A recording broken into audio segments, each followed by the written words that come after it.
Right, here we go. Just check everything is good.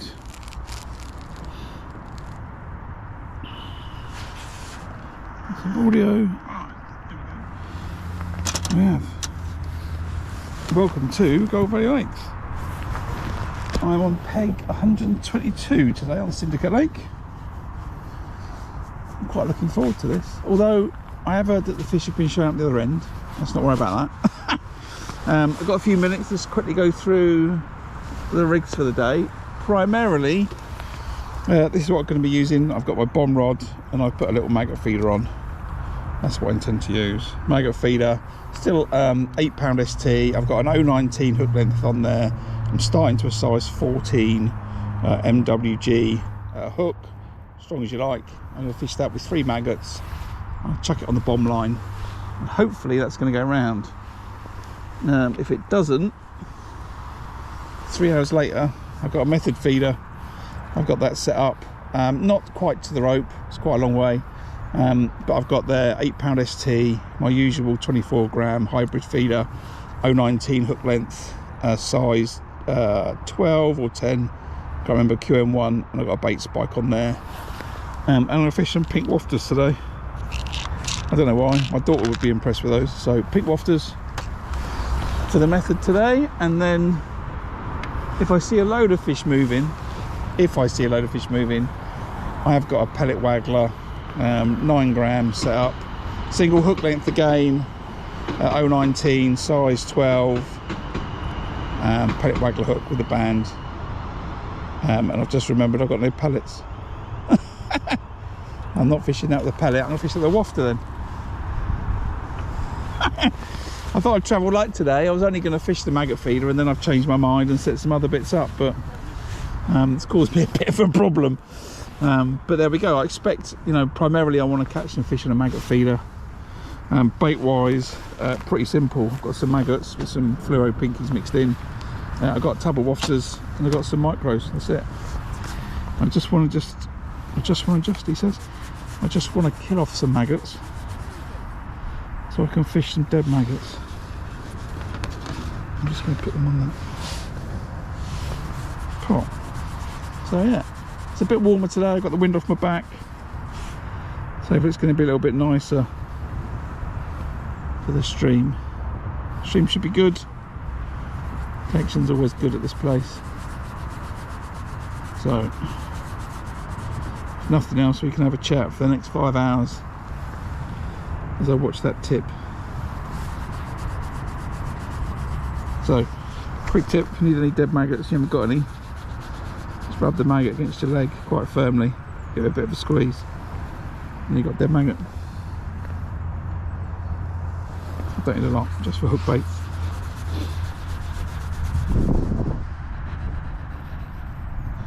There's quite a few of us on today.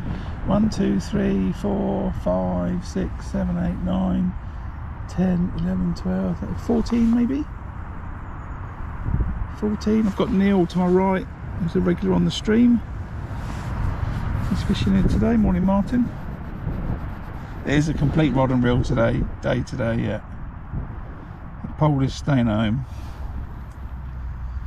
A lot of the weights have all been coming from maggot feeder recently, so you can't ignore that type of information.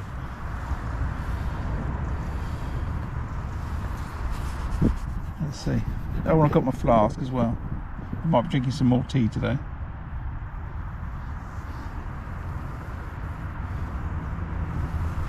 I've just noticed I can see someone's Guru. There's a pair of Guru scissors down there. I'll get them out before I go.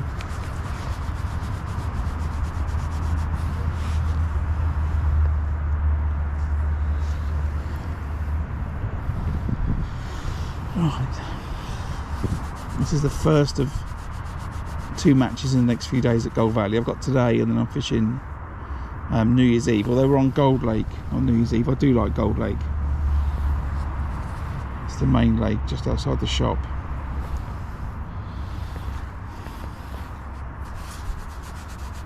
You've always got a chance of catching like a 30-pound carp in Gold Lake. So it's like you could just win the match in the last 15 minutes. As long as you get in 15 minutes.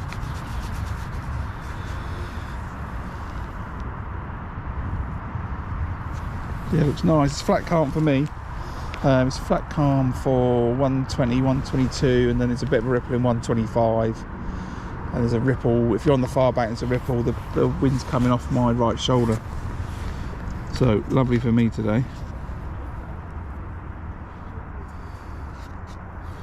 We've got about 5 minutes. Just going to fish that maggot feeder on the bomb line. I'm not going to clip it up. I'm happy that it's there or thereabouts. And a couple of casts, so I should be able to put it in the same place, no problem.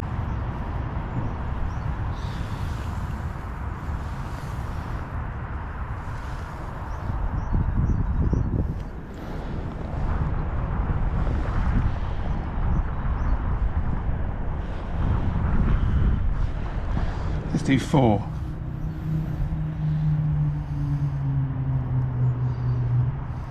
Three maggots looks a bit skinny on that. So I was 14, that looks much better, doesn't it?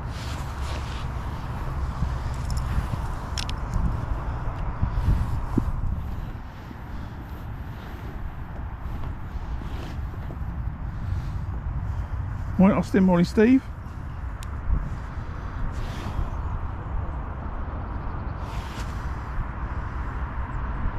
After last year I bought myself some proper maggot feeders. Not the black cap river type, be much better for here, a bit less bait.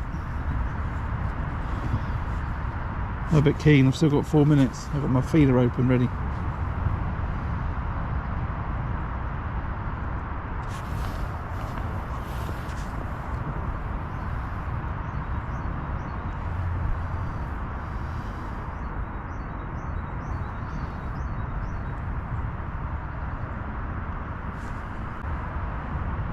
It's going to be overcast for the whole day, I think.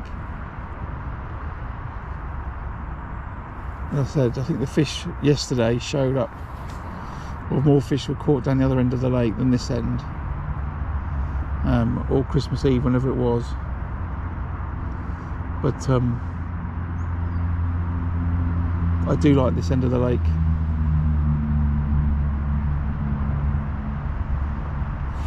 They're saying that there's been fish caught in that middle, you know, 1.9, 1.10, and then the opposites like 1.28, 1.30. So they're sitting in the middle a little bit, but I think the fish essentially live down this bank here, or a lot of them do. Going down in for a bit. What weight today? I reckon £60 to win today.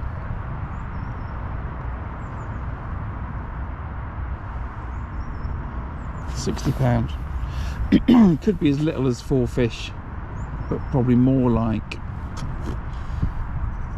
8 fish.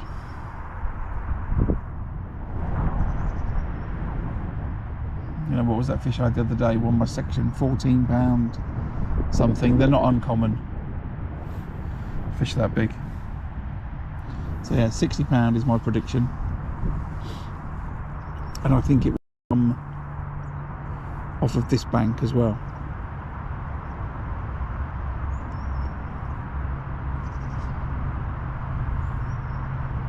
Oh, looks like I've got a pet robin coming to say hello.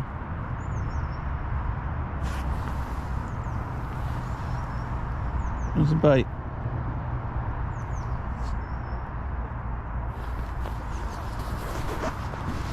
Got enough for you, little robin. It's just on a bramble. It's the most camera shy robin I've ever met, I think.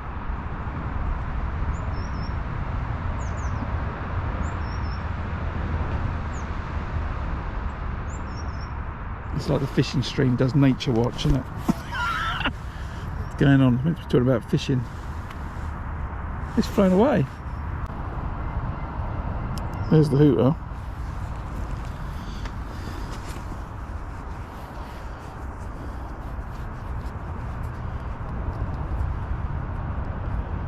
The stream's lagging a little bit, it should sort itself out. It's a good connection area. Right, let's go.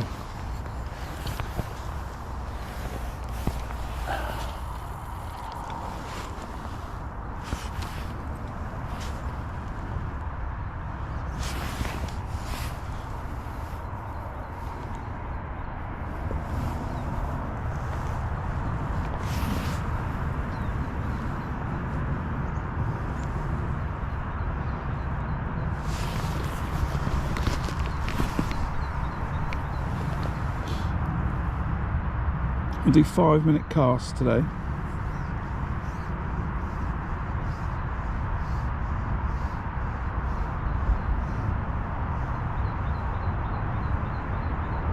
Fishing the pole to my left. Just feeding the pole line to my left anyway.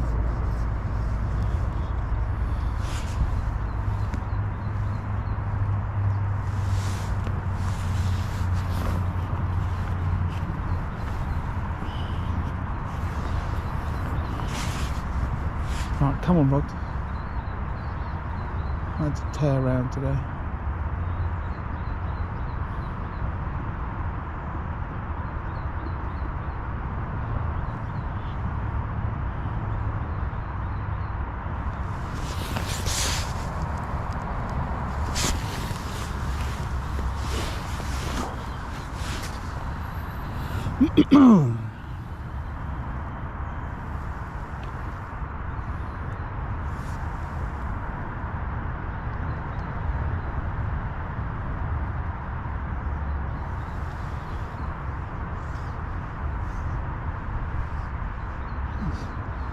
Bent over his pole pot in 125, so he's putting a fair bit of bait in on that pole line.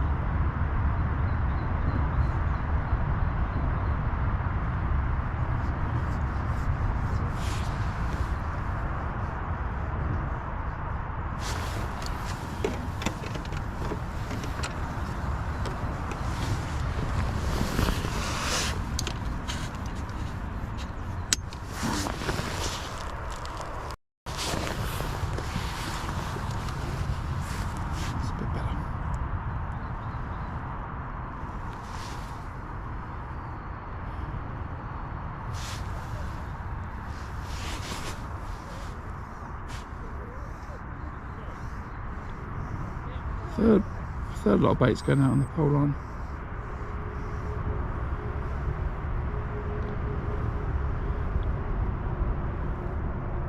It's not very bent over though, so I guess that's 2 ground bait and 1 loose feed. Maybe that's what he's putting. He's got to try and watch other people and learn, do you know what I mean? To keep a track of what's going on.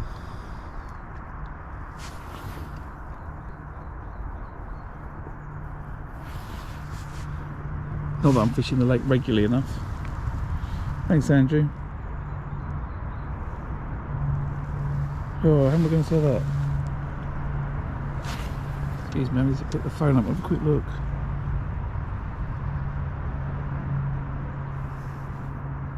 Cell Disco. I'm pronouncing that wrong. I'm not sure that people's YouTube names are meant to be read out loud, but thank you very much.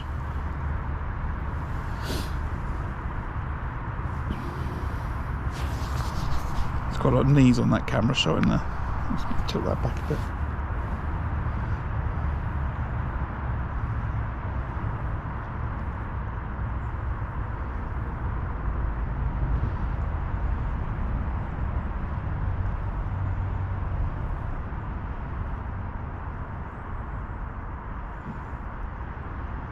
This is quite a change from tapping maggots in at Tunnel Barn Farm day before last.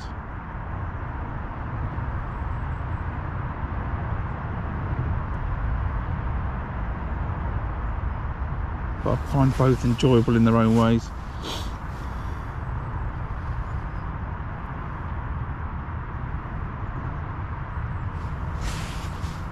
And I think I did alright on that match the other day. I had £22, 3 ounces.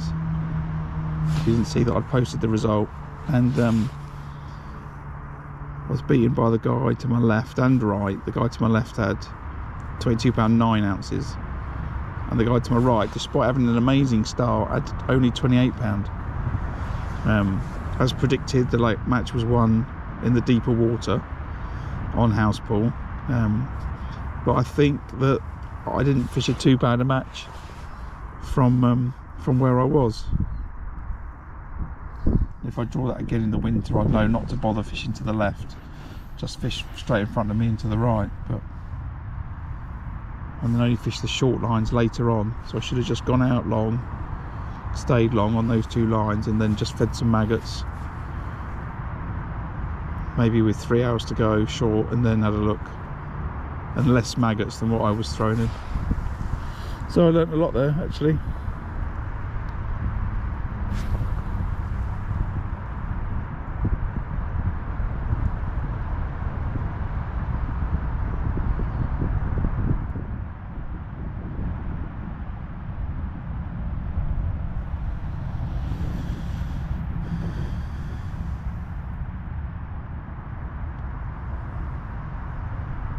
So yeah, very happy with that.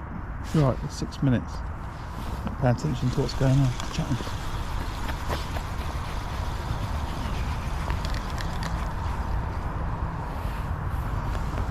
And my bait stayed on the hook, so that's good.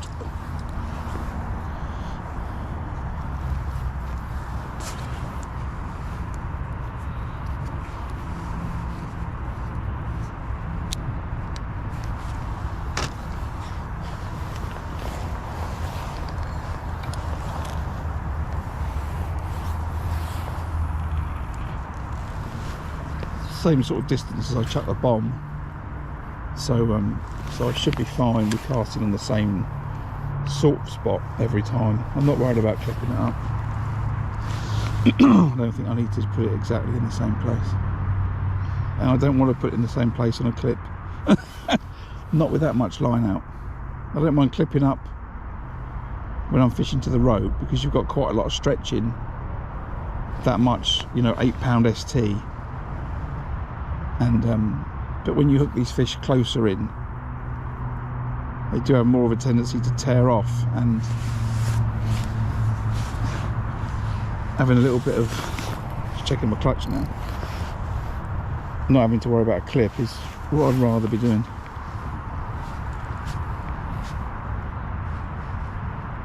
Right.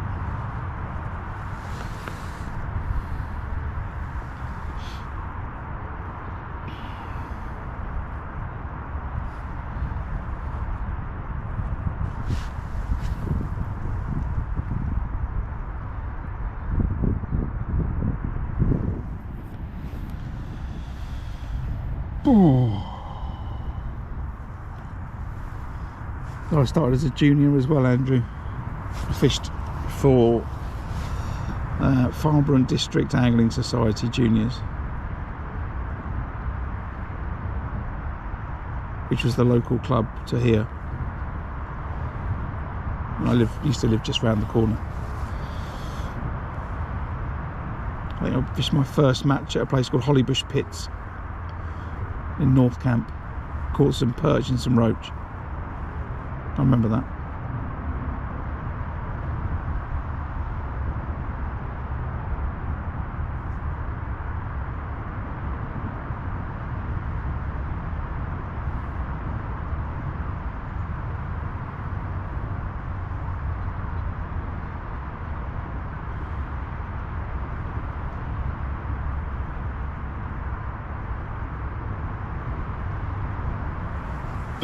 Thought a couple of times in recent years about rejoining the club actually, but there's no way I'd be able to push my barrow around the lakes to get to fish, so I don't think there's much point really.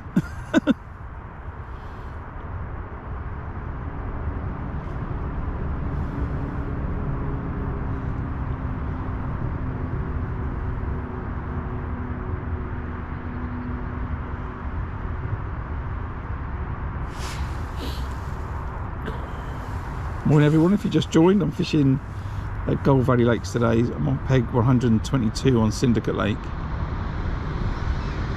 which I think up until the last week or so would have been like a plum draw, but I do think the fish might have moved a little bit out of this corner. They seem to be going on a little Christmas vacation across the lake, but we'll see. I'm still confident there's a decent shoulder resident fish here, but hopefully I'm going to get a few pulls on this today. Just going to start fishing. The first 3 hours are going to be Maggot Feeder. Excuse me. And I'm going to start on 5-minute casts, and I might chuck the odd 10-minute cast in amongst it, but we'll go for 5-minute casts to start with.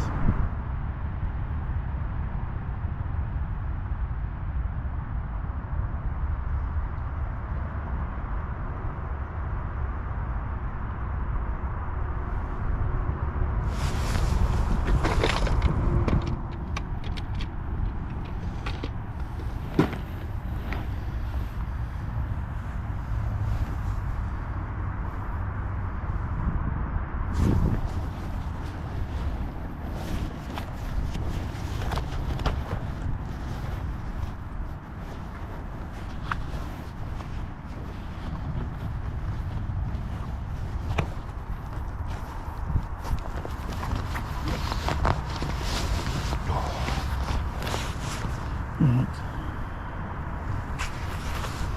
Oof.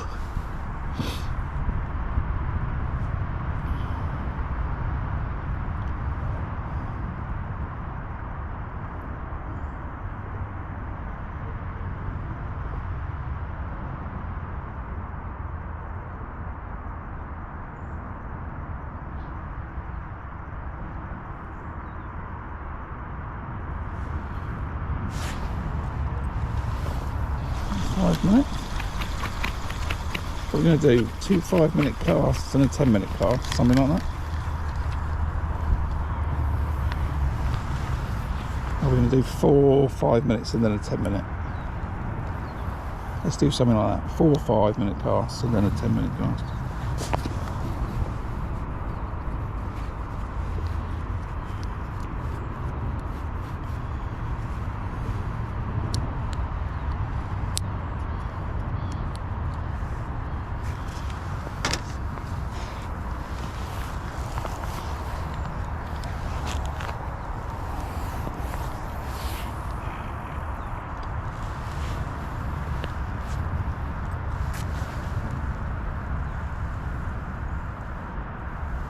Yeah, it happens to people, Darren. That's what happens.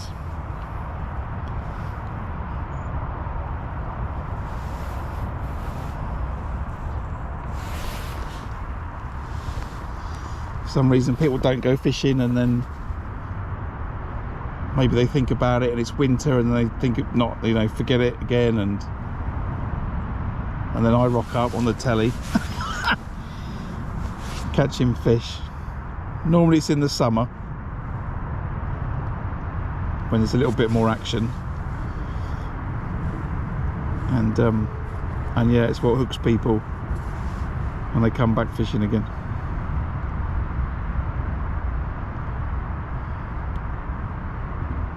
I think Neil, that's fishing the match to the right of me, I think he's a river angler by trade, and then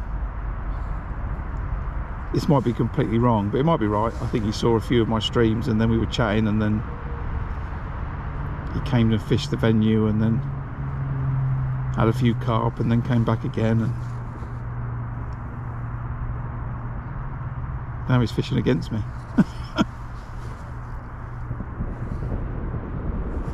And if that's not a true story, let's pretend that's the story.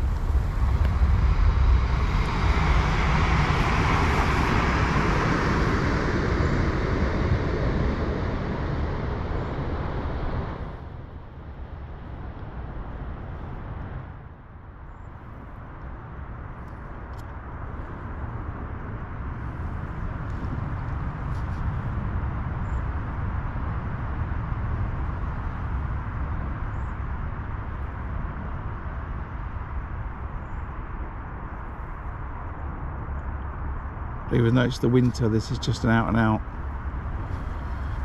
carp venue, really. There's a few F1s actually, and they're quite a good weight, you know, £3 and plus, but it's primarily carp, and sometimes in the winter it can be a bit horrible. They'll shoal up, go a bit dormant, they don't need to eat much. Sometimes you'll catch them late in the day, like last hour. But because of their size, you can still do a weight. So you can never give up when you fish here. There are some big bream as well, but again, I find they tend to feed at last light. So it's like, do I try and catch bream or carp, you know, so I'm just gonna stay for carp today.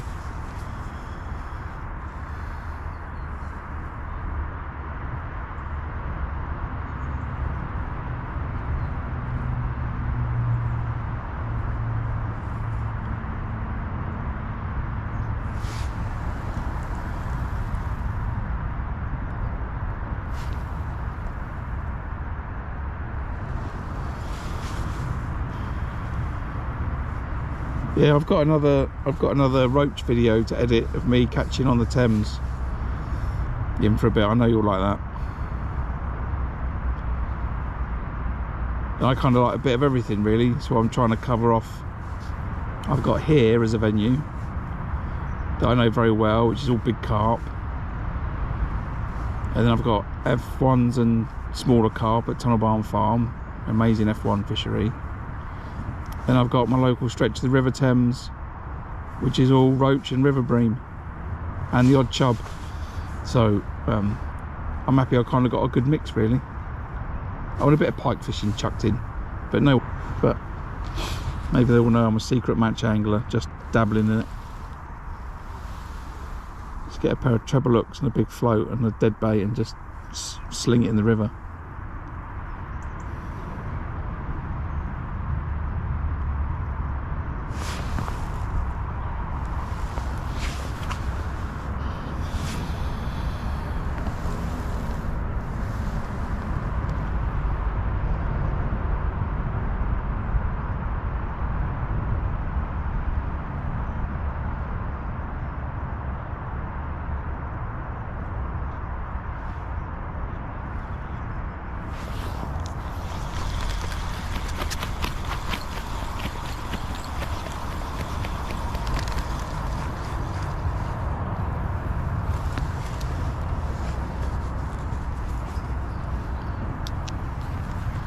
Right, there it goes again.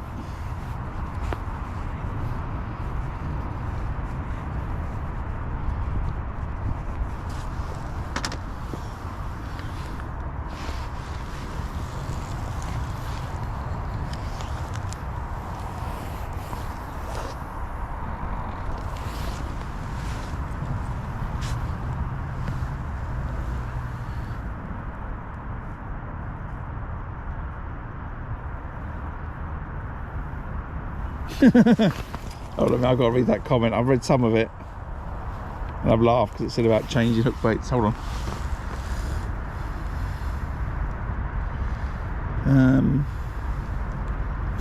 Red or white mag? The answer's red maggots in the winter, white maggots in the summer.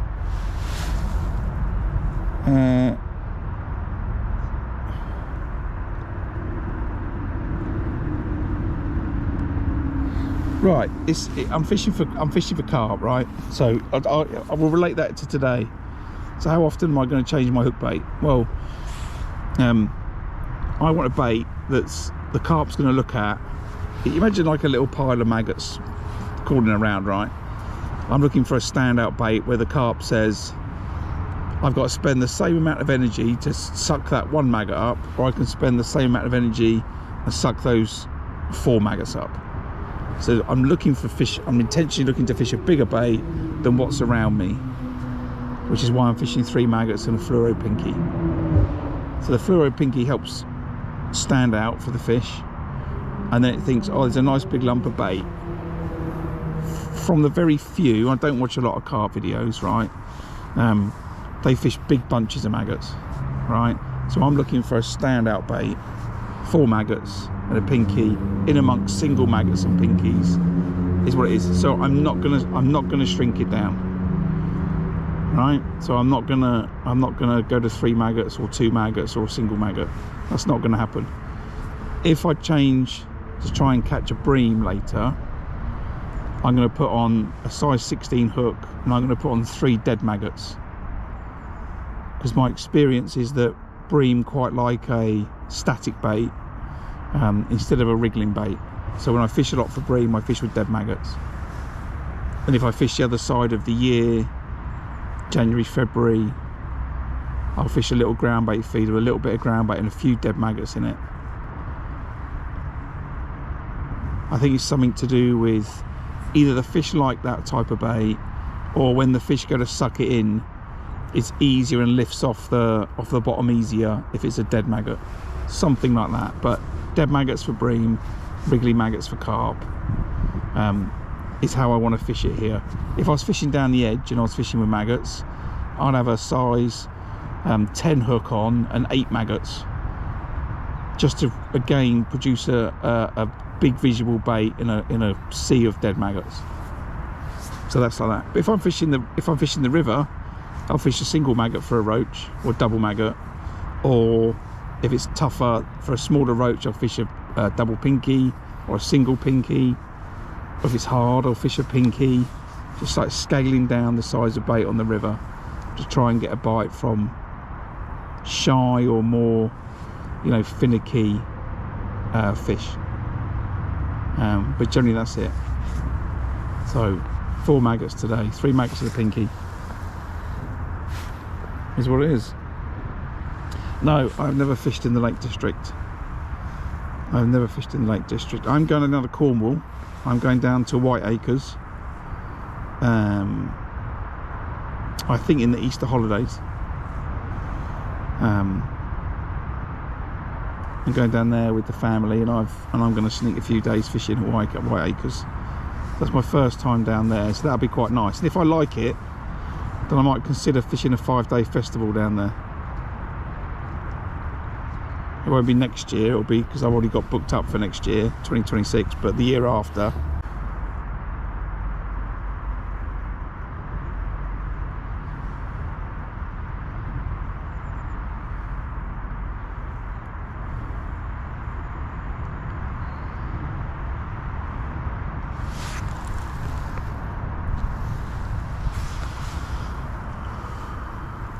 Right, I'm going to look around.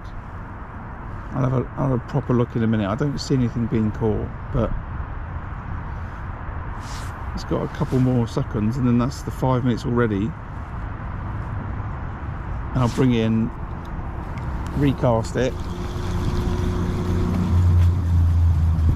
then we're going to leave it for 10 minutes.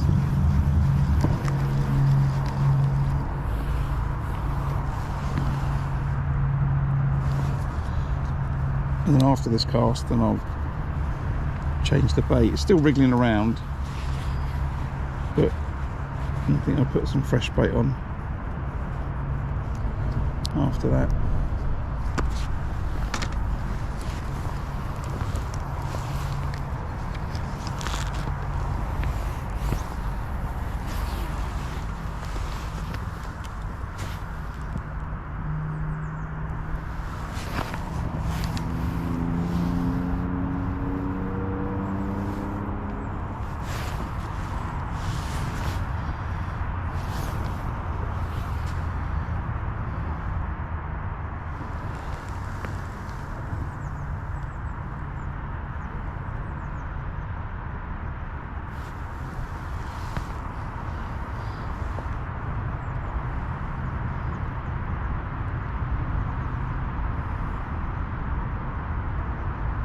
To this place and go and catch yourself 150 pound of bream, probably after the 3rd fish I'll be like, oh well, okay, well, I know what I'm doing now, so it becomes a bit boring, which I know might be a bit strange to some, but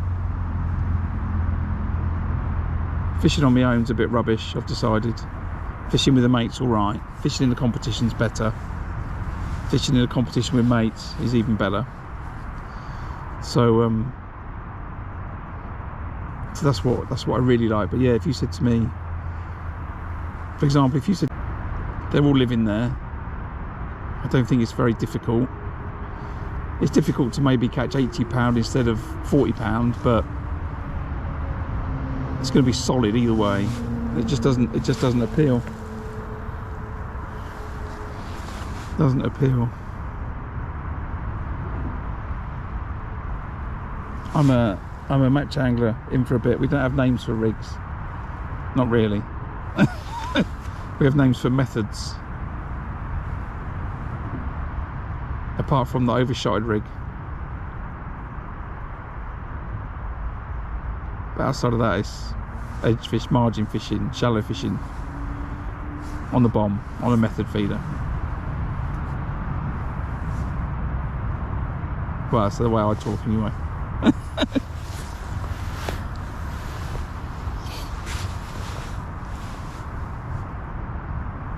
If you gave me a pen and a bit of paper and told me to draw a Medusa rig, I would fail. I could draw a helicopter rig by name, but that's about it.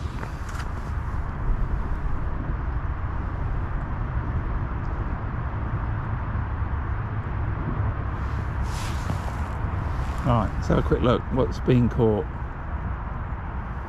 I'm kind of judging people by how they're sitting, whether their arms are sort of poised or whether they've got their arms folded. I don't think the guy opposite me on 119's moved, or 118, which may not be a good sign for me. He's playing with his keep nets. He's got his arms folded.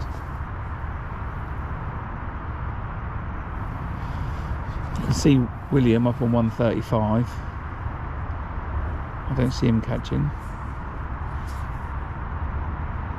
I think it's a slow start to the day.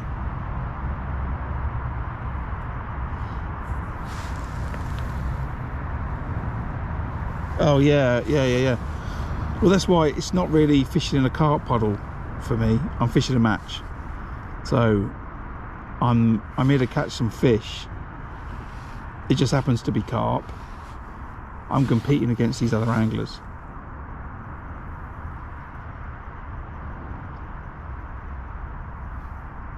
If you watch, I don't think I think maybe the odd time I'll catch a fish and say, you know, that's a really cracking looking fish, you know, get excited about the fish that I've caught. A lot of it's about the competition.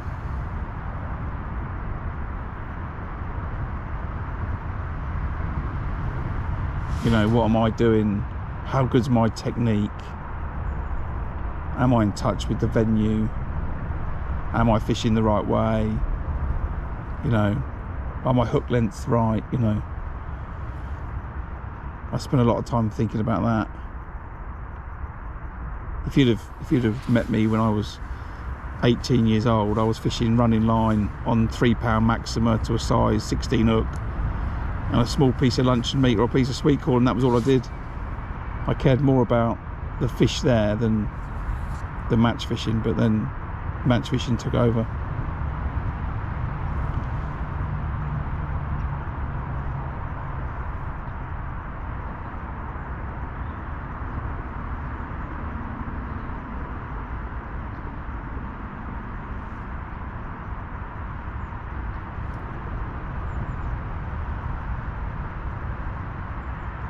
Say that, don't get me wrong, I do like catching nice pretty fish. On the cover for my YouTube page, I've got a fish there's a carp that I caught at Tunnel Barn Farm. It's quite an old picture now, maybe 3 years old, 2 years old, and it's a really pretty looking carp. Then I've had some lovely fish out of Buscott Park as well. But so yeah, it's not about really where I'm fishing, it's more about the competitive side.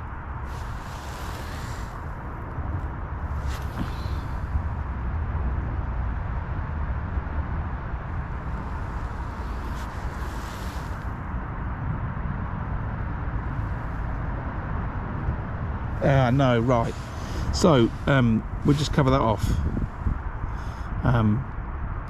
Would I use a piece of sweet corn as a standout bait against a bed of maggots? The answer is no. Like, no diddly no. As far as my mind works, I'm not a fish, right? But if fish are eating loads of maggots, right, then fish a maggot. Don't fish something different. Always fish what you're feeding, because if the fish have come in to the loose feed, then why are they going to want something different, right? It just doesn't work for me. I think that sort of creeps in from carp anglers, you know, putting in beds of corn and spod mixes of, you know, basically looks like hundreds and thousands, on the principle that the fish are coming to graze on all of this different stuff, and then they have a standout bait on top of that. And I think the reason for that is because everything's different in the loose feed, whereas that's not the same for me.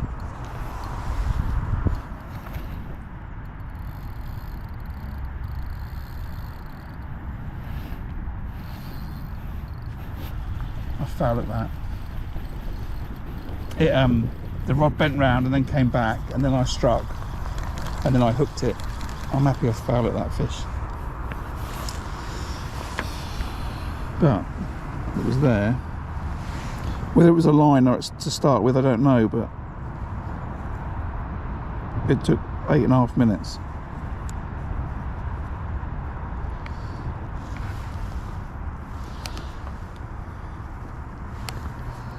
So yeah, if I'm feeding red maggots and pinkies, then fish red maggots and pinkies, because that's what the fish have come to eat.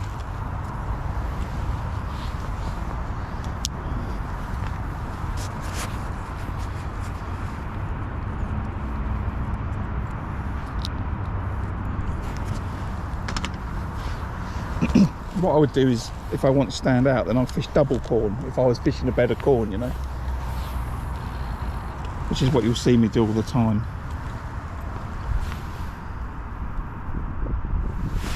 My standout bait is a larger bait of the same variety.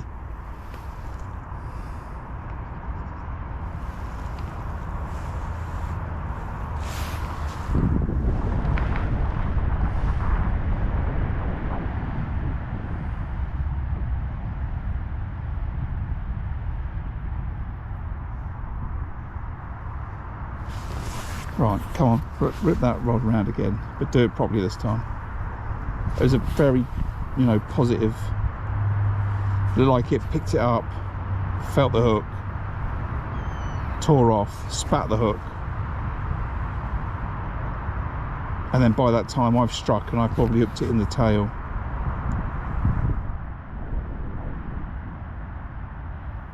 And the hook's pulled out. But quick time check, so it's 10:34. That was an 8-minute cast. So I'm going to just extend these cast times immediately, and I'm going to do 2 10-minute casts. If I don't catch, then I'll do another couple of 5-minute casts.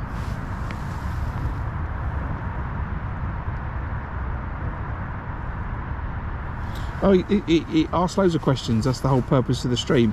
I'm going to stay on this line for 3 hours today, regardless of what happens. It's 3 hours. Then I'm going to chuck a method feeder further and see if I can pick up a method feeder out there, a fish out there. And I'm probably going to do that for about an hour, and then I'm still going to come back and fish this for the last hour if I don't catch. I'm so confident that the place to catch fish in this peg is on the bomb line, fishing a maggot feeder. It just obliterates everything else.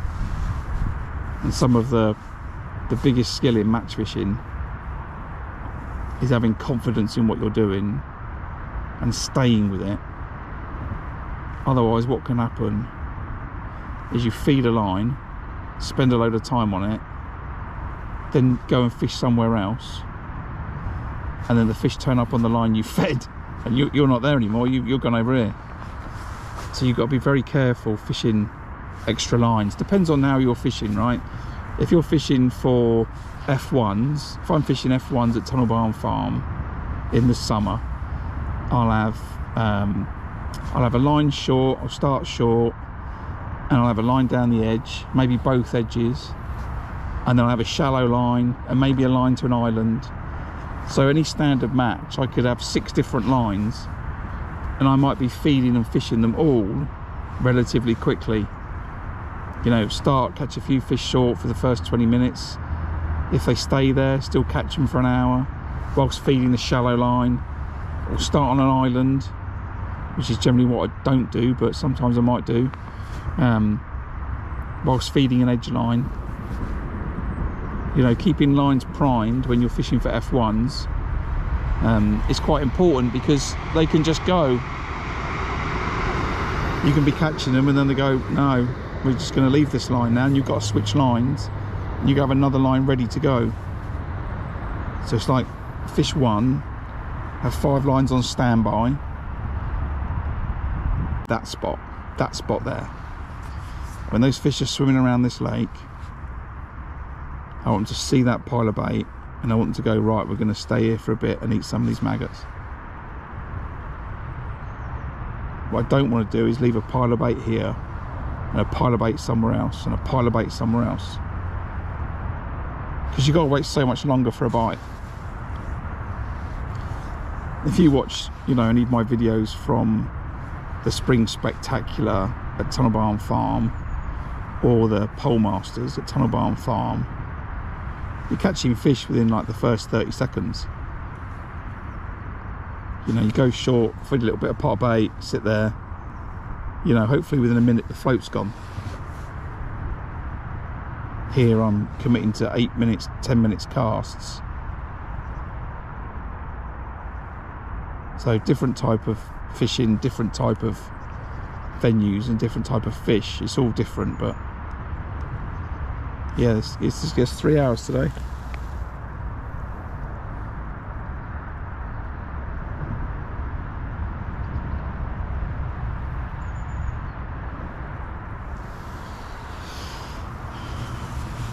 Yeah, I think rotation's important, but not when you're fishing for big carp. If I was fishing a pole line, if I'd fed a pole line today, I'm going to sit on this bomb line with this maggot feeder. You know, the right spot isn't down this left-hand edge, right? I can see there's no fish here. Right, so we can rule that out. And I can see there's no fish down here either, so I can rule that out. So now we're going out that way. I see people fishing the pole last few months. They'll catch the odd fish on the pole line, but not lots. Most of the fish are getting caught on the bomb line or on a method feeder, but not at the rope, further away from the rope. So that's where I want to spend the most of my time today. That's the principle. Hi Gavin, how you doing?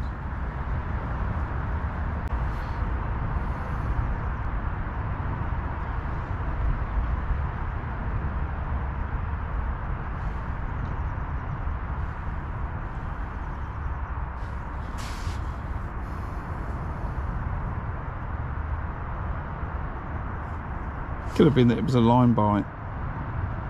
That was very quick. It was a very quick jab for a liner. Liners are normally much slower as the fish, if the fish swims into the line and it gets caught on their back fin or caught on one of their pectoral fins or whatever, you generally get a very slow pull. Whereas this was a much more aggressive one, which makes me think the fish had grabbed the bait, bolted because it felt the hook, spat the bait. That's when the tip fell back, and then my reaction was, then I picked it up, struck, felt the fish. I think then I've struck it back into the fish, and then the hooks come out.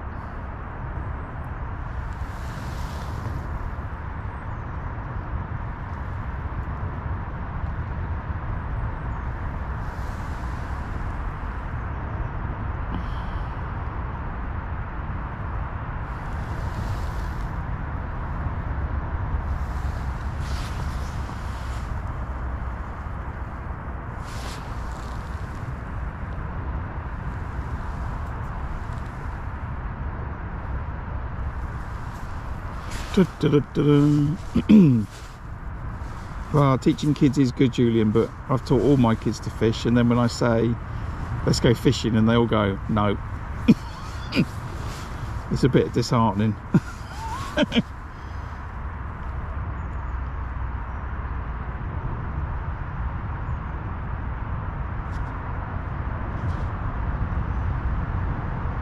My kids want to fish in the summer when it's nice and easy.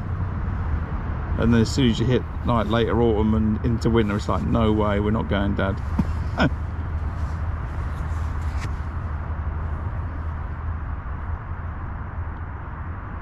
And they're certainly not going to sit out in the cold like I did the other day. No way is that going to happen.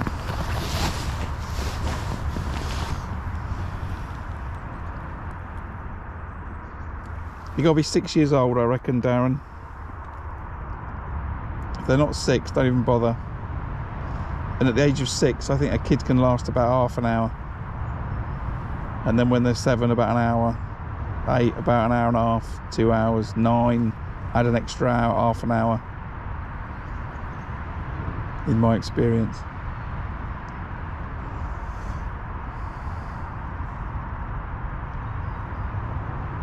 And the kids got to be fishing, not you fishing, is the other thing I think.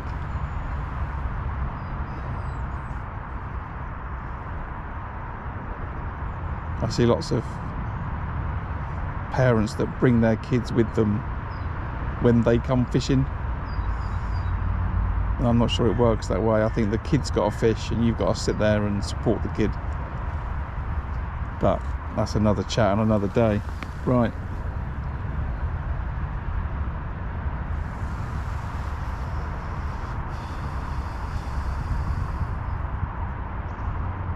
Right, that's 11 minutes. Let's do another cast.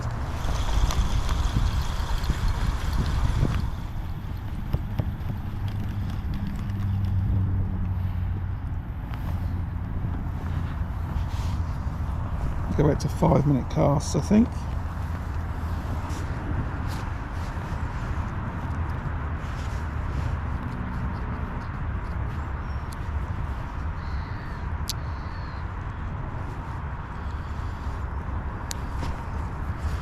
Right, quick reminder, if you're in the channel and you're enjoying it, then hit the like button please, and YouTube will send the stream in front of more people that have an interest in fishing. And if you haven't said hi yet, just drop a hi. And if you're going to say I can't type, then just sign into your Gmail account, because that's what it's all owned by the same company. So you just log into YouTube with your Gmail details. And if you haven't got a Gmail email account, then go and get one, just for this.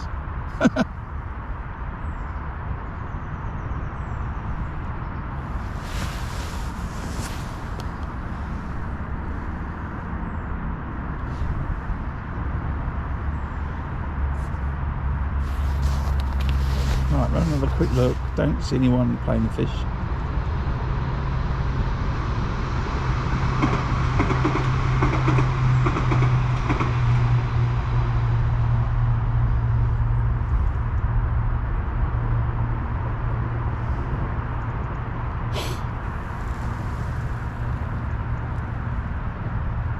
There we go. Hi, Patrick.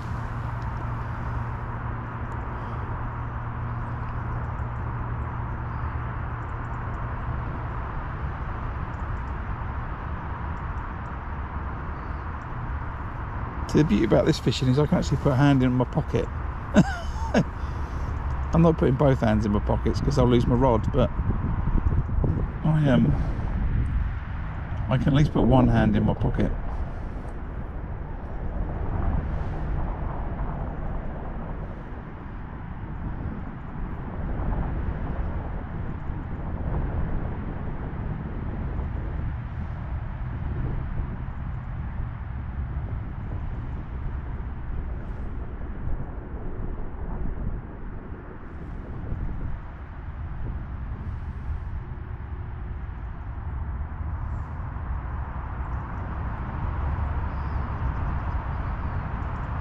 Just looking at this left hand margin, right, I wonder, you probably can't see, right, but it's like brick, slab. There's a big like plateau bit sticks out here where the fish could go underneath it. It's so easy to get cut off on this left hand edge. But if I was fishing the pole and this was the summer and it was all coloured up, I'd be like, right, fish to that second wooden post down this left hand side. Be a lovely place to plumb up. It's not. It's a disaster.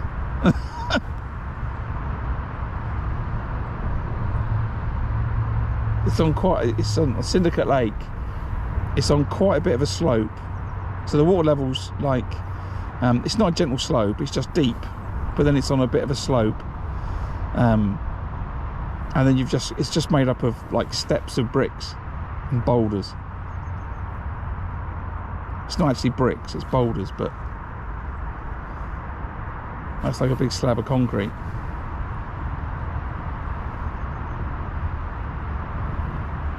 So if you try and plumb up down the edge here, there's no hope.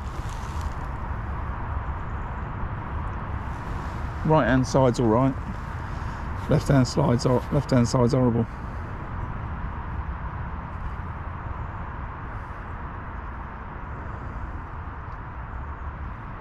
I did say I was going to come down here one day in the winter and just walk down the edge and just video the whole edge around the lake. And then I can use it for when I draw in the summer.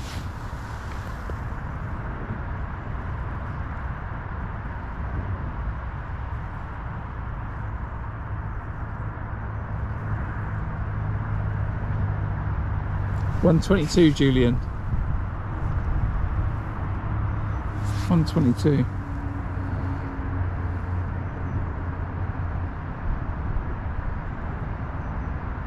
Ah, welcome to the channel, Mark. Welcome to the channel.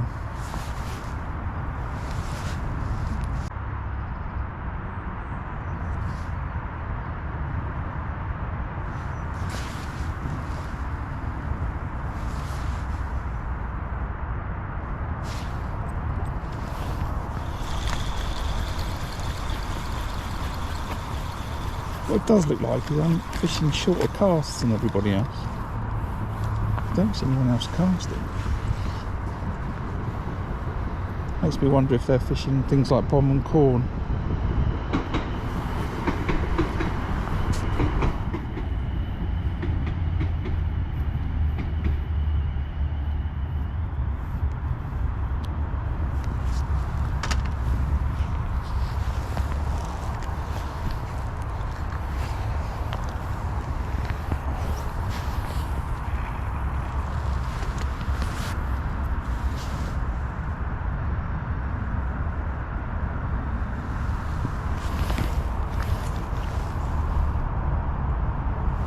Yeah, they've all got the wooden posts. 121, 122, 123. They've all got them.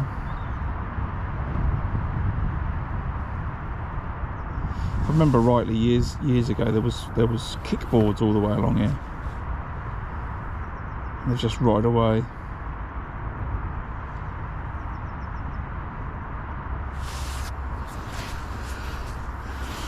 Right, we're going 52.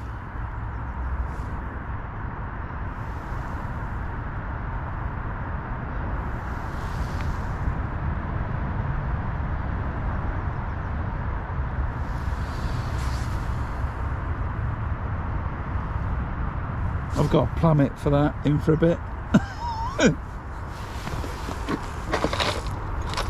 You don't need depth finder, mate.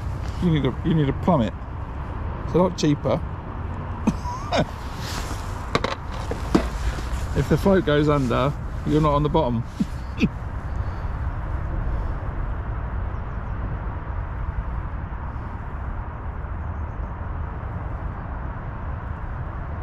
It's very simple. And if you fish a bomb or a method feeder, you just wait till it sinks.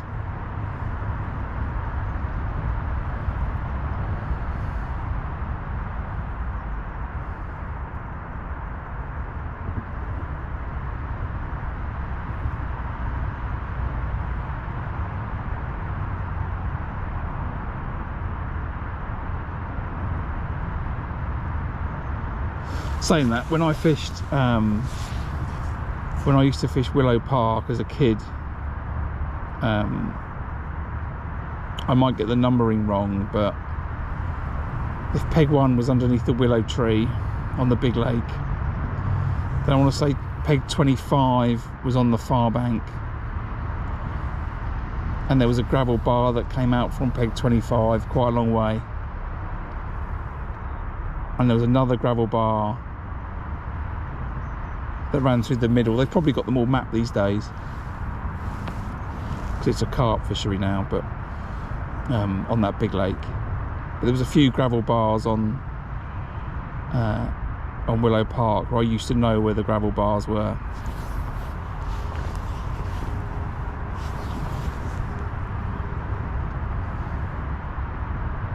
But back in those days I was there every day.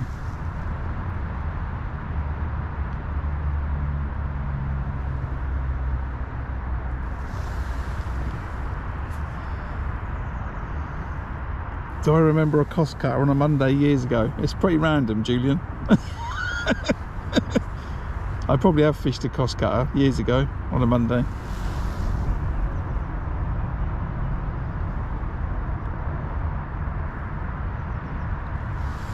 Yeah, but, well, don't get me started on fish finders in for a bit.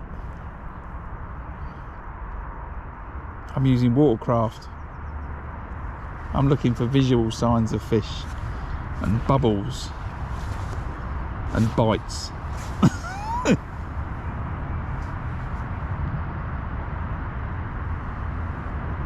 That's my job. I've got to work that out. I know the fish live under this right hand bank. I've been fishing it for 30 years. You don't need to tell me. I know it's undercut. I know this bank isn't.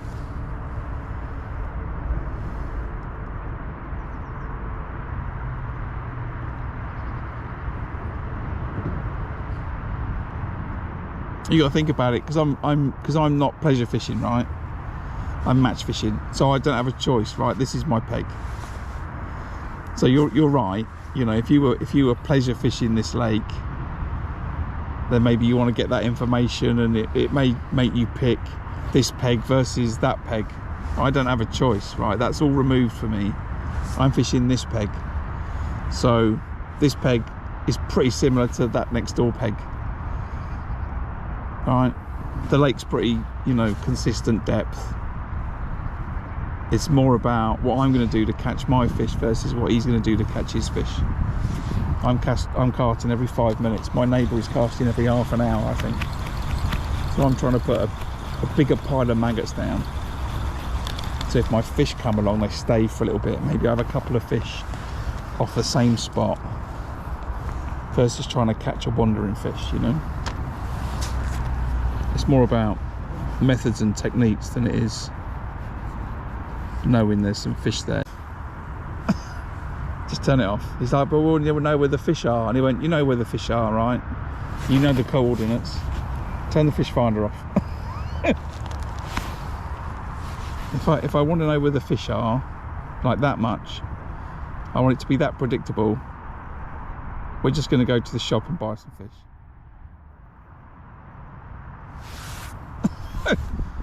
But you know, each to their own. We have fun. We caught grouper that day.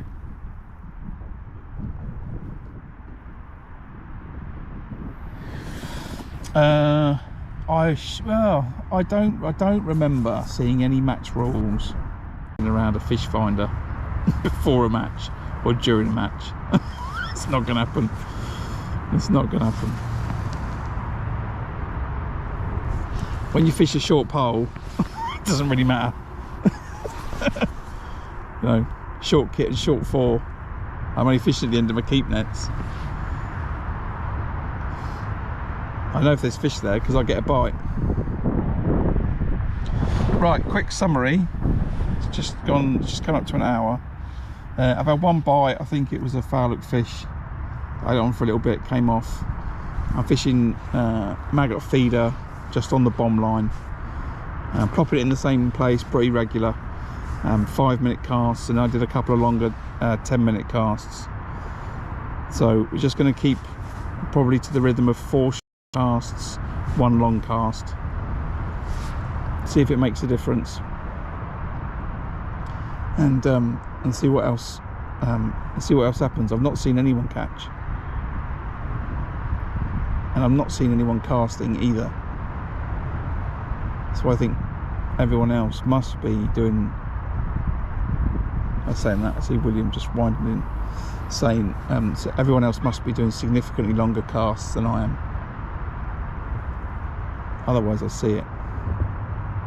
It could be just they fished a method and they've chucked it out, or they're fishing a bomb with a tea bag of pellets on it. They just chucked it out and they're going to leave it for an hour.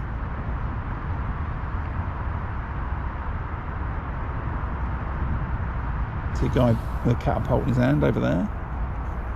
He must have fed some pellets. I'm confident in the maggot approach, so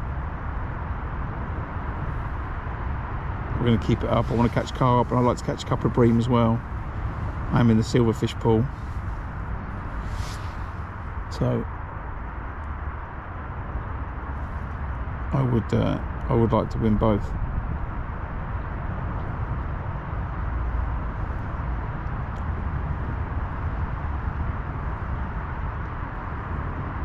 But that's what it is.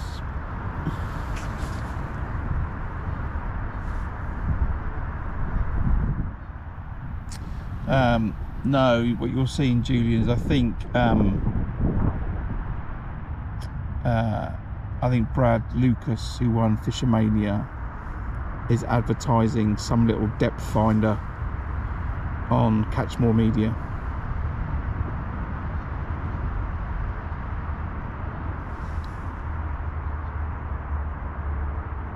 I think is Brad sponsored? He might be sponsored by Matrix, but it's nothing to do with Matrix. I think it's separate, and I think it's not him doing it. I think he's just actually done the video. I think it's a Catch More Media promotion.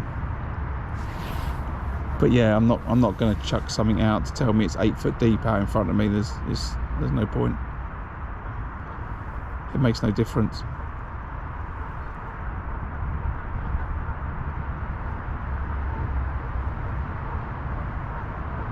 Not on the venues that I fish anyway.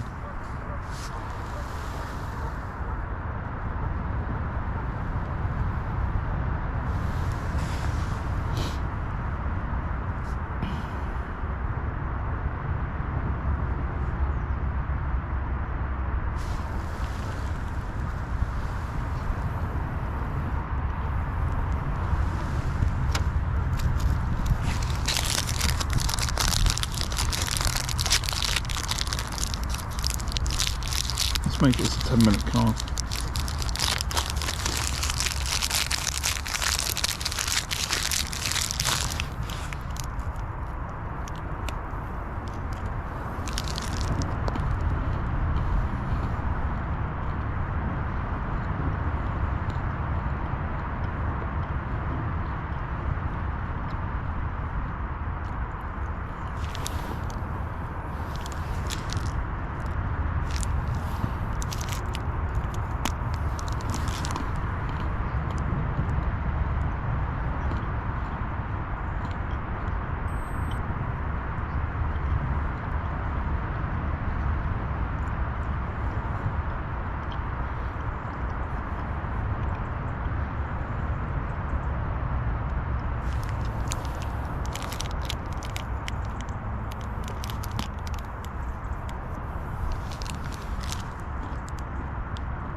There's the flask.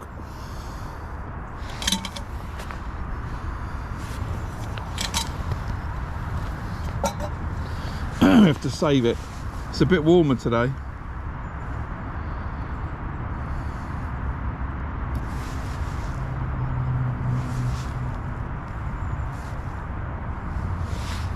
It's a little bit warmer.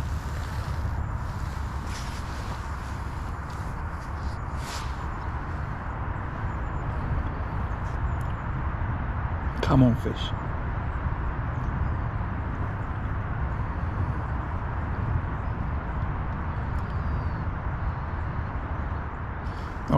Last time I was here on the far bank,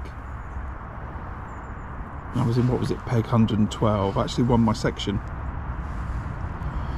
Everyone to my right had blanked, and I beat the gentleman to my left, although he had 3 fish. Or mate, it was 3 fish? Yeah, I think he had 2 carp and a bream. I beat him because my fish went 14 pounds something, but he only caught a little baby carp and a small bream. So I actually won my section with my one decent bite. But I had the feeling then it was Maggot Feeder. He had 3 bites, I had 1. Pellets was wrong. I think Maggot Feeders continue to do well in the matches here.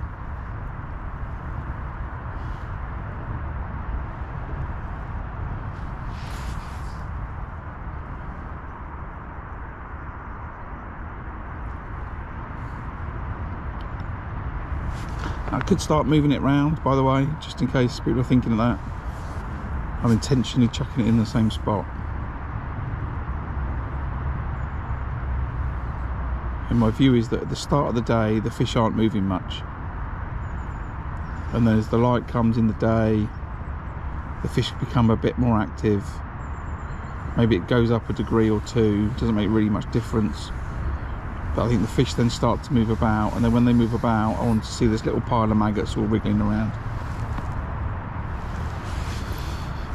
And so if I start chucking it all over the place, I'll miss them.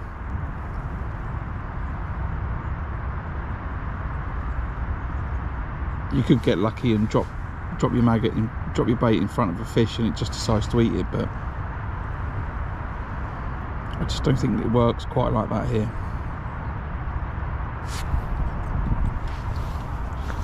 I think you've got to wait for the fish to start to move. Or was that a fish onto my left?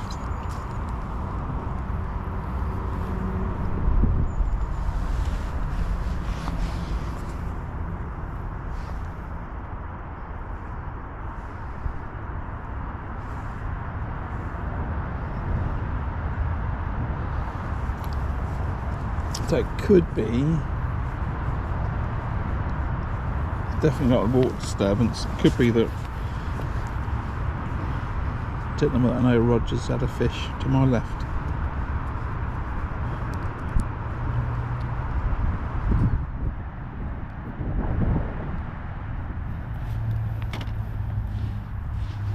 If he's not fishing the pole, I expect that Roger is fishing a Maggot Feeder.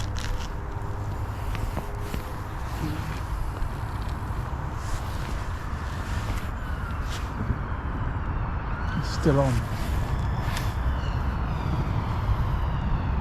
Oh no, what's happened now? Oh, the feeder's in the air.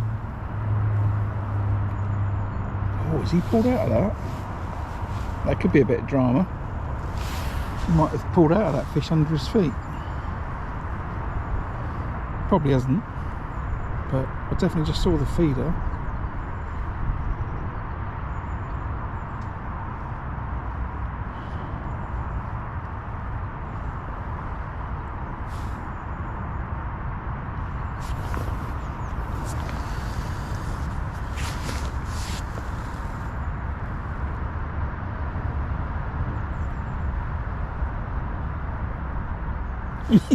Yeah, maybe Terry. Yeah, maybe that's what I need.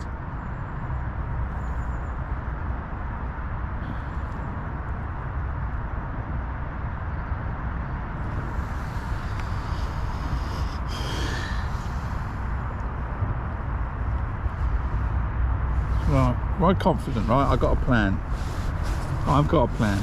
I'm going to fish this for 3 hours. If I don't catch, I'm going to go long on the method. And then I'm going to come back for the last hour on this. I don't see any fish moving, which is why I've not chucked the pellet waggler out.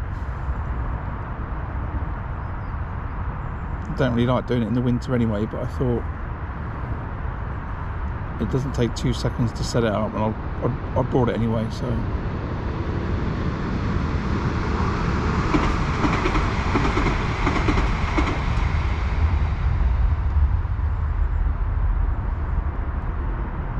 I see folded arms on the far bank and fingers in, hands in pockets.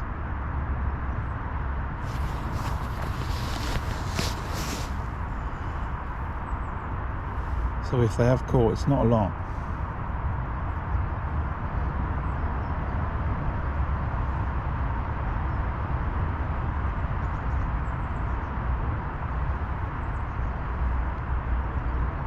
Just don't see anyone casting.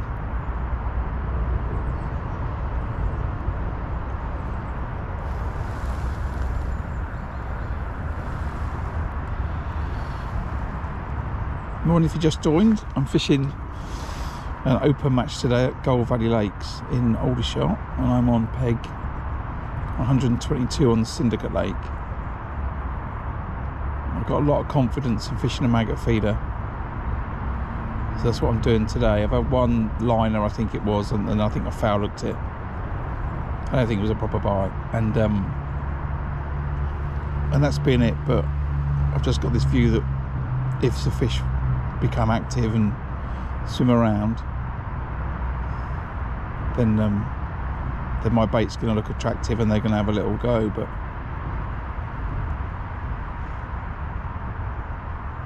I'm not seeing a lot of activity from the other anglers.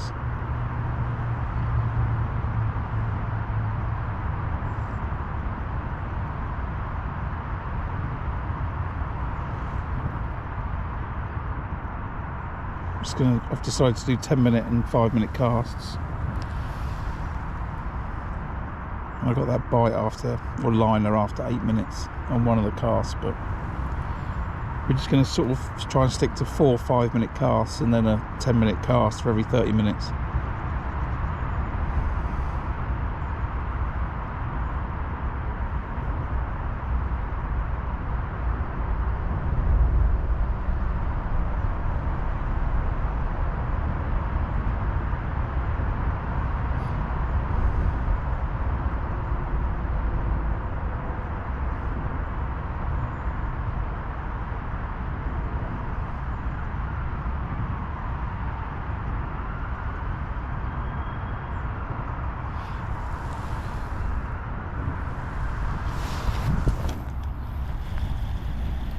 I think that was me.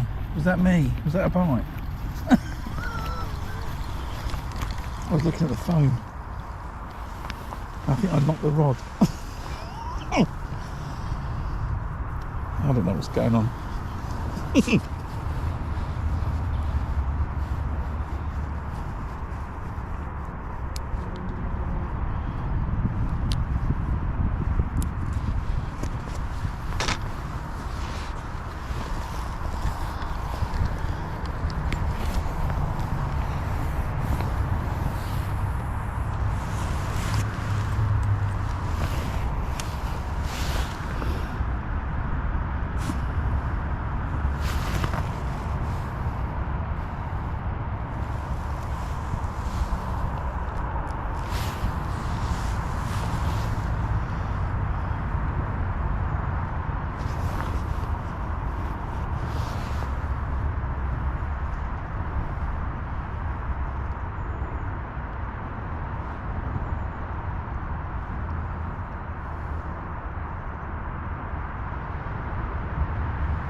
That might freak my missus out, Terry.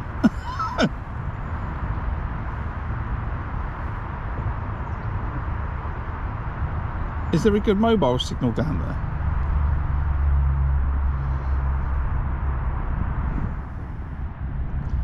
I know you can't probably say for sure, but it gives me an indication whether I can... I won't stream when I'm down there, but if I can get a good mobile signal, then I'm more likely to fish a festival down there and stream it if they're all right with it.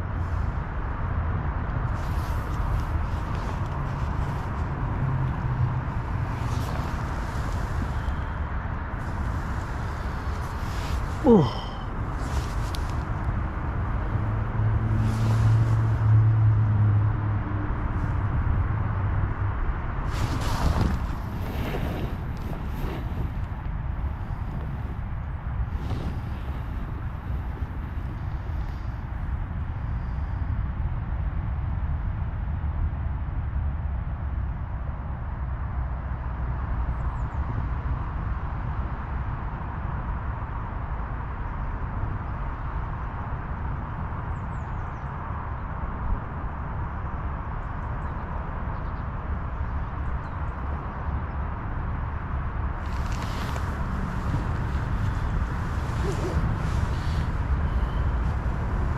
Oh, good, good, good.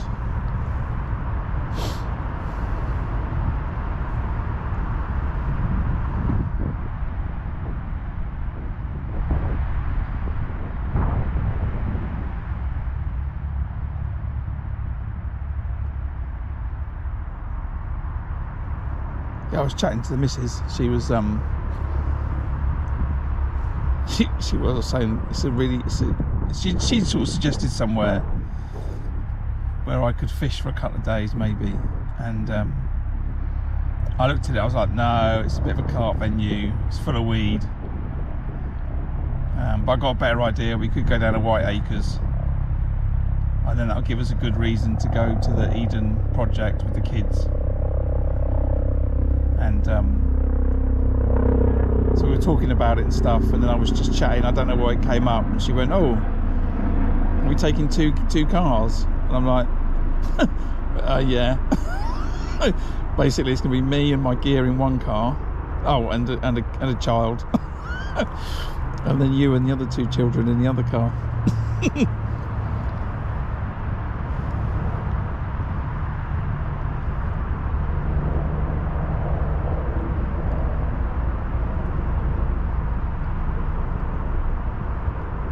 Saying that, it wasn't a big surprise.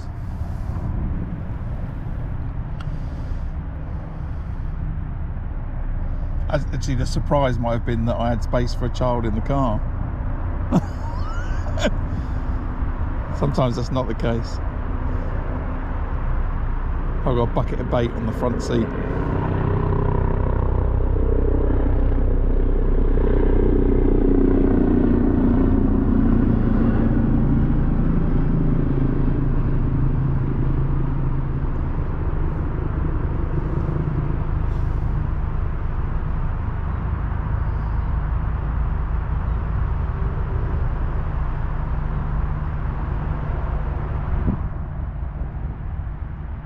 That was an indication on the tip. Just came back a little bit, like something's bumped the feeder. I said someone then. It's clearly not a person, it's a fish. Just bumped the feeder. The tip's just come back a bit. That's 5 minutes. So we're going to leave it in.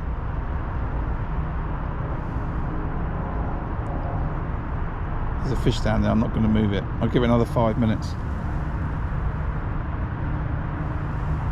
Yeah, it's something flying about over my head.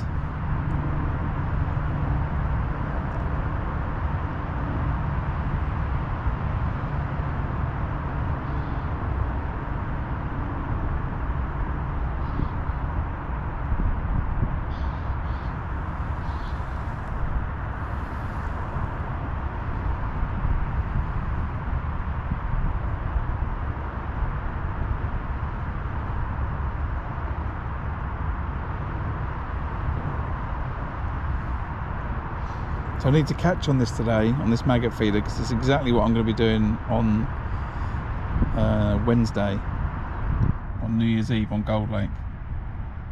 I plan to keep it exactly the same.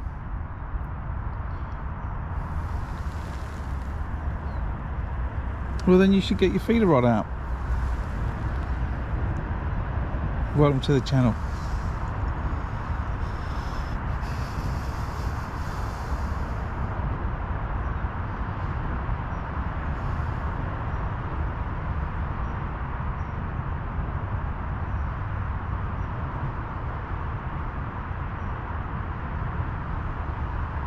It'd be good if I was catching, to be honest.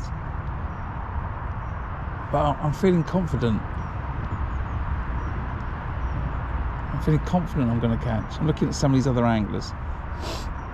They may watch the stream afterwards and disagree, but I'm feeling like I'm poised, right? I've got my hand on my rod, ready to go, just off of it, so it doesn't knock it around.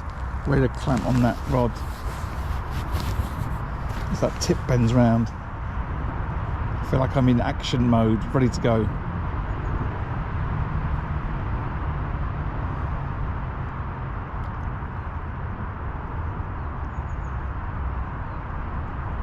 Whereas that guy over there, he's definitely got both his hands in his pockets.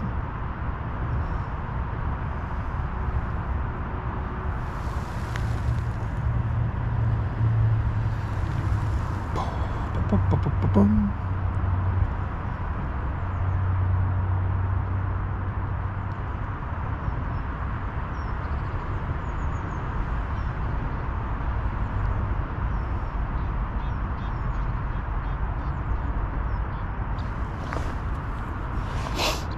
I was asking ChatGPT, you'll like this in for a bit.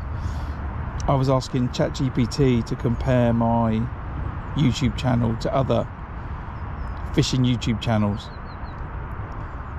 and give me a breakdown about what it thought of the differences and stuff like that. It said that I gave a real, so I quizzed it, but it was being a bit cagey about its answer, but it said I gave a real, like, on the bank realism experience. I think that's true, because I'm sitting there just looking at the camera and just seeing it's just like, occasionally it's just a shot of my knees and a clicker.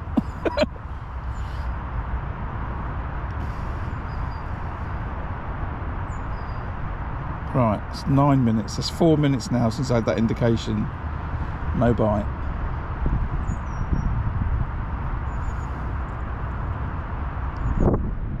Come on, fish, it's a good bait.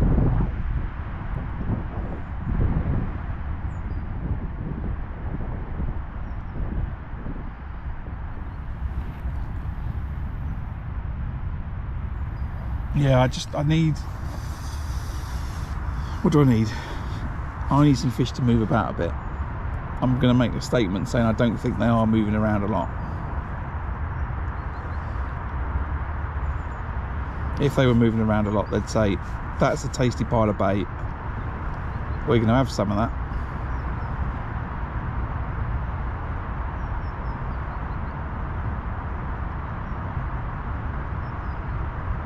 Oh, that's a liner. Right, now I've got to leave him for a bit longer. That's 10 minutes. Tip just went, I don't know if you've got to see it, tip just went like that, which suggests it's a liner. I'm going to leave it longer.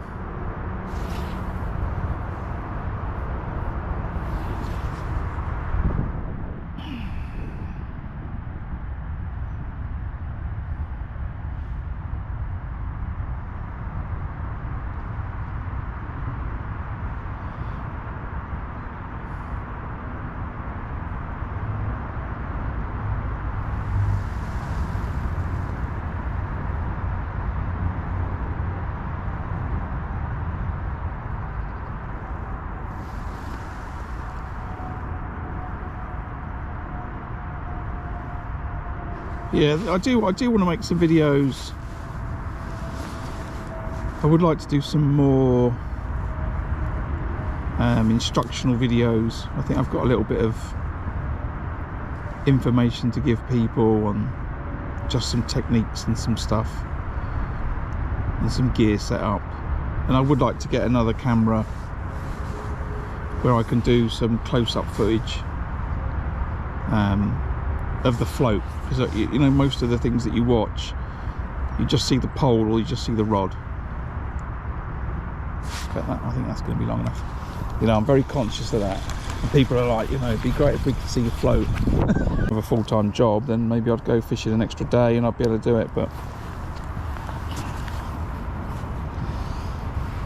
I might take a couple of days holiday and just film some fishing.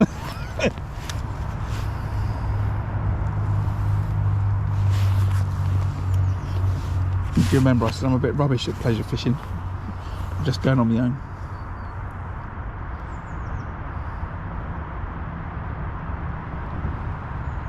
If I get a day off in the summer, I'd rather take a Wednesday off, come and fish a match here on Gold Lake and fish the bomb and pellet waggler, you know.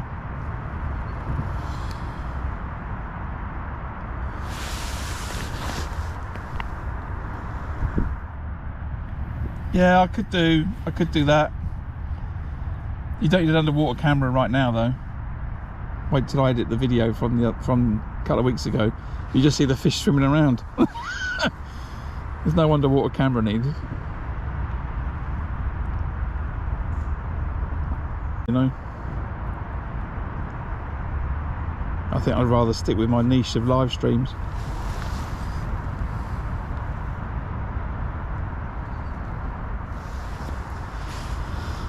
I could do a. I could see me fishing the river, and I could see me fishing the river, and I could see me mounting another camera that's got a better zoom function on it, so you could see the float fishing for roach. I think people would like that. And I could also see me mounting a low height camera, so you do see the fish coming across the water or something like that. I don't know. I'd have to have a little think about it.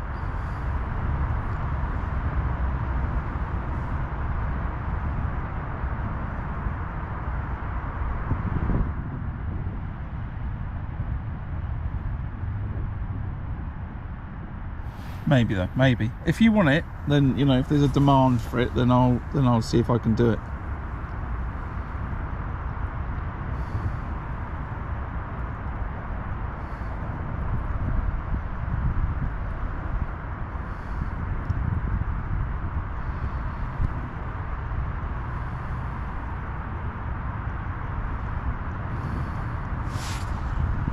Alright, come on, come on, come on, come on, come on.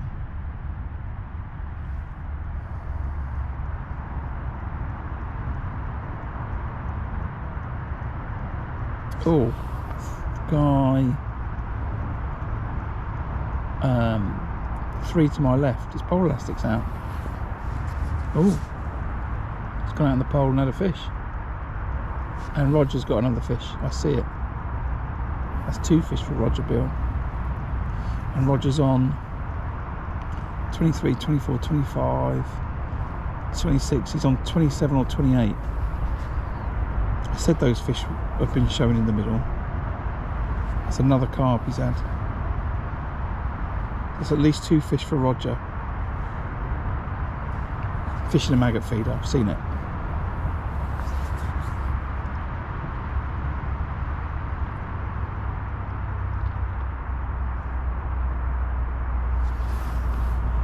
It's a good angler, Roger.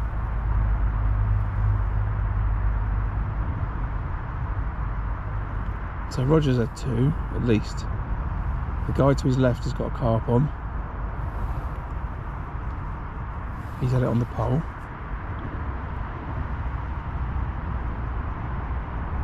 Well, I say it's a carp. Oh no, he's pulled out, he's pulled out. He's pulled out, elastic's just gone shooting back towards his pole. Oh, fish just topped.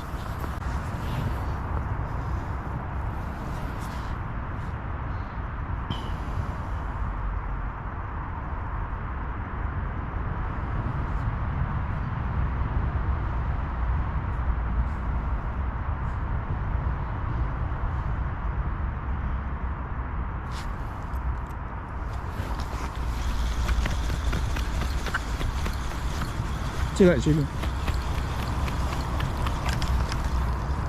Right, next cast is going to be a 10-minute cast. That's my pinky.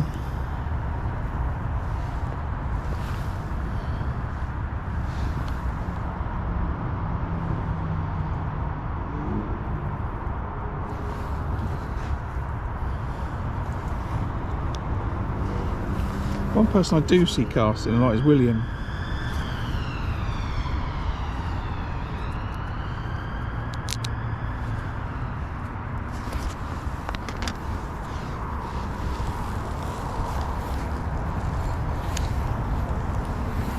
Another fish in front of 118 while they were towards the rope.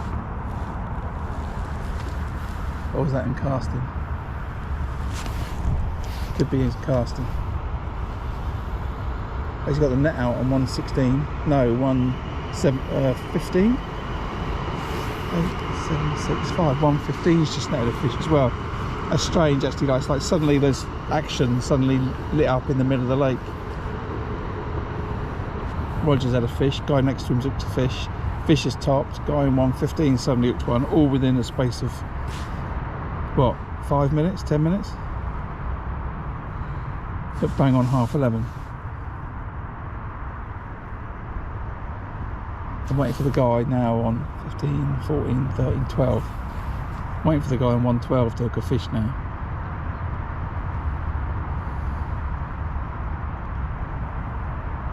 Ideally, I'm going to hook a fish.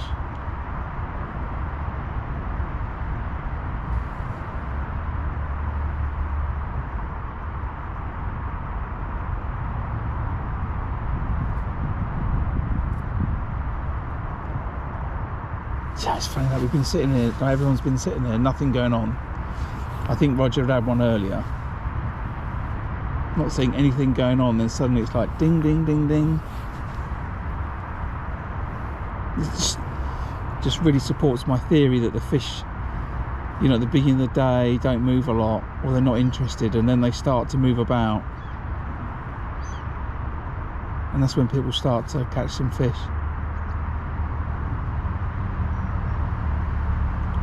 I don't want to say they wake up, but it's just, sometimes it's just like that. You just get that feeling that someone's just turned a light switch,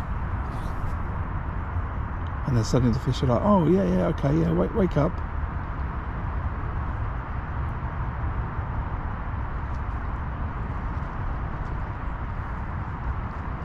It's a bit like on a cook a Sunday roast and then shout that dinner's ready, do you know what I mean? And then suddenly people appear.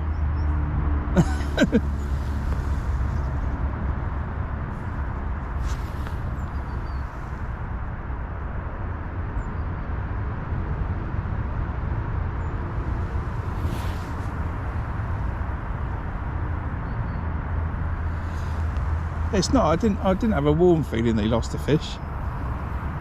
I don't like anyone to lose fish. It's more of a I think what I say, oh, he's lost it. It's more of a there's action. We've been sitting here for an hour and a half, nothing's happening, right? It's like there's activity. If you're writing a little report like 11:30, Roger catches another fish on a method feed, on a maggot feeder. Guy next to him loses a fish on the pole. Fish tops in the middle, opposite 115. 115 then catches a fish. You know, all those entries are under 11:30.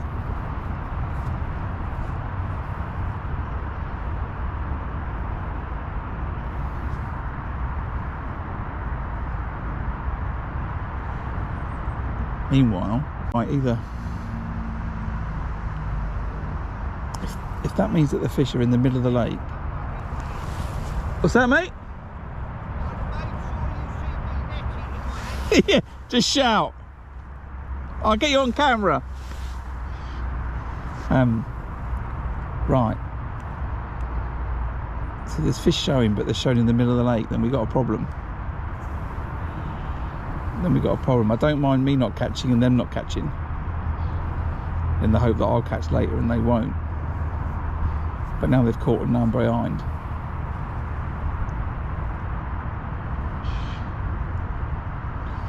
And Neil to my right, he's fishing long, and the guy in 118's fishing long. So that option of going and chucking a method feeder to the rope, I don't think it's going to achieve anything. Just my thoughts for the moment. I don't know what changes. But it's as if, you know, imagine it's like a row of houses and suddenly ding, ding, ding, ding, ding, all the lights go on.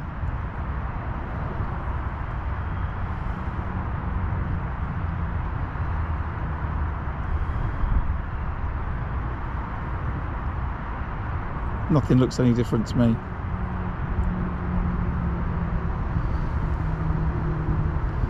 I'll leave this for 10 minutes just because I've had a couple of indications when I've left it longer.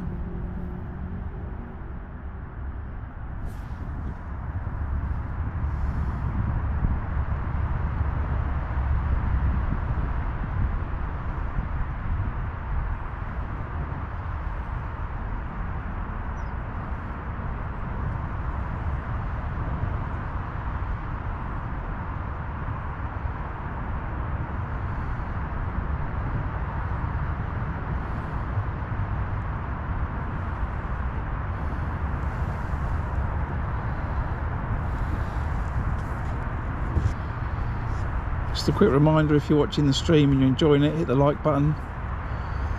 Help send it in front of other people.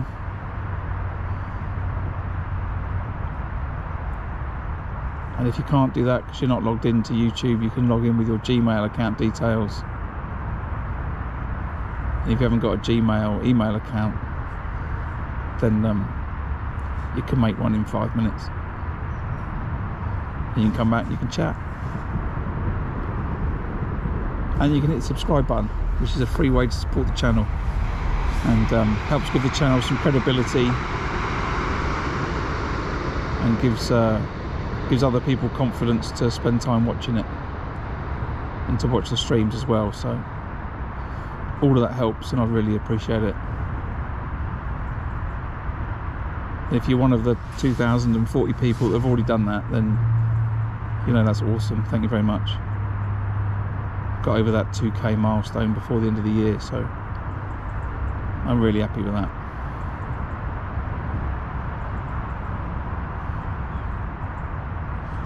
Now what we've got to do is I've got to catch a fish and make it look like I know what I'm doing.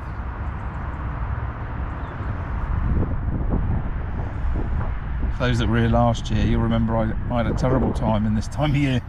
I think it was blank, next match blank. There's not a lot of videos. If you look across my channel for this time last year, you'll find some streams, but you'll find no videos that I made, because I said I wasn't going to make videos of catching nothing.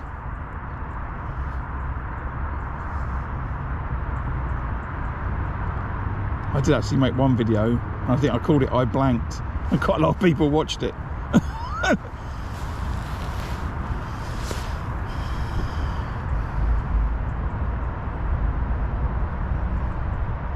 I think I said on that video that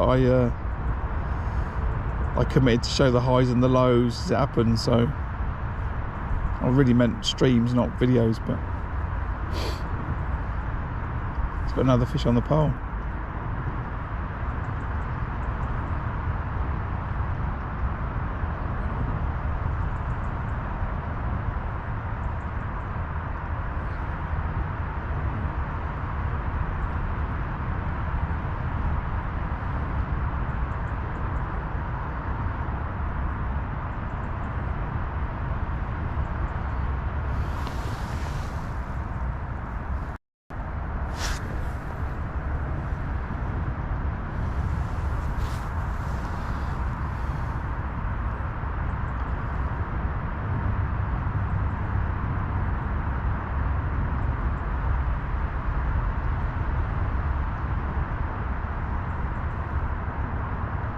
Stick to some of the other ones if it's yellow. It looked yellow. Maybe it's the same as black hydro or something, you know, like that. But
I don't know why it showed that cast in slow motion. It's a good signal here.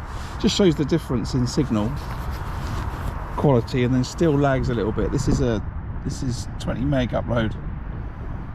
Yesterday was 7.5. Not yesterday, day before. He's got another fish on the pole. They've got to be bream if they're lined up like that. They can't be carp. I wouldn't expect it to be carp that quick.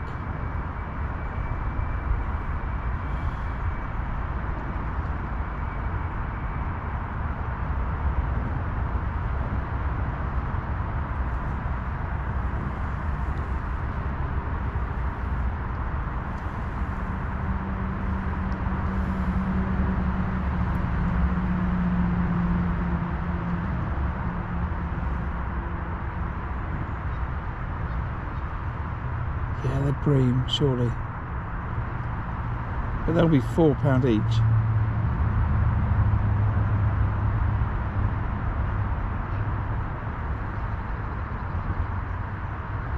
But no, it's just the way the elastic goes back out makes me think they're not.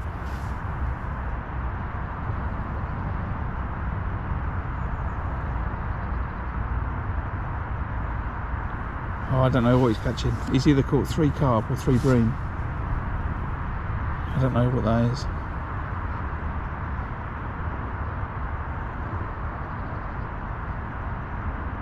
Oh no, that elastic's way out. What's the does anyone know, like if it's a Dura slip or something like that, what the yellow one is? I wouldn't have thought that it's heavy, but the translation to hydroelastic, I don't know it in terms of colours. But no, that elastic is way out. That's not a bream.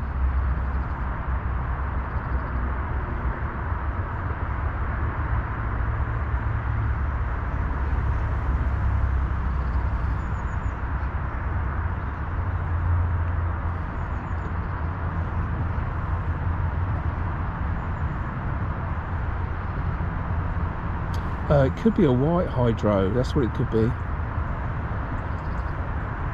It could be a white hydroelastic. That may make sense. So it's soft enough for bream, and it's okay if he hooks a carp in the winter. Could be that.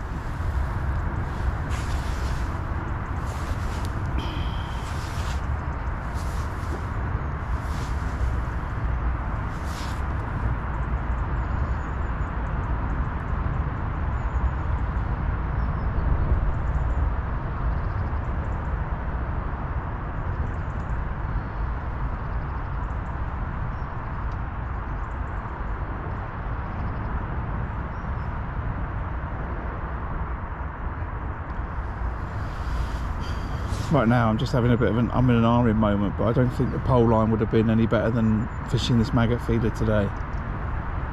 I think I might be in a wrong spot problem.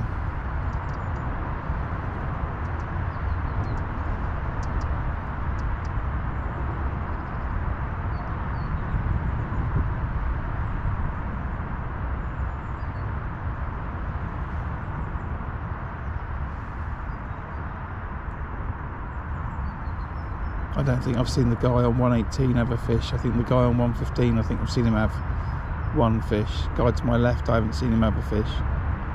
Guy to my right's not had a fish.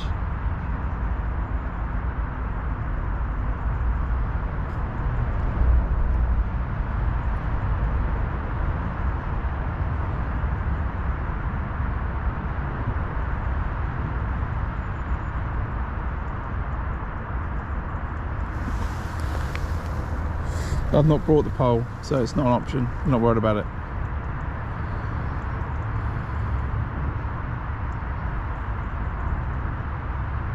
In the matches have been one on a maggot feeder. They're not been one on the pole. They haven't been for months, and I think that's just because it's really clear. A couple of months ago I caught a few on the bomb and a few on a pole, but after that I think when the water went clear, that was the end of the pole. Fish just spook off them too easy. Saying that, he's caught some up there, but I think that's because there's more fish sitting up there.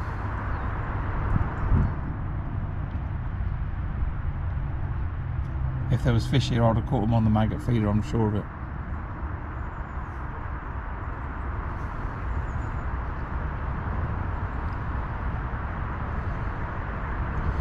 We're staying on it, we're committed. Well, it's not, yeah, everything I'm doing is alright, as far as I'm concerned. What needs to happen for me to catch is the fish have got to want to move down this way. I think they're sitting up in the middle of the lake. Not through the middle of the lake, but in the middle. So they're sitting in pegs. 2, 3, 4, 5, 6, 127. So it could be 126, 127, 128, 129, 130, and then the opposite pegs on the other bank, on the far bank. It could be that they're sitting in that strip of water. And I don't mean all the fish, I mean just more fish.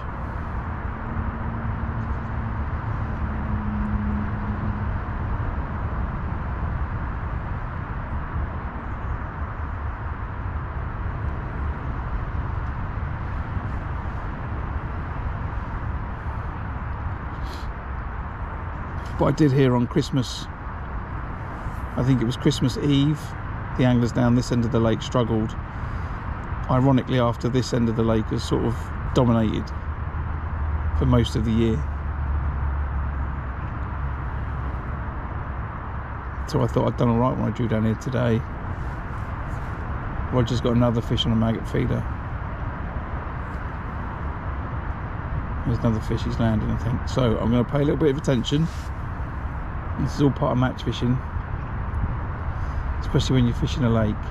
And I'm going to wait till Roger unhooks his fish.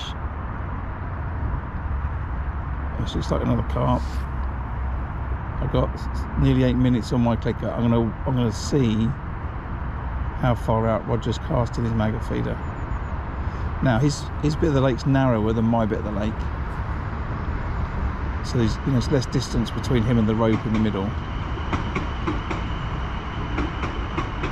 Might have been an F1 actually.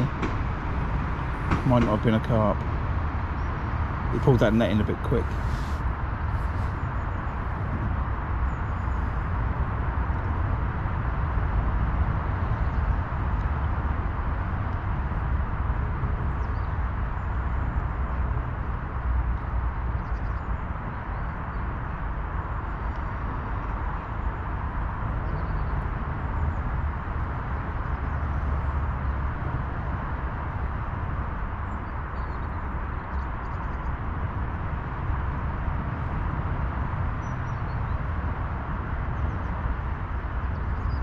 But what we're going to do is we're going to watch where he casts to see whether he's chucking it in the middle .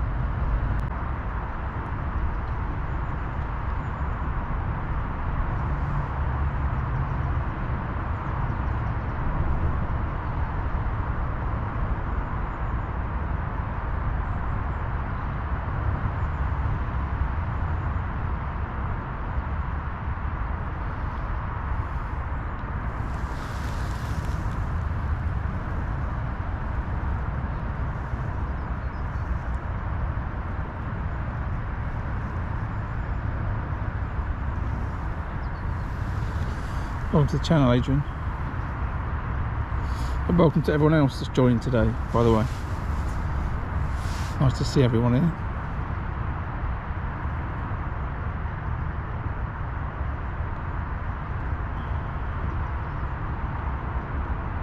Right, I've not seen him cast it yet.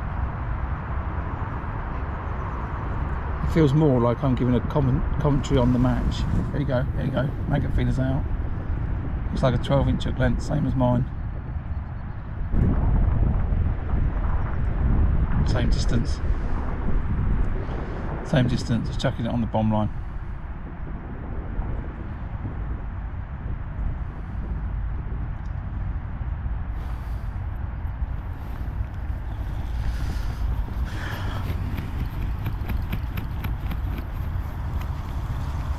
So I think what we're going to do is we're what my buddy called a cup of tea cast, which is going to be a bit longer.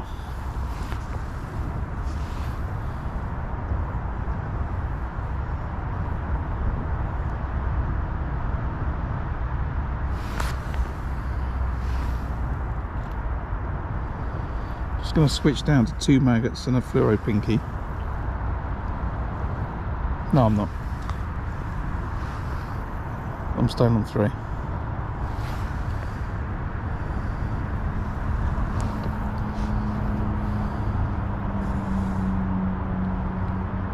I thought for a minute then about catching a bream, and then I thought, stop being silly.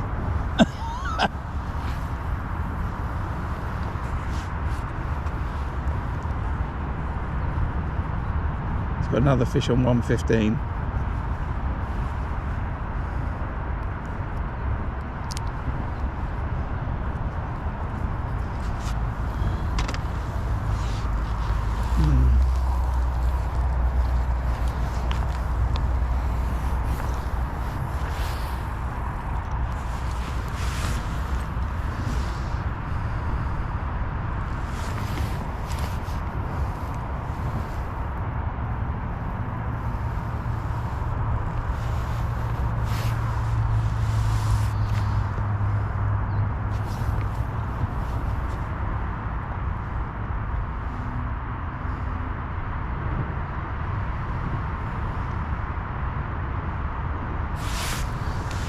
Right, let's try and catch fish.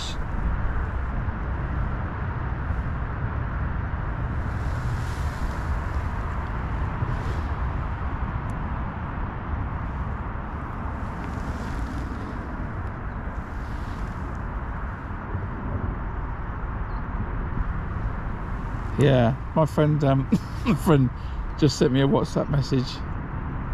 I've just got 5 carp. It's ruined this match then. I have trouble catching that up from this point. Kaylee, what did you just send me, by the way? How do you send me a gift? Because you can't, I wanted to say you can't gift memberships on YouTube. How'd you do that?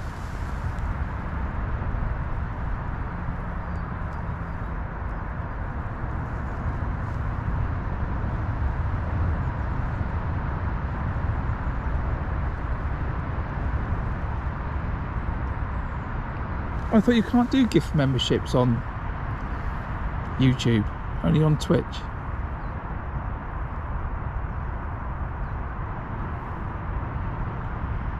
Excuse me, well, it's the fishing chat stops for a minute. Now it's a quick streaming discussion. Streaming and platform chat. I could just sit and commentate on how many fish Roger's going to catch.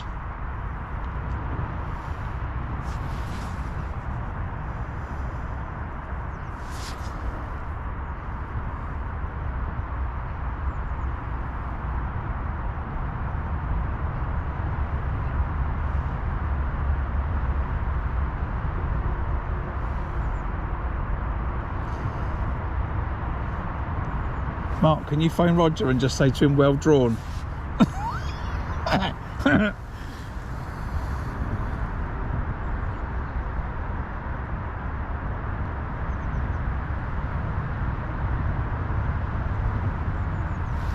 Oh, that's confused me, that's confused me.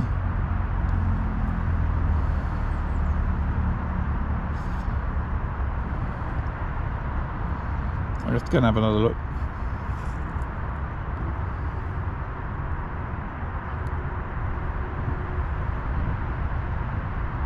Oh, are you in the US? Gifted membership is launched in the US.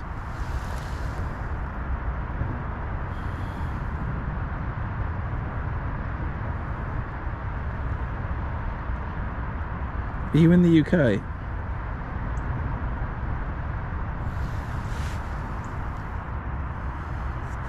Cup of tea. It's meant to be a cup of tea, isn't it?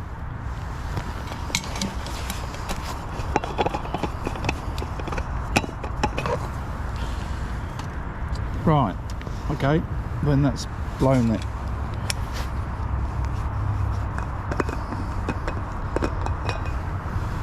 Now what are you on, Android? Or are you doing that from a PC?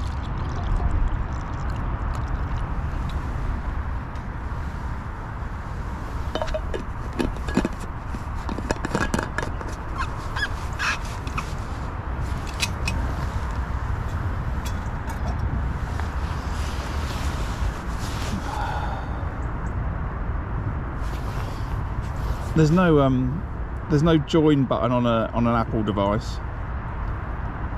You have to put a link instead. That's because YouTube refused to pay Apple a cut. It's got a fish to my left.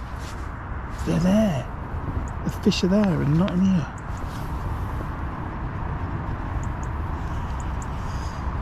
Oh, come on.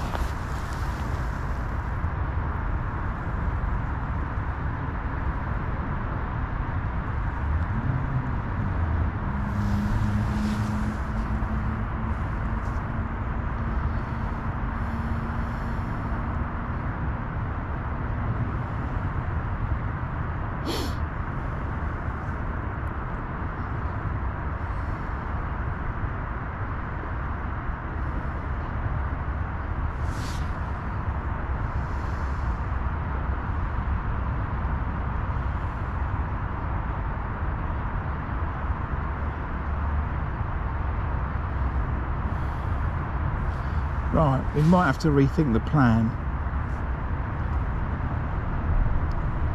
Only because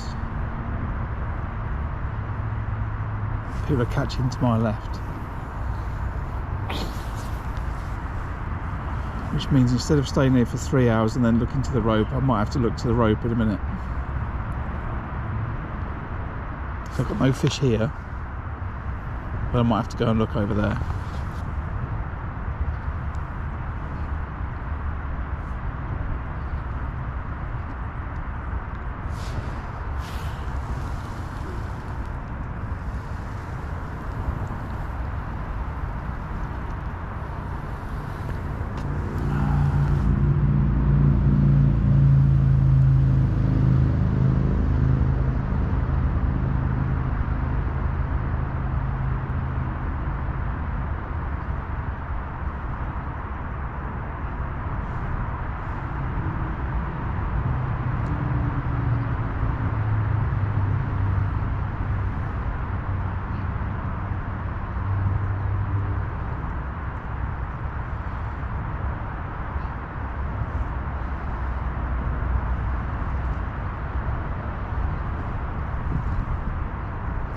So we're having a cup of tea.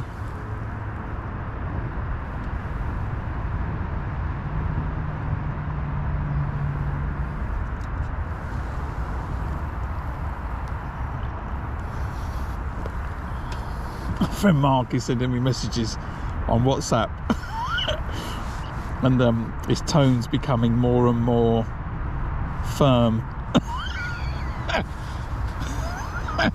I might have to clip those messages in, Mark, to the video I make if I catch a fish.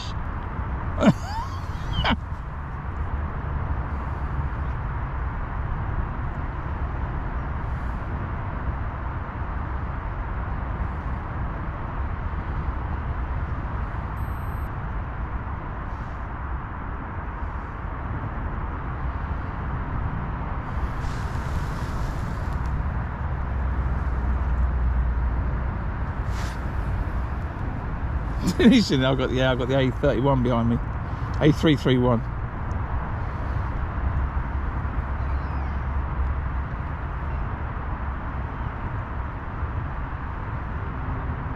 Quite a busy dual carriageway.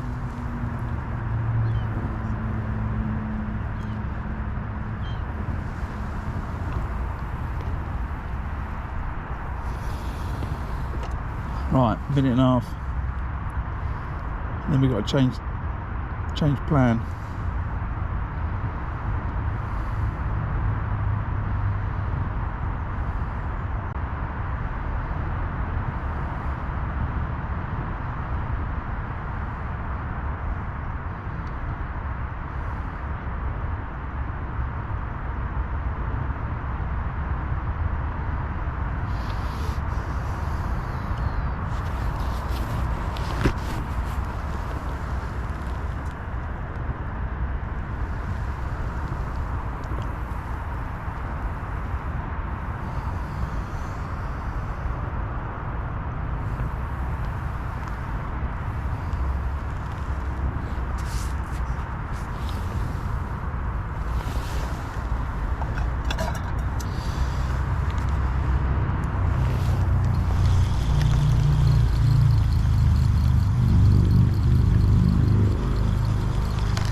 No smokes, not yet, but I am watching other people catch, so we're having a change of plan earlier than anticipated.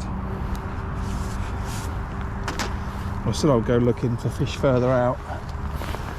I got to 3 hours and I'm going to do it at 2 hours.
Ooh.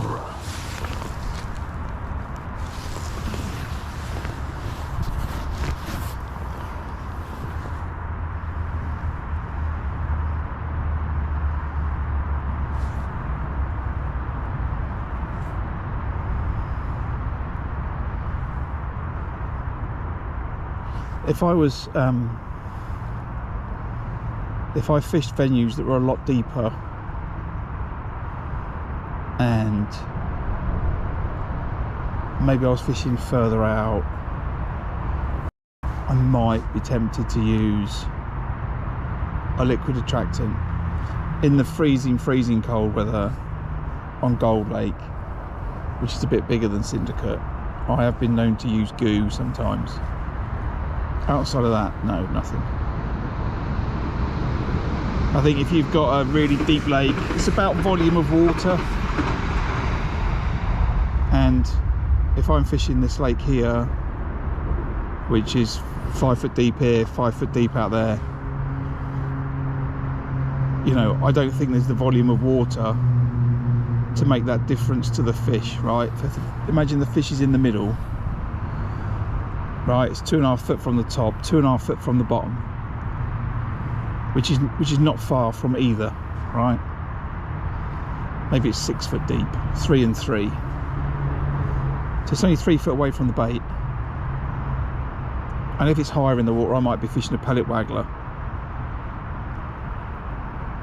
I don't think it's enough of a difference.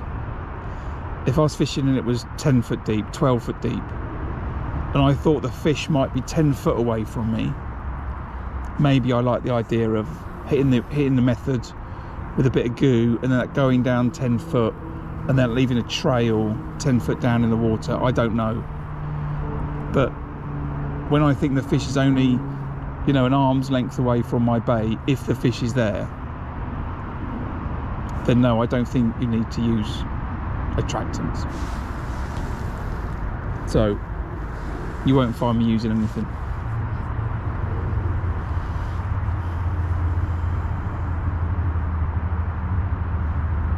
Come back in February, if I'm fishing Gold Lake, I might put a strip of goo on a pellet feeder, maybe.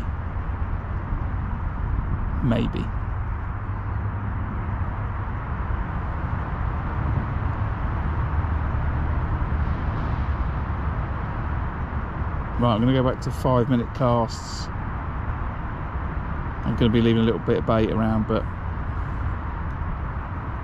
let's do it.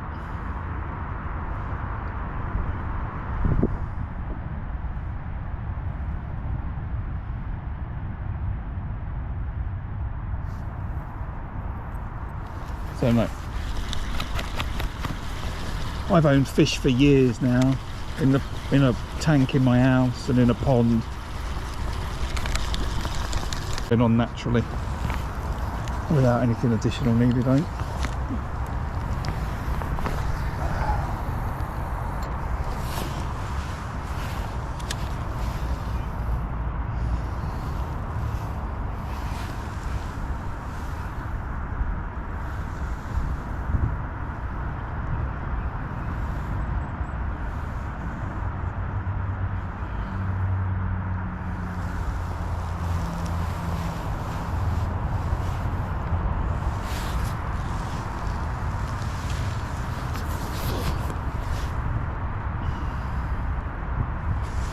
That said, I have seen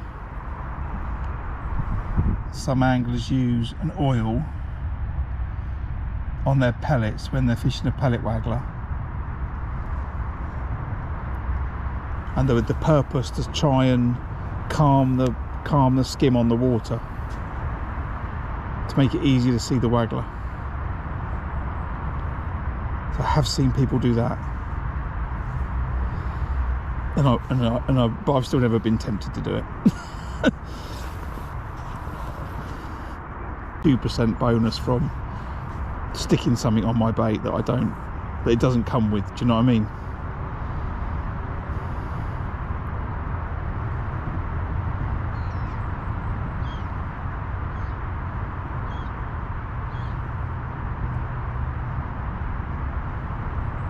The way that I view it, right?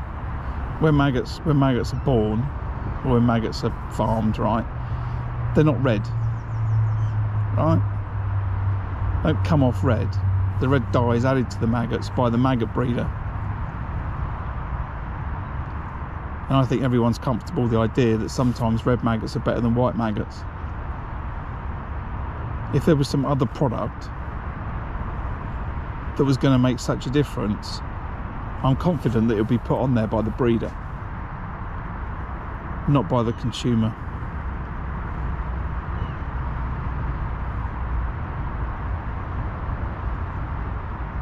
Because why wouldn't they?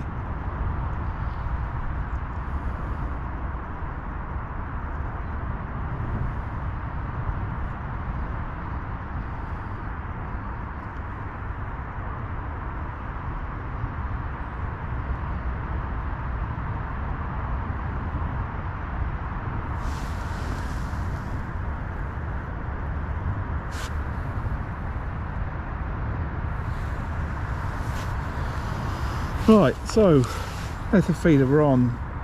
A quick update, 12:15. Fish are being caught to my left.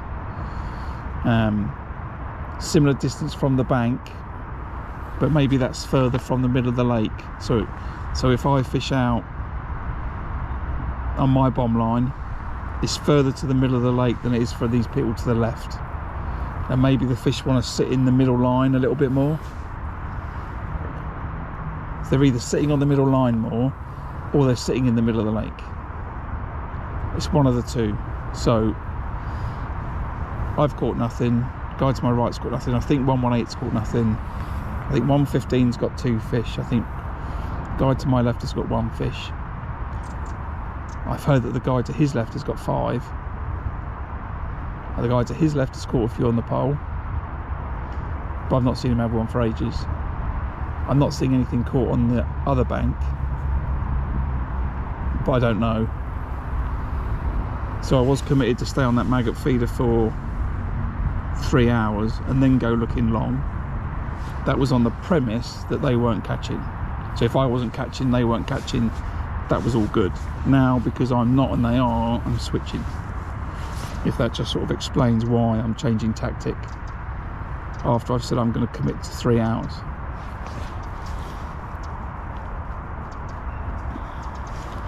That was in a nobody catching basis.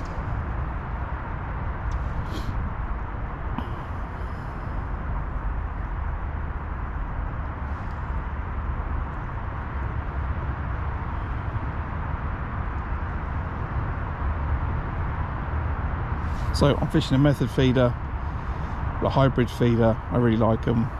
I'm fishing with a pink wafter. And I'm going to see if I can catch a fish.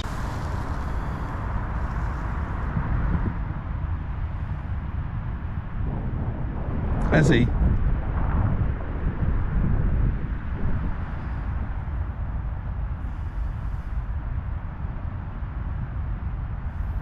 Yeah, I don't know, Smokes. I don't know. I know someone said the other, I think it was Matt Godfrey said the other day on a podcast or something, you know, that he didn't believe that fish ate something because it was pineapple. He believed that in the water that creates a bit of a haze and that type of stuff, and it, you know, sparks the fish's interest. And I think someone responded to him with something like, you know, then why does Guru or whoever do 10 different flavors? Right, I don't know if you responded to that question or that statement, you know, I don't know.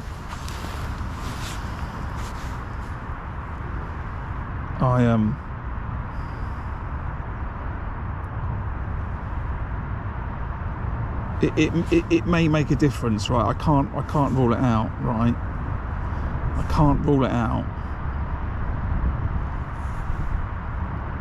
because I don't spend all my time pouring liquids into ponds looking at fish's reactions, right? I don't do that, but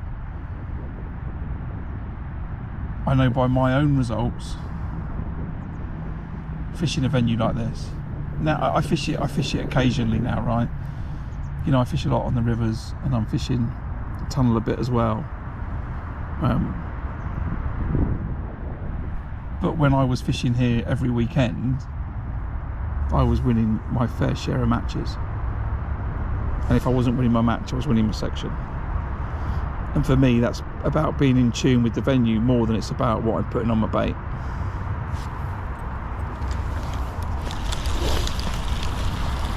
You know?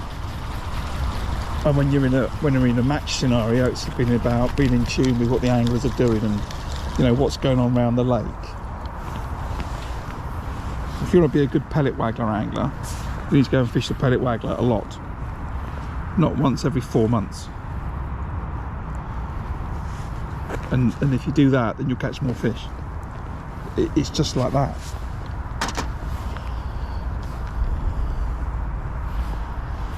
But like I said, if it's deep water, like a lot of volume of water, then I think maybe my view would be different. But these lakes that I fish aren't.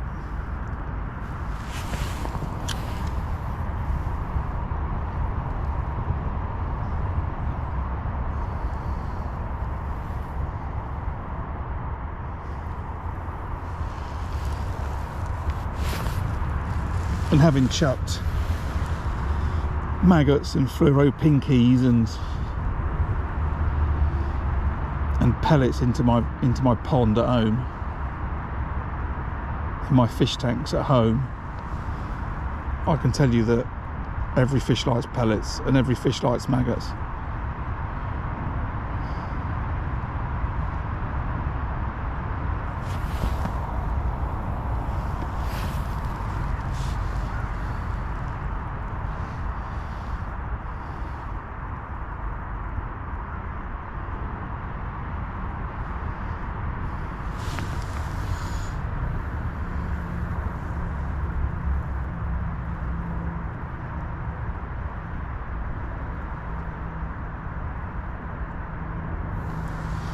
Right.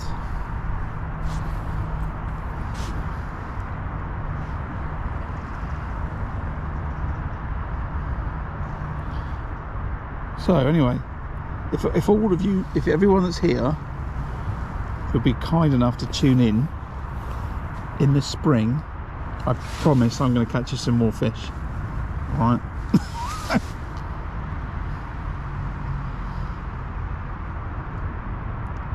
What you have to do right now is you have to form a community, right? And know that when you join my channel and join one of my streams, there'll be someone else that you've spoken to in my stream before, and you'll be like, hello, all right, how's it going? You fish, I fish, I'm interested in fishing, so are you. That means that we're friends, right? The friends of the fishing stream. I don't know what I should call the community, right?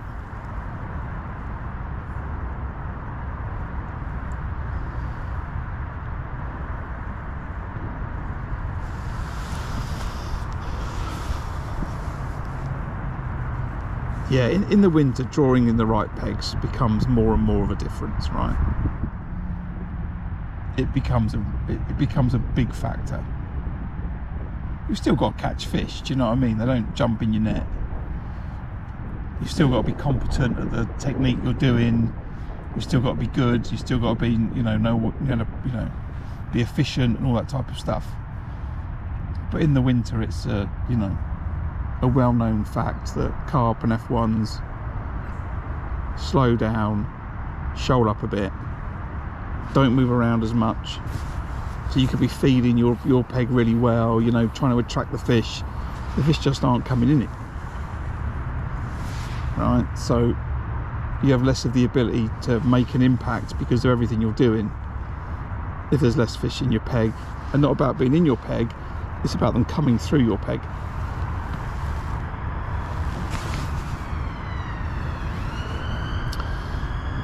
So, drawing on some fish is important. There's got another fish to my left. We'll leave this out for 10 minutes, this cast, I think.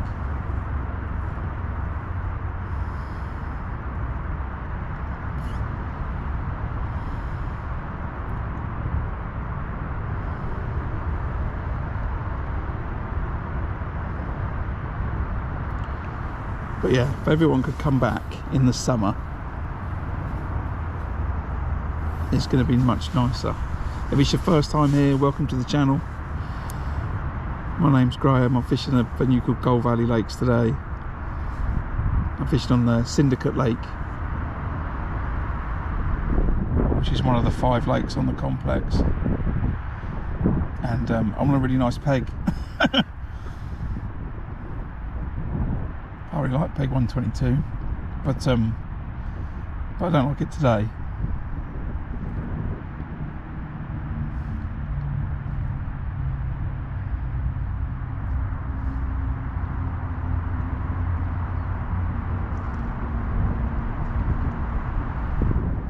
Carp he's had next door, I think. The joyous thing about today is I've got the board, so I've got to go along with the guy to my right. He's got the nets and the scales, and we've got to weigh everybody in. So I'll see exactly what everyone's caught when I weigh them all in later today.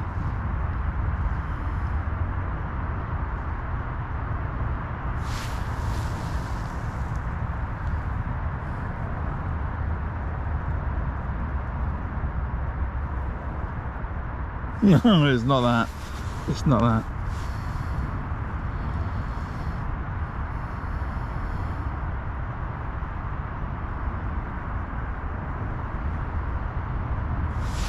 But yeah. While I've got everyone, I might as well just talk about what is coming up, right? I've got another match here on Christmas Eve. Not Christmas Eve, New Year's Eve. On Gold Lake, which is the bigger lake at the venue. I'd say I hold probably a few less, but bigger carp. Go up to 30 pound in Gold Lake. So you've got to set up 2 landing nets. Well, I will be setting up 2 landing nets, just in case. And so I've got that coming up. Then I've got a club match on the river next Sunday. 50-50 chance whether I can stream that, depending on where we peg it. So you might see me there. I'll be fishing the pole feeder. Might fish a flat float. Might be tempted to fish a flat float just for the stream, so people can see it. That's probably going to be one with maybe a couple of chub again, or a few bream. We'll see. But so I've got that coming up. Then I think I've got a little bit of a break, and I might go back to Tunnel Barn Farm, get on some opens at the weekend, because I enjoyed that for the last few matches, going down on Christmas Day and Boxing Day. I enjoyed that, so I think we're going to get back to there for a few bites. and then hop, skip and a jump, we're at the Spring Spectacular. I'll be fishing a 3-day festival at Tunnel Barn Farm, which is an event I really like. And then I've got, in no particular order, but also happening in the year, I'll fish the 3-day festival, the Daiwa Pole Masters, which is probably the premier pole fishing event of the year in the UK. In fact, I'll say probably, I'll just say it is, because it is. So I'll be fishing the 3-day Pole Masters event. I've got the Thames Festival again next year, 3 days on the River Thames, which was a lovely event last year. Some crazy bream weights coming out. I did all right on the end. I won my section one day on the last day, and I finished sort of bottom of the section and middle of the section on the other 2 days. So overall I did really well. First time fishing that festival, you know, the standard of angler was amazing, so I was very happy about that. And then I'll have some other qualifiers. I'll do some Maver Match This at Tunnel. I'll do my Fishermania qualifier here at Gold Valley, and then we'll have a splattering of open matches and, you know, a couple of pleasure fishing sessions, I think. So it's going to be a busy year next year, with my first visit to White Acres to check it out as a venue. And if I like it, I might do a festival there in 2027, so we will see. Some strange names.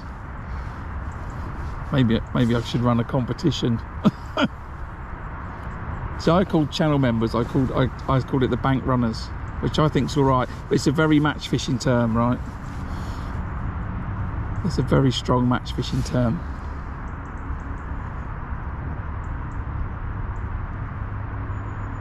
A bank runner, just for everyone's information, when you're fishing a team competition, if they allow bank runners, then you'll have someone supporting the team, and they'll effectively be keeping an eye on what everyone else is doing, your other team members, but also the opposition, and then they'll feed you that information, and that helps you adjust what you're doing on the day.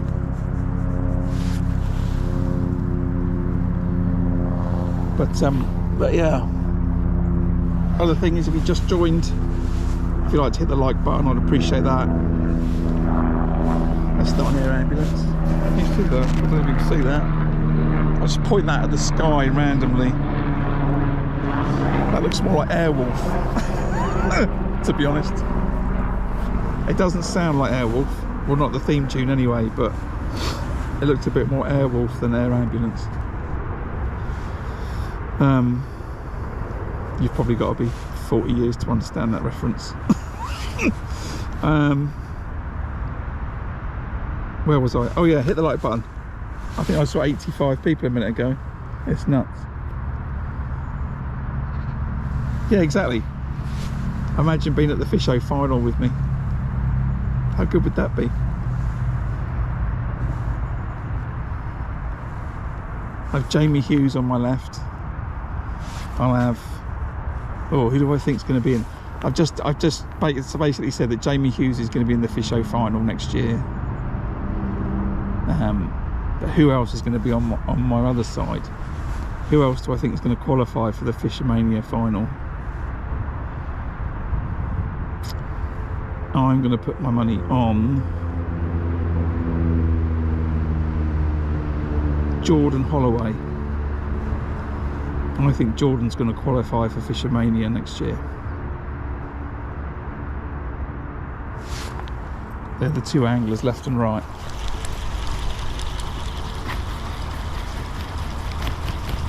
I remember, you'd have enjoyed this. I remember drawing on the Pole Masters one year. Opposite me, I was fishing on club pool, and you could see to the far bank. This is at Tunnel Barn Farm, and on the opposite bank, I've got Andy Bennett one side and Andy Power the other side. And I said to my friend, I said, "What do you think? What do you think I should do?" You know, I can see, you know, they're both on the lake.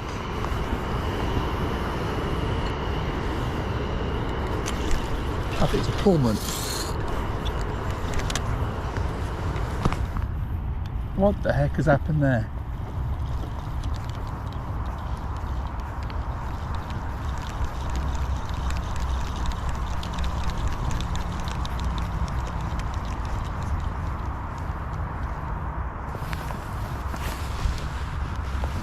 Right.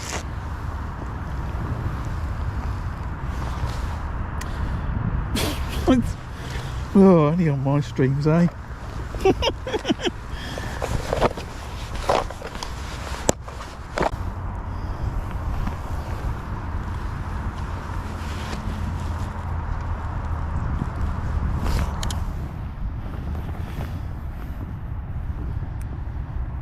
And for anyone that may be wishing that I'd have got their back to deal with the bird, unfortunately that's not the case.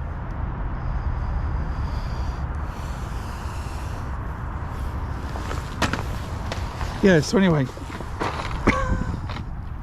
Andy Power on one side, like through the bush, and Andy Bennett on the other side. And I said to my mate, what do you think I should do?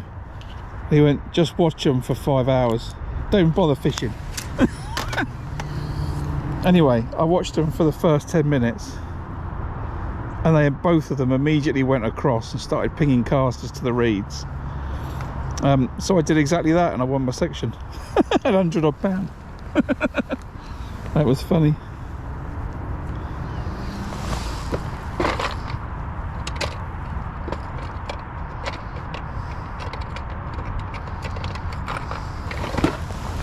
I can't believe that cormorant was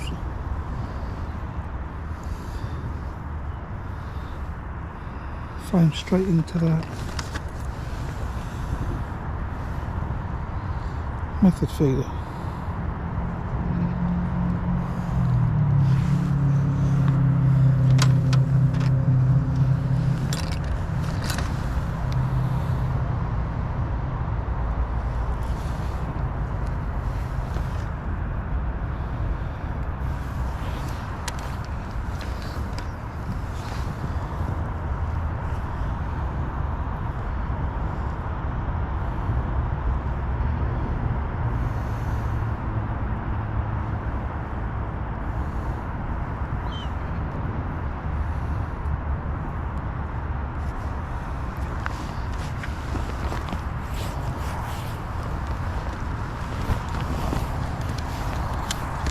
Right, question is, how much line did I lose? Not a lot.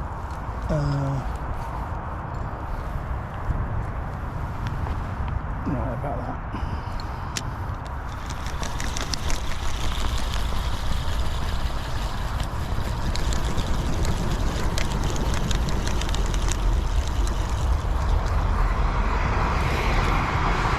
I swear it's just like it's bit me off. It's like grabbed it in its beak. That's what it feels like, and it's just bit me off. If you have the unfortunate scenario where you cast and like a seagull flies into the line, or you know, something like that, or takes your pellet on a pellet waggler, which sometimes just feels unavoidable, the bird kind of makes a bit of a scene, do you know what I mean? And like hits the water, or this thing just carried on flying like I'd cast into an aeroplane.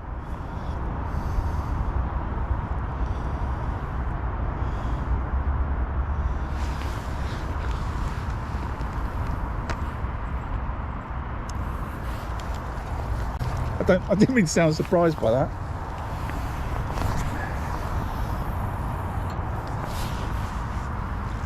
Well, I've been busy tackling up. You've been busy catching on the Maggot Feeder. Right, let's go.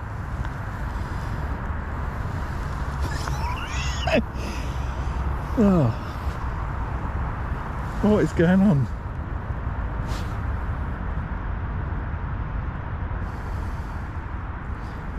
I don't need a bank runner for the guy on the left. I can see what he's doing. He's fishing a maggot feeder. One of the joys of fishing lakes instead of fishing rivers is you can see what people are doing. Well done, Neil. Is that the first one, Neil?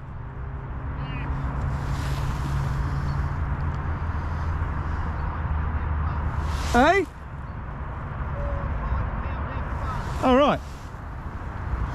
So it's a 4 or 5 pound F1. Right.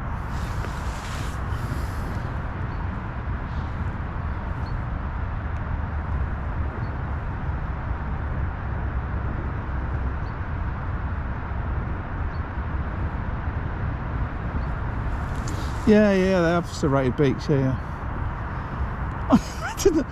That was nuts. It's obviously a decent chuck. There's just 2 of them have just come from the right hand side.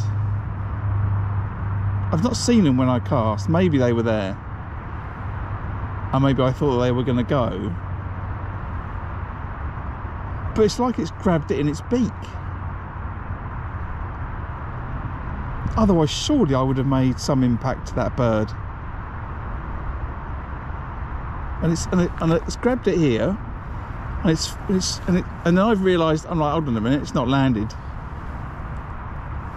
And then I see them flying to the left, and I thought, I've hooked it.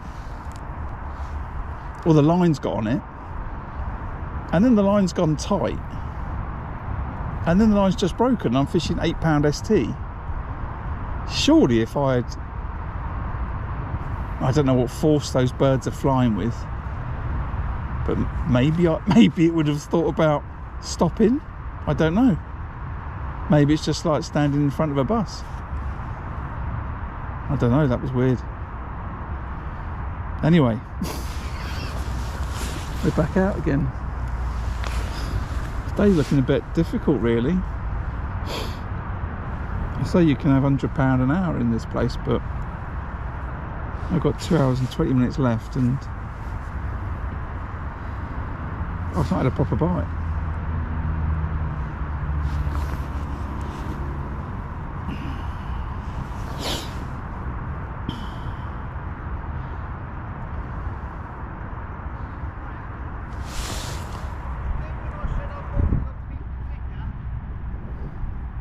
Yeah, I don't know what that was about.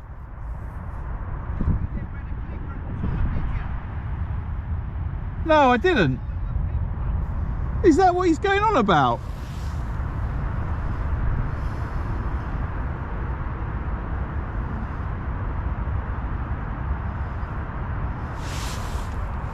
Sorry, Neil's just showing to me that he'd bought me a pink clicker, which I think was before I bought one. I fished for like a year on the channel, and I didn't have a clicker, and it was winding Neil up that I didn't have one. And I said that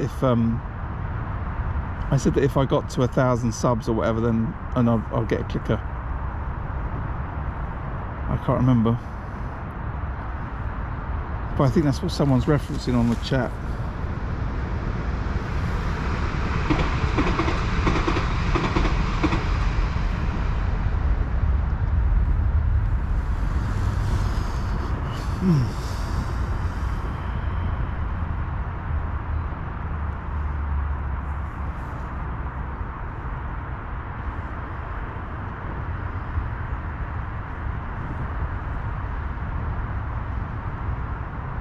Anyway, like every good match angler, little box of feeders ready to go. Spare maggot feeders, spare method feeders, spare bombs, all in there. Little box of hook lengths, all tied up. Got ones for fishing pellet, so I don't fish pellet on the method anymore really. So I used to fish pellet feeders a lot.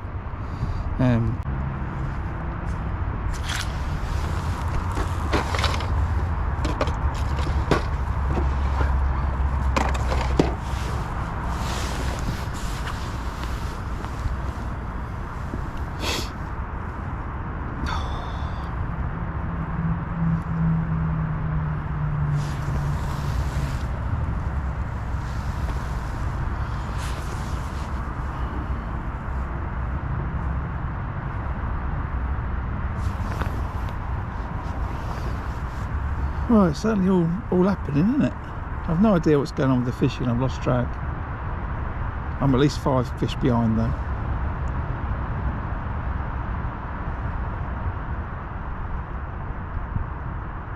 I could be the only person currently blanking on the rake.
If I was fishing, not for this match, just to answer the question is, do I have a spare rod ready to go? The answer is no.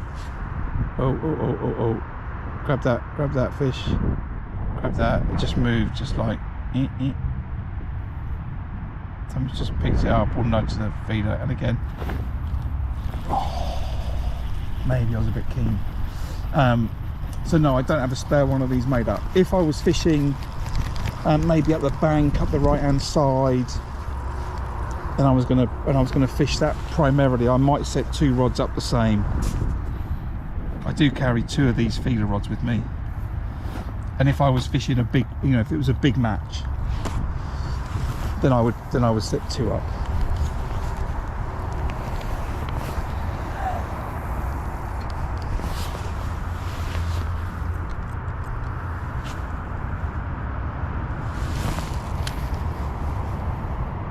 What I could have also done was chuck the maggot feeder out while I reset that up, but I don't feel that need and urgency today.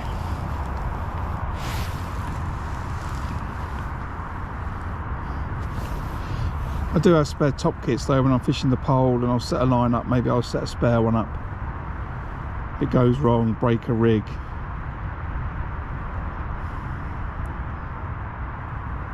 Just have another spare rig ready. It's more common when I'm fishing the pole.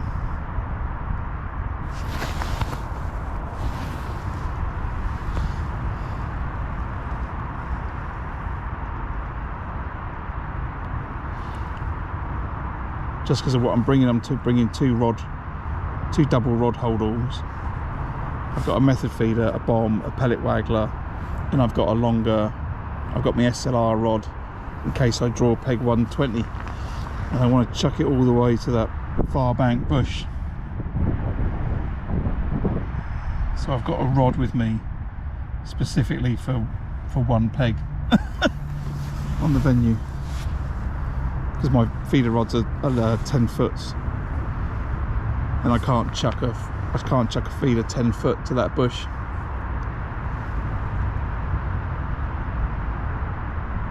Oh, I say that, I might be able to,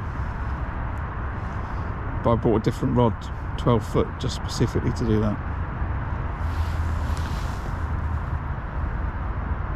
I've got spare tips though, so if I break a tip on a rod, I've got a spare tip.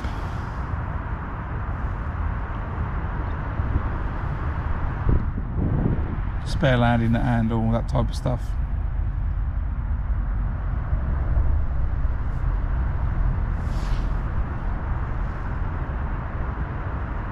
So maybe a little indication, might have been a bream.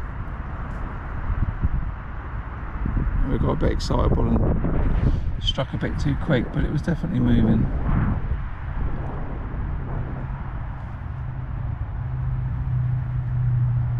Okay, he's got a fish on the far bank now to the left of 115, so he's had a fish.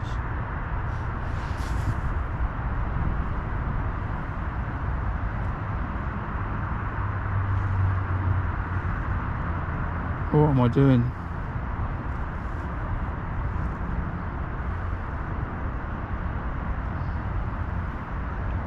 It's just winter fishing. I won my section here the other day. I won my match on the river the other day.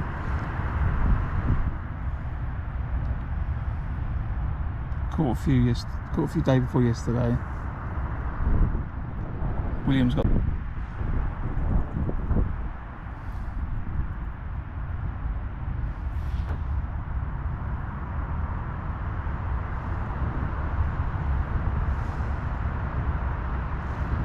I'm looking like a bit of an amateur. This should be like an introduction to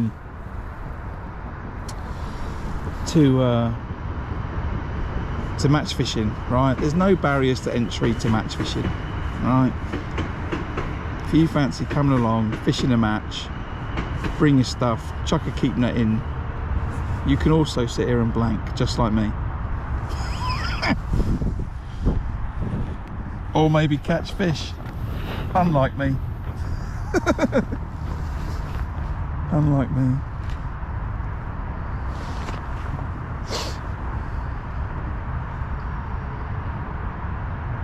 I was just thinking, last winter it was terrible. I had a terrible time last winter.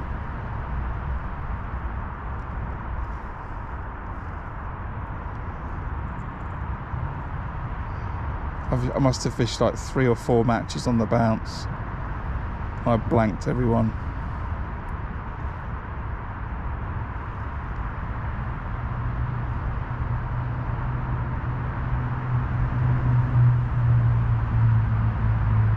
Oh, another indication, maybe.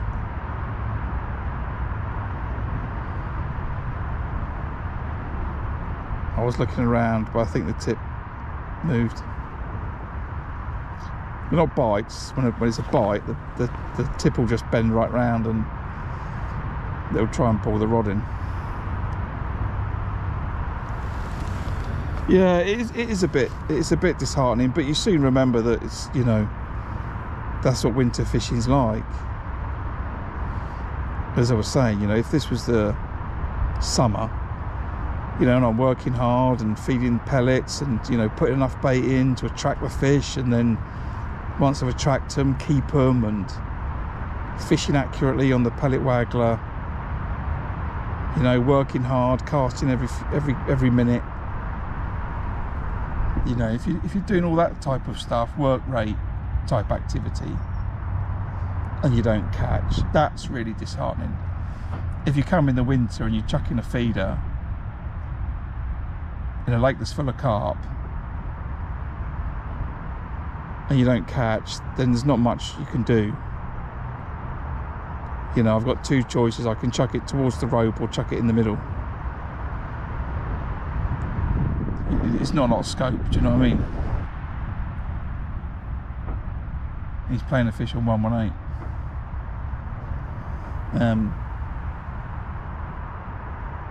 So, you know, what can you do about it?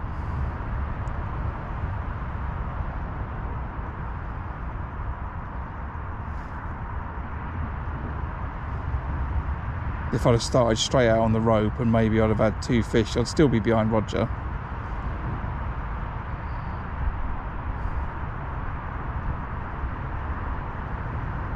What's going to determine how well I do is how many fish want to be in my peg. It's like the primary driver in the winter, because you can't attract them. If this was the summer and we were fishing a pellet waggler, and say Neil in 120 was fishing a pellet waggler and so was I, you know, I could feed more bait than he did, and I could feed more regularly, and I could try and draw the fish from his peg into my peg, and they would move.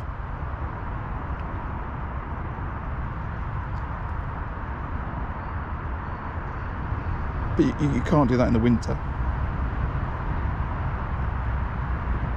I'm going to leave this in. It's just 7.5 minutes. I'm going to leave it in.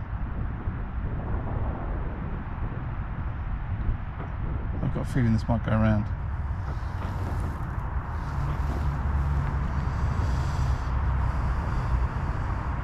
But yeah, fishing 4 matches on the bounce and catching nothing was a bit disheartening, but you've got the choice of to come fishing and or not, you know.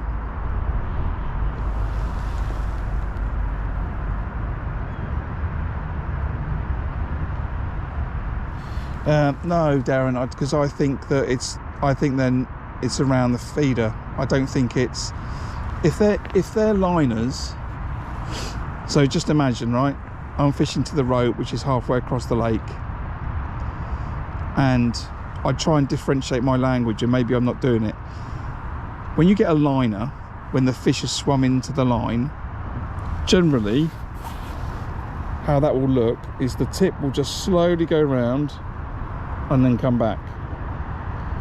What's happening here is it's doing this, and what that's suggesting to me is it's either fish just bashing around the feeder, eating the pellets off the feeder, or they're catching my line while they're doing it with their pectoral fins. Imagine they're up like this, and it's this fin that's catching my line, which is making the tip do this. If they were shorter and it's fish swimming through the line, I expect to get lines like that. That makes sense? Hopefully it does. So I would try and say these are indications. I would try and not call them liners. I might be calling them liners, but I mean that the fins are just tapping the line as the fish has uprighted a little bit to get its head down on the bait.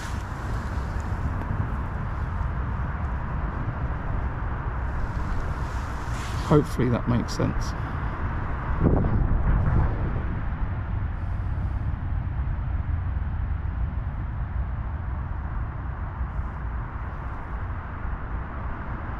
And then I guess it's quite specific to the angler on how they talk and explain what's going or what they think's going on in their peg. But you know, in the summer, if you feed some pellets and then chuck the bomb over it, and then you get a lot of those long liners, you might think that the fish are all swimming around the peg intercepting the loose offerings, and that's a good indication of when you should go on the pellet waggler.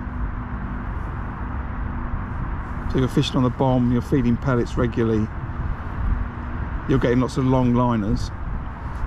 That's a good indication to try the pellet waggler.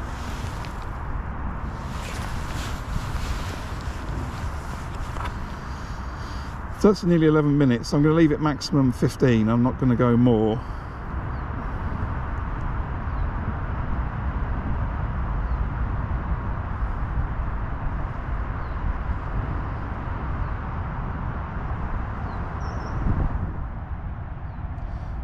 Maybe they don't like pink wafters.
Another indication then.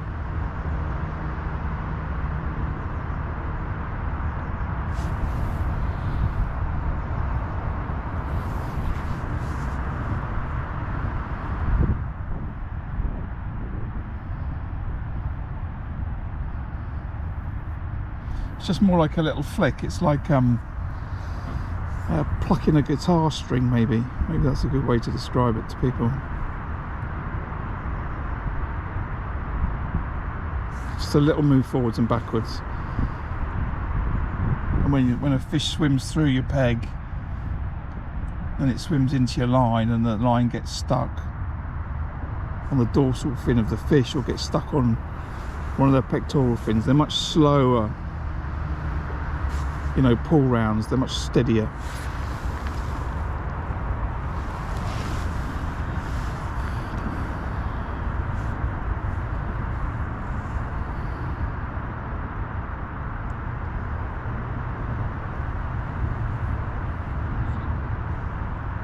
Right, just gone to 1 o'clock, 2 hours left. It's not looking fantastic. We're currently blanking. I've had some indications on this long line, but I've still not caught. So now I'm a little bit torn whether I should stay on this long line or come back on the maggot line, but I think I'm going to stay on this long line.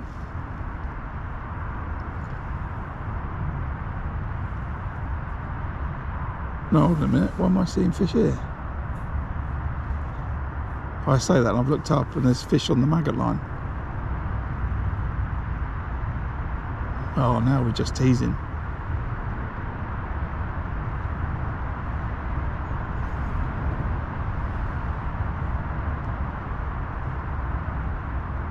I've just seen 2 fish top.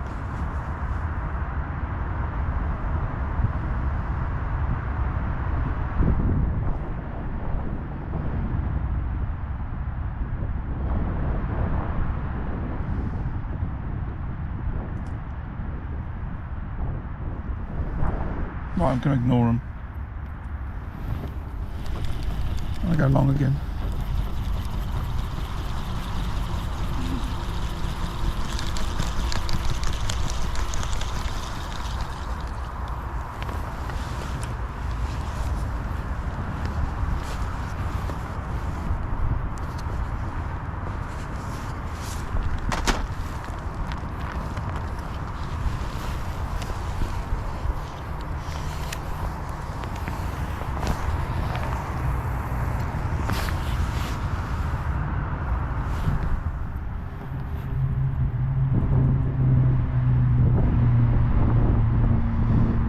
No change of hook bait needed. It's not a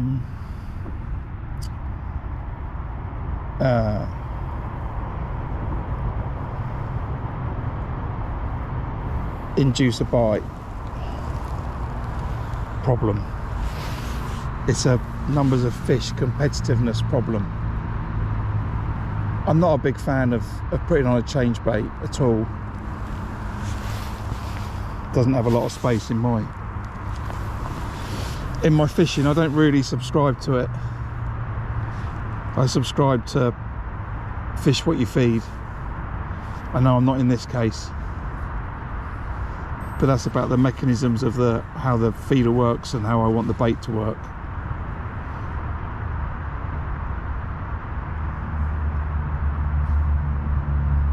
But yeah, I don't. If the fish comes along and it wants to eat this bait, it's going to come and eat this bait. If it comes along to that little group of pellets and it finds a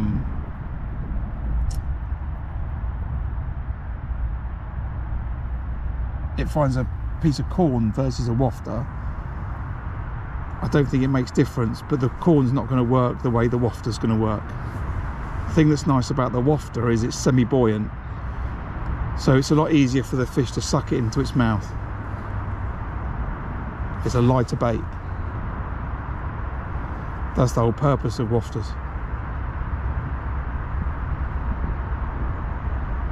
I don't think the fish turns up in the peg and says, well, I like them pellets, but could you change that wafter for 3 maggots and then I'm interested, please.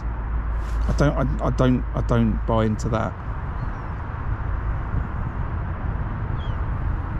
If I sit here and I think, oh, maybe it's bream and maybe I want the bream to suck it up easier, maybe double maggot would help, blah blah blah blah blah, but I'm confident that it's carp and I need to catch carp. I can't win catching bream.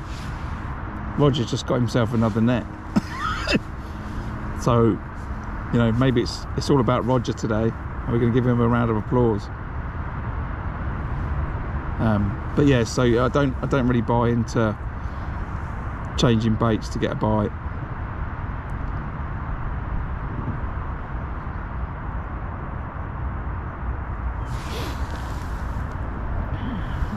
Yeah, there was another fish topped.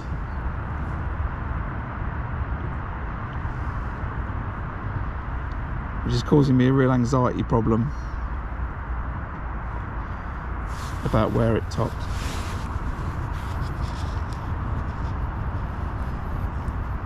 Which was on the maggot line. It's stopped now though.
Yeah, that's what I mean. The wafty's semi buoyant. It doesn't sink. So semi buoyant's the wrong phrase. They float, right? Wafters float. But when you stick a bait spike in them, and they're attached to a size 12 hook, size 10 hook, then they just sit upwards, right? And then they can easily be sucked in. Right, they're not heavy. It's not like you've got a heavy pellet on or a mini boilie or that type of stuff, which will just sink to the bottom and be heavier. So when that fish comes in and it starts sucking at those pellets, it should suck the whole lot in. Right, it should suck the whole lot in. It does have some opinion, right? So if it gets pushed away from there's a 4-inch hook length. If it gets pushed away a little bit from the pellets, it will be there and is hopefully noticeable to the fish. Says, "Oh, I'll eat that." Right, it should stand out. But that's if it's got pushed away from the bait. Like that's sort of making sense. Try and. I'm not sure if it's totally clear. Let's put that on a side tray that's full of holes. Brilliant. Right.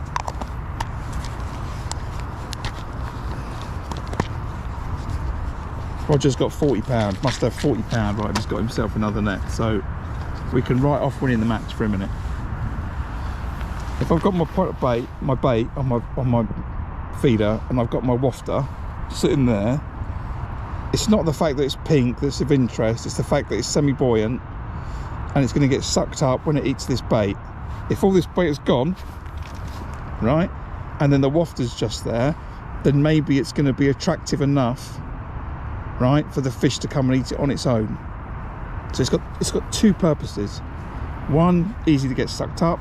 Two, if all that bait goes and it didn't eat this, right, or this has got pushed away for whatever reason, right, then it still might be attractive enough on its own, which is why I still reel it in after a certain amount of time, because all the bait could have gone and this could be sitting on their own, and that's not enough. Hopefully that makes sense. It's got two uses. That's why I think they're so good. If it was 2 maggots or a single piece of corn, and that's on its own, I don't know that's enough to get me a bite. Now I want something visual that the fish are going to see, and it's going to waft a little bit, and then also be easy for them to suck in.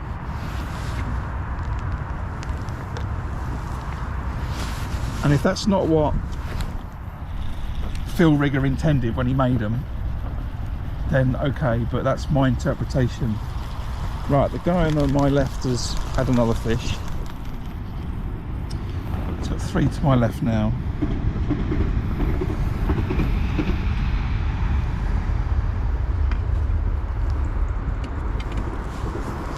I'm going to chuck my maggot feeder again.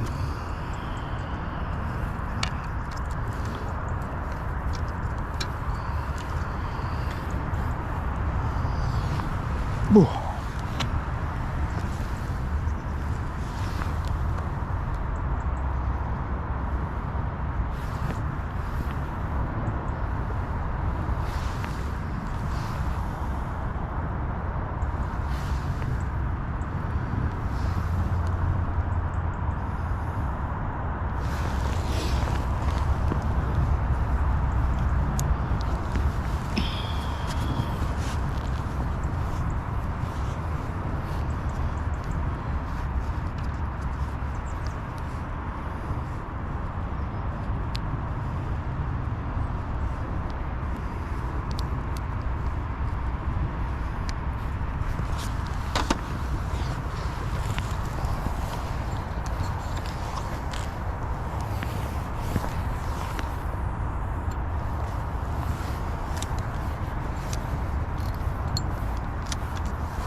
I've actually got 2 little heated warm pads from a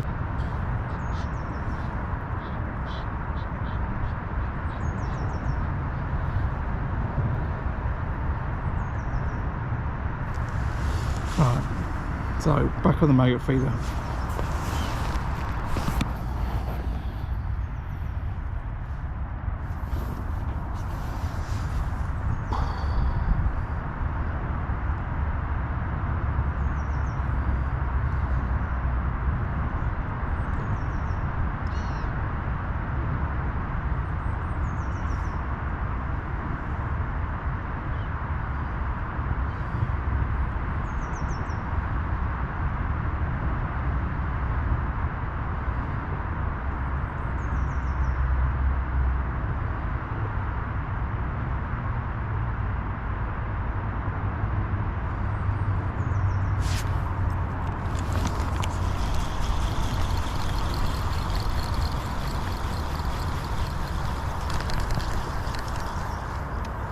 I wasn't happy where I chucked it.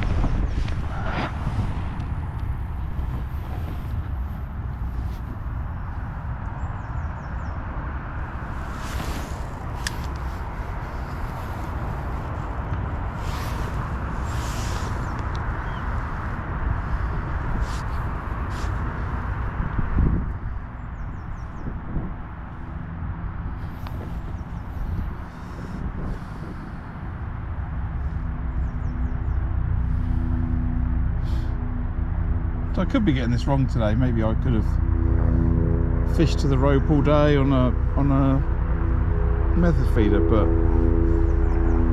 I'm not sure. I'm not convinced. Med says that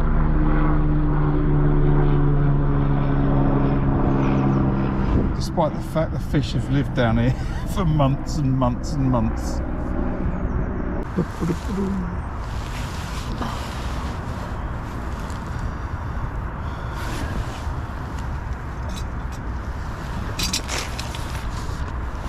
So, but I never have 2 cups of tea. It's got to be really quiet for me to have 2 cups of tea.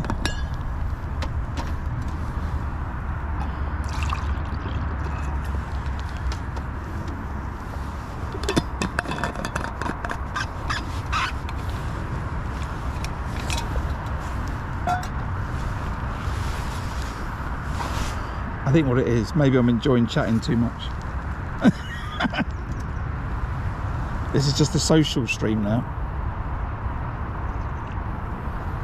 This is a social stream against the backdrop of the lake.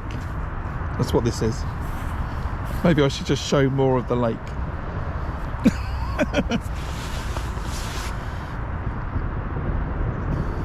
There'll be no video made of this stream, so you have to have been here to have enjoyed the chat.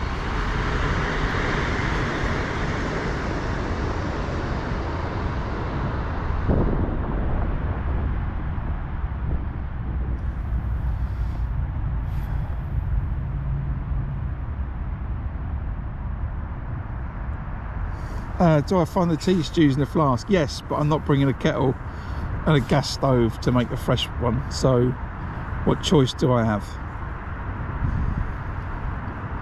What choice do I have?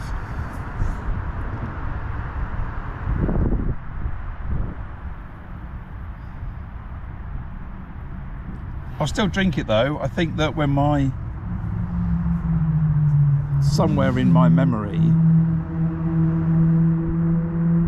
I think my dad used to take a flask to work, and I think that he also used to have a flask when he'd be out pottering in the garage or the garden, because I recognise the taste of this stewed tea.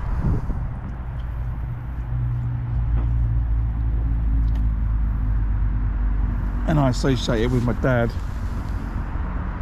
But I can't do, no, I'd go nuts, mate. I've got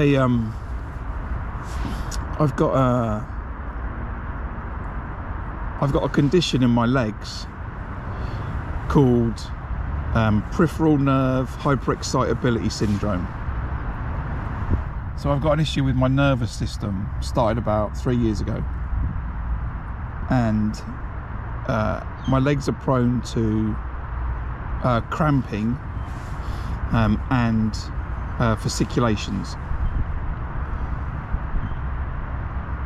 and I take some meds for it to try and calm it down, and it does, you know, they do a reasonable job. But if I was to take loads of caffeine, it would make the condition worse. So I do drink coffee, but I couldn't sit here and drink a flask of coffee. I'd be climbing up the wall. So it's not possible. Oh, drinking Bovril.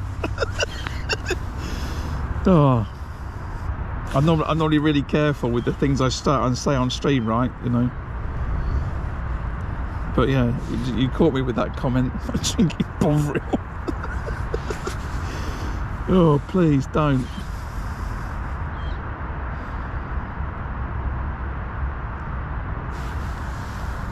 It just reminded me of my grandma.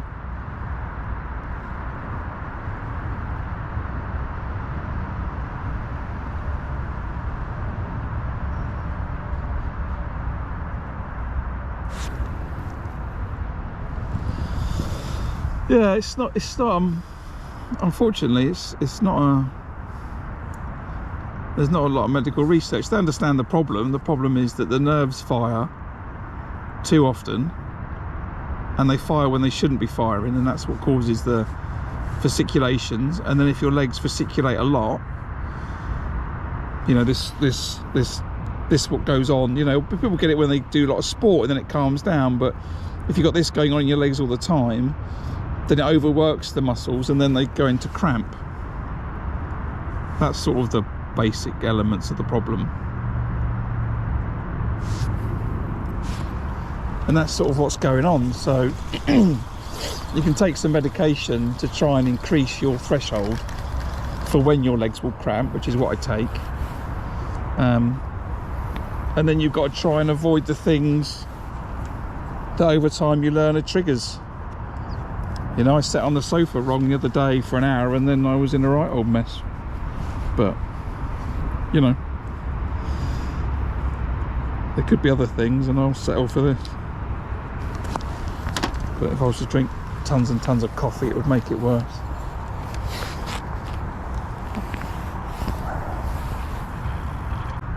Or whether it's because I genuinely think it's the best opportunity to get me a bite, I don't know. But either way, I think the match is written off. Even though we've got an hour and 40 minutes to go.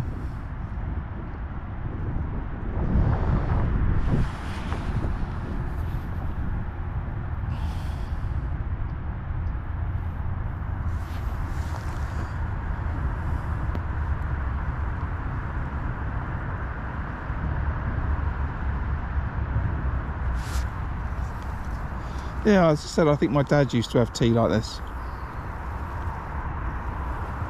And I've got this recollection of the flavour.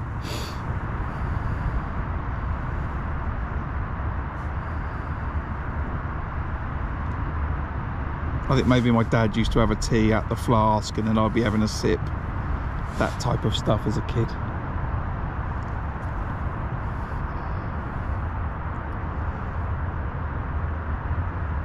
But it's only for a few, you know, the odd occasion that I make a flask up when I come fishing. I don't otherwise have one. Oh, by the time we get to March, I'll be in my t-shirt, you know. But in fact, a 50 on.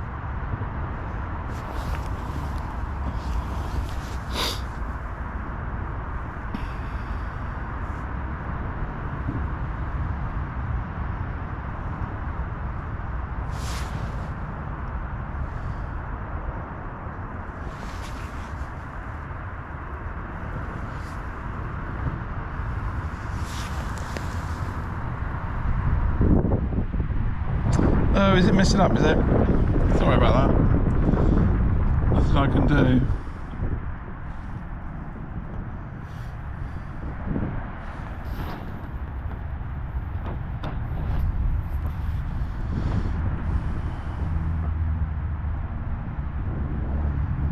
I would say you can watch the video when I make it, but I'm not sure I won't make a video out of this. If I don't catch, then there's no video.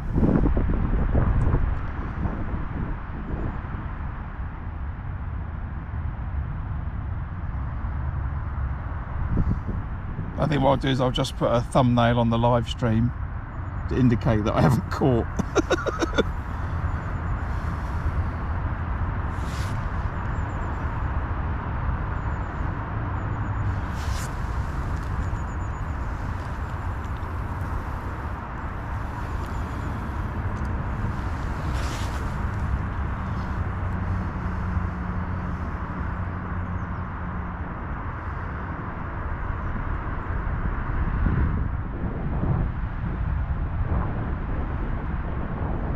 I've noticed a bit, so it means you must only be listening.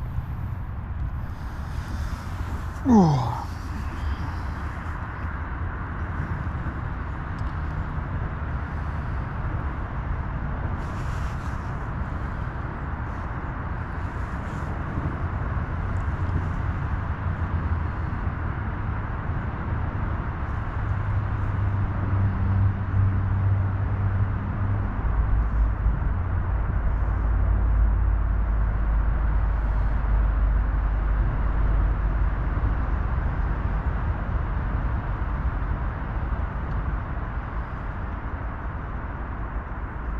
Doesn't bode well, does it, for next Wednesday? One fish last visit, no fish this visit. We're going into a match having fished 10 hours for one fish. Doesn't feel good.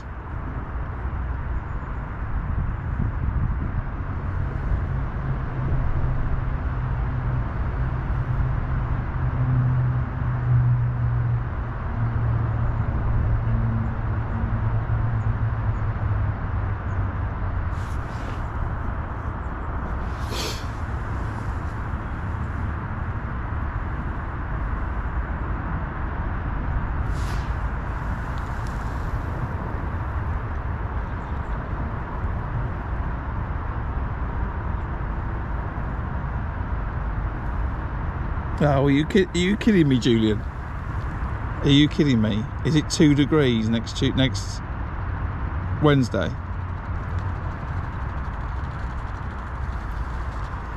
If it's 2 degrees next Wednesday, then the live stream might just be me sitting in my house tying rigs, chatting to people about fishing. Is that really the forecast? 2 degrees and sunny.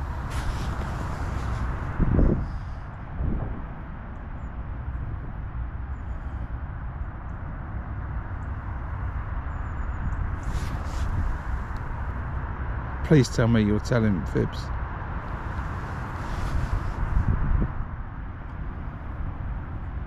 Yeah, what's the wind though? What's the wind like? It doesn't feel like 9 degrees today. That's because of the wind. What's the wind like on Wednesday? Come on, weather forecastman. I should stay indoors. That's what I should do.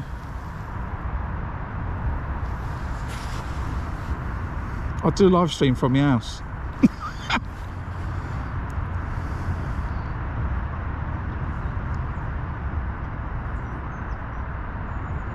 So what we could do, we could I'll replay the video of where I caught a load of fish on the pellet waggler on that day on the Canal Banker Gold. We could replay that video.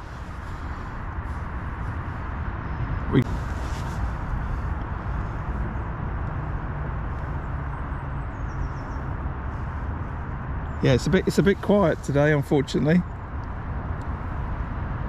Yeah, the stream is buffering a bit. It might drop out. It might drop out.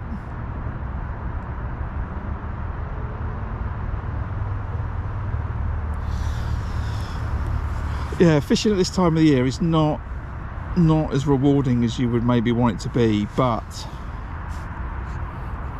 another fish to my left. Now, interestingly, the gentleman to my left, he was on my left when I caught all those fish on the pellet waggler, and I think I beat him by like £1 or £2.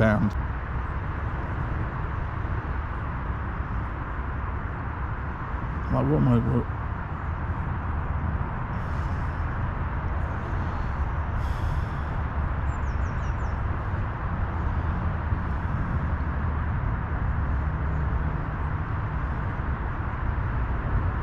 Fishing a maggot feeder. Let's just put it down. Is he getting the pole out?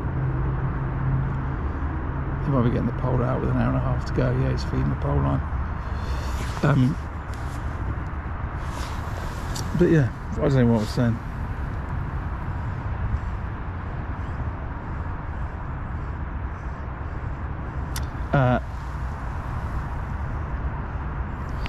Couple of responses. No, I fished the method to the rope and had a couple of indications, but no fish. And yes, I've got some corn, but I'm not going to fish it.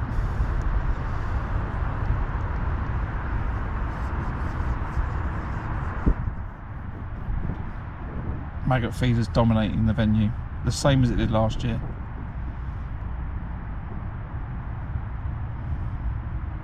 And I think I said this, and somebody returned.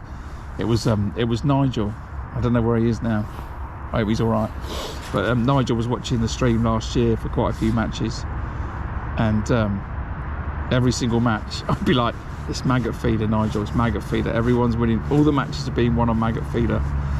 And he would sit there and go, "Yeah, but you're not getting any bites." I used to laugh.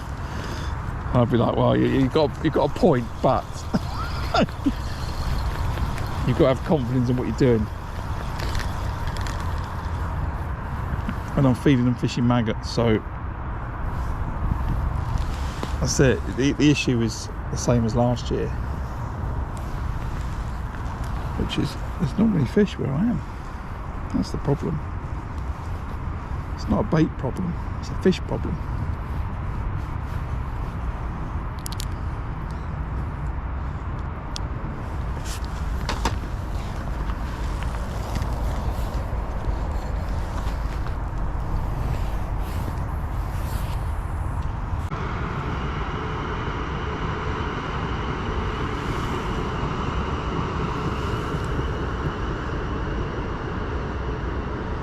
Or it's I'm chatting to you lot problem.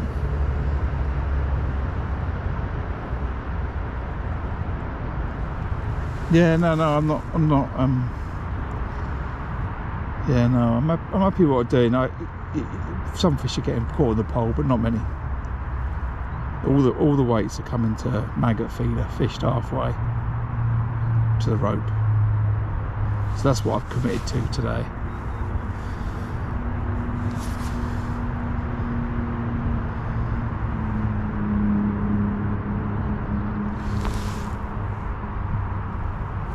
Should you watch Neil play a fish? Should you watch Neil play a fish? He's got a fish on that. Just so you can see a fish. I'm watching my tip. Let's watch Neil catch a fish.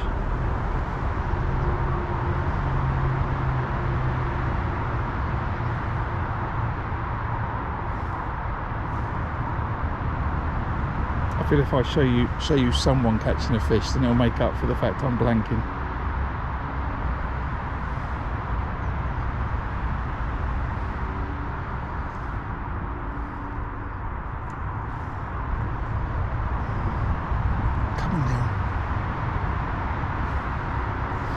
Neil watches the stream a lot when he's not fishing, so I feel like I'm supporting a fellow angler here.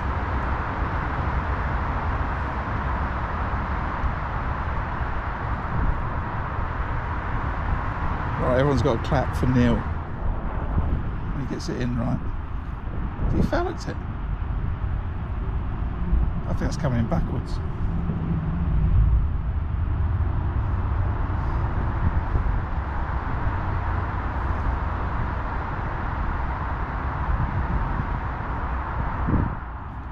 That fish is coming in backwards. Could be wrapped round it.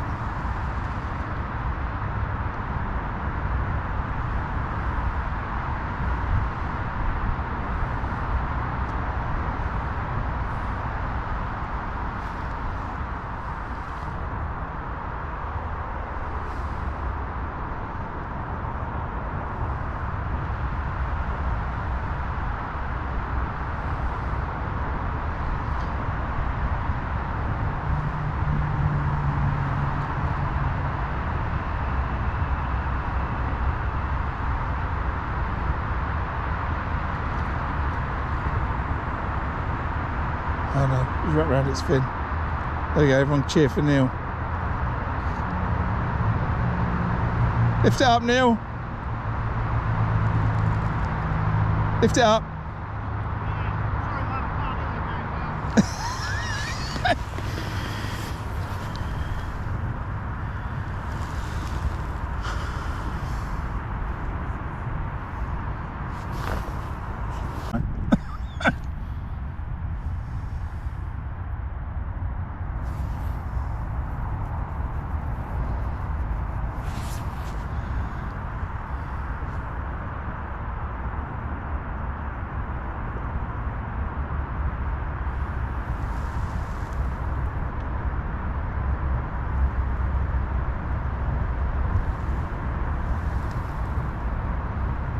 Didn't I scored a goal? Oh, come on. Now my friend Mark is going to say you haven't clipped up and that's your problem today, and I'm going to argue till the cows come home that my casting is accurate enough to the same spot. It doesn't matter. He's going to disagree. He's just probably going to send me a text now. I've just said that.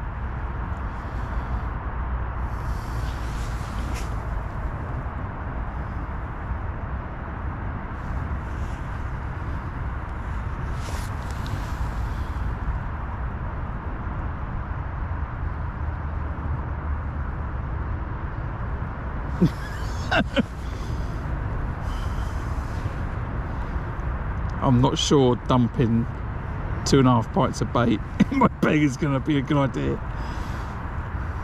Should we kind of rule out that throwing 2.5 pints of maggots over my peg right now is not a good idea? Throwing those pellets over my peg is not a good idea. I've got two choices: stay on this maggot feeder or chuck that method back out to that rope.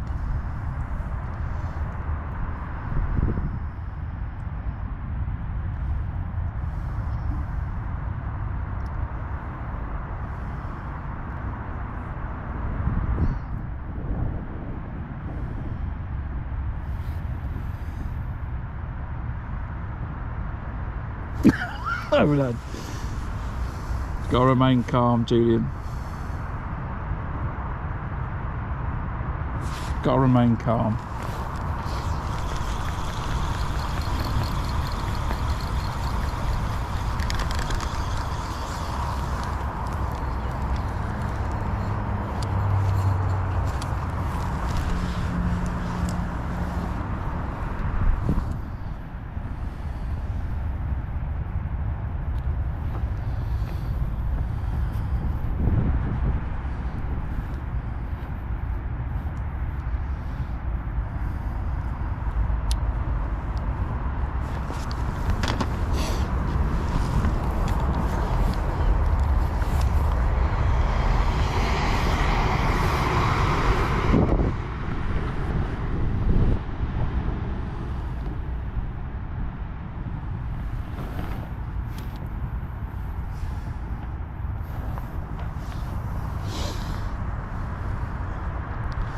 Regardless of if I catch a load of fish, I've had a really nice time.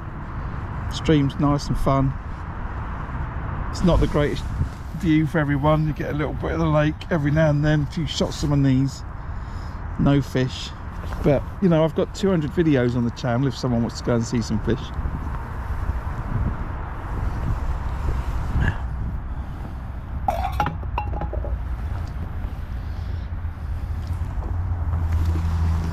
Just not today. Well, that's a real awkward place.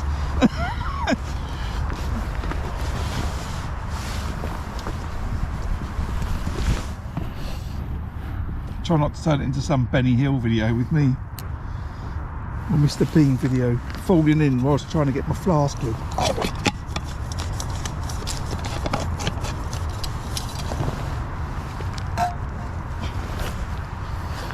Pooh.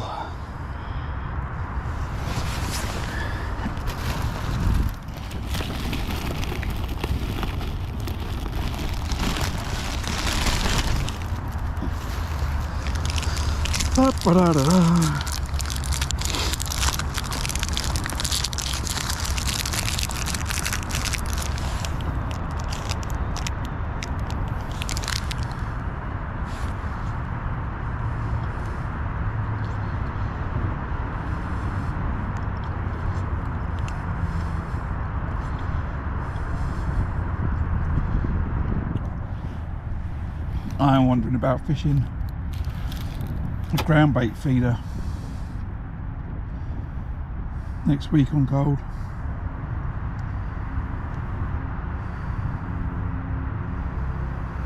Maybe.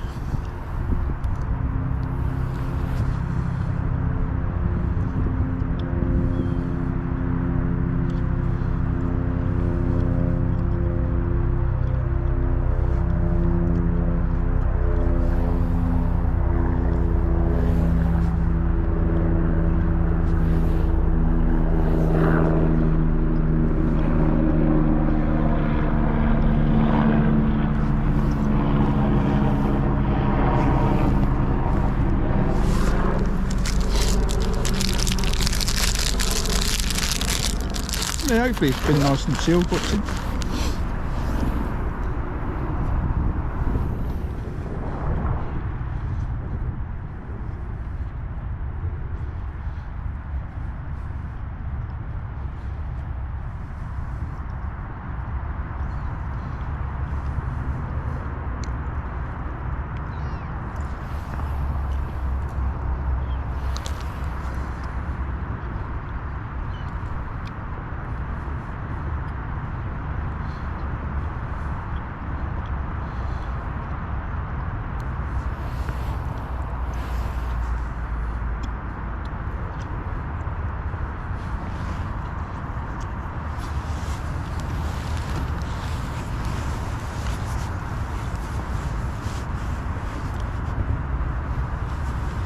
At this time of year, because you're not doing a variety of things, it's really hard to make an impact, you know. It's not like you can say, oh right, I'll go and fish down the edge now and try and catch some fish down the edge in the last hour. You know, I'll go and big pot some ground bait. You haven't got that option, and you haven't got the option of feeding and how accurately you feeding and that type of stuff to try and get yourself a bite on the bomb or the pellet waggler. So you've really got only two variables. One, is there a load of fish in my peg, and two, am I fishing a method not really that they want, but something that's going to put them off, you know. And in this case, no, I don't think so. So, you know, what's going on in my peg? Is there a load of fish there? Maybe not. Am I doing something that's putting them off? I don't think so, because all the weights are coming to Maggot Feeder. You know, am I being inaccurate? Are we going to have a, you know, chat about should I have clipped up, yes or no? You know, I'm fishing the same line I fish the bomb line, and I'm pretty comfortable that my casting arm knows where that is. And I can see where it is, by the way, because I've got a shadow in the tree that I'm casting at.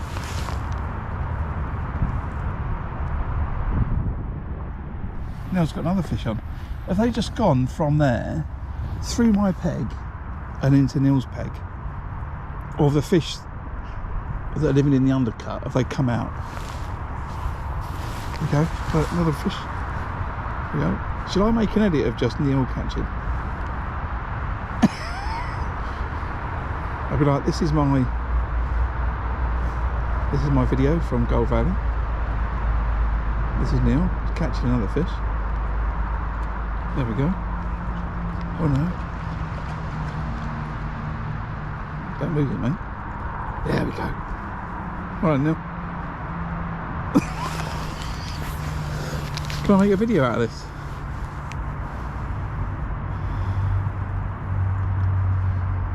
Just catching some F1s.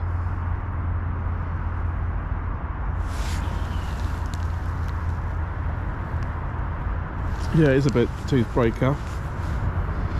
So, a little bit of me is quite disappointed I've not caught a fish for everyone to see, but I'm going to leave this casting for a little bit longer. And yeah, maybe I should make an edit of me doing my usual bit and then just Neil catching some fish.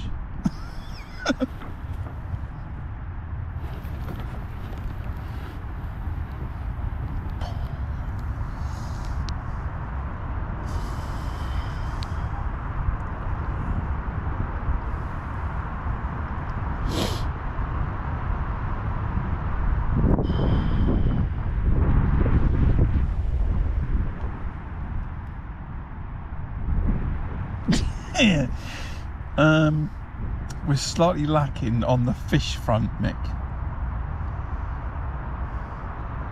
We're slightly lacking, but we are having a nice stream, and there's been some new people. Maybe I shouldn't fish a match on New Year's Eve. Maybe I should just go and pleasure fish at Tunnel Barn Farm and try and sit on some fish.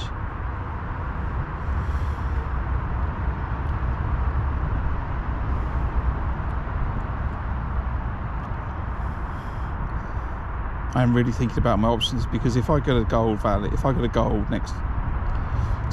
come back next week and I fish on Gold Lake and I do the same and I blank again, that could be me not fishing in the lake for a couple of months.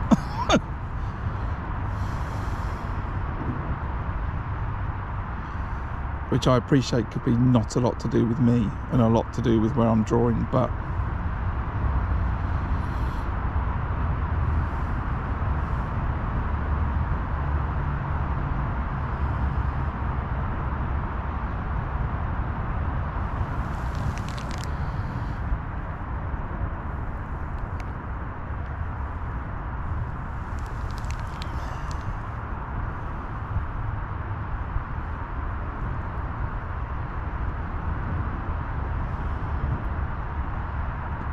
I'm wondering if we should just give this like half an hour.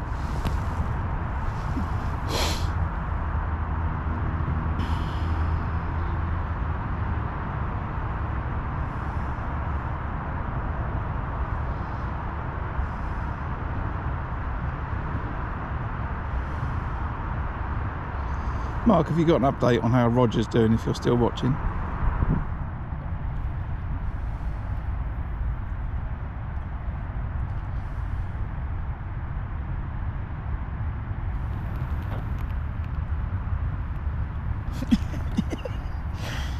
Yeah, I tell you what, I'm the Julian, between you and I, right, with the only 2 cards.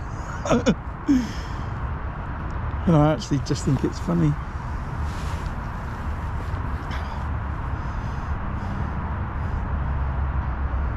I'm just thinking about all those tackle companies, right, and sponsored anglers that make videos. You know, live match here and live match there, and that's a little indication then. Oh, come on.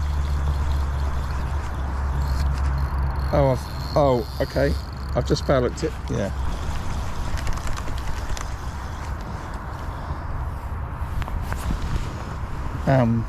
Just reeled into a fish. Does that count?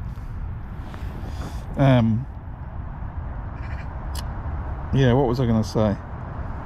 Could you imagine watching one of their videos? Like live match, and the angler just blanks. This is the only place where you can see that. Live match fishing. 118's got a fish now. Genuine live fishing is actually blanking. The closest you can get to this is watching a carp angler on TikTok. Hated by the carp fraternity sometimes, yeah, carp angler on TikTok. You can watch them blank all the time.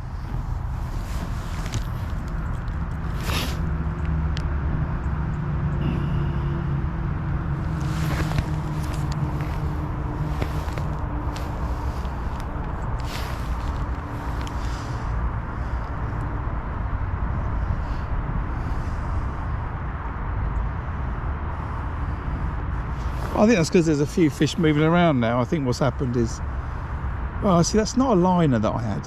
It's not a liner. I'm happy that I've just happened to have reeled in as some fish have been swimming through my peg. We're going to ignore the fact that they're on the, but they're not on the pole line. It was further than the pole line.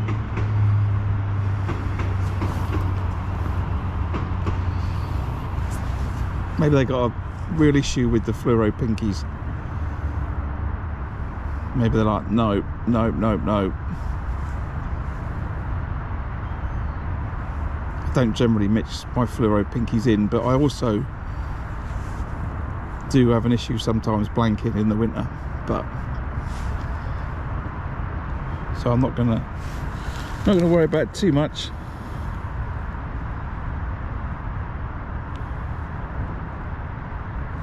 You know, the way I think about it, right, as long as we're having a good stream, there's plenty of interaction, and, you know, out of it, you know, a few people decide they're going to hit the subscribe button, even if I haven't caught any fish, right, then I think that's good. That's a good day out, right? That's what I'm looking for. Nice bit of conversation.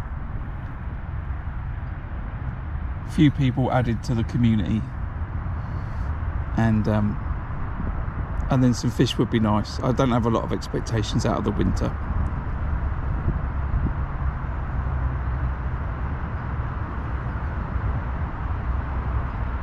But it's tough, right? I had one fish, I had one bite, one fish, won my section the other week.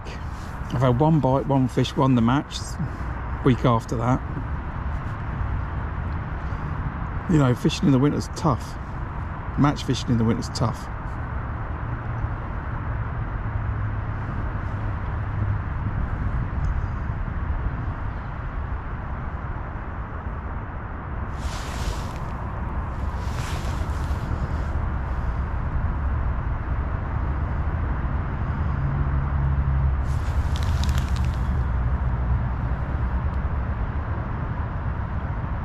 Yeah, I'm not worried about blanking, Steve. Could you imagine, right?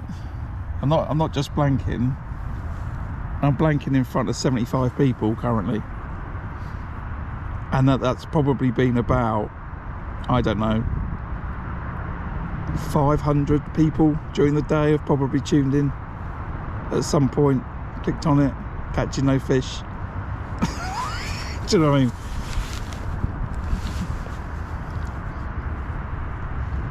It's not a worry. It's only a worry if I think that I've done something really badly wrong, and maybe I should be fishing long instead of fishing short. I don't think so. And I fished long for an hour, and I hooked a cormorant, and I foul hooked 2 fish. You know, what else am I wanting from the winter? It's the first time I've hooked a cormorant in the air. Channel first.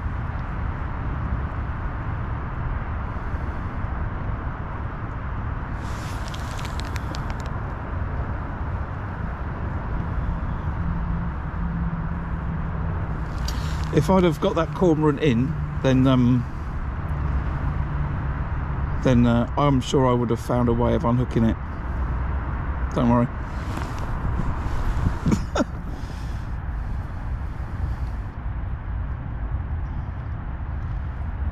I don't know if you weren't here for when it happened. I cast out the method feeder long, and the cormorants have come flying from the trees on my right. There's quite a long chuck. They've come at quite a pace.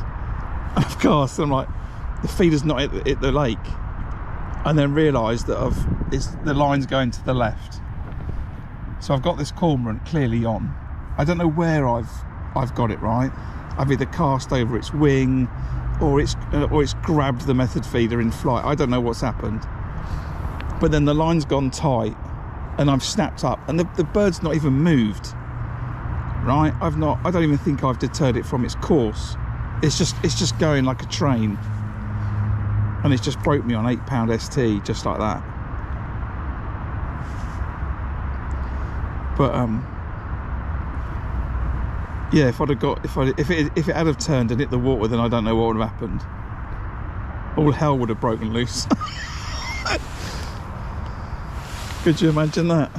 I'm not even sure I want that on stream.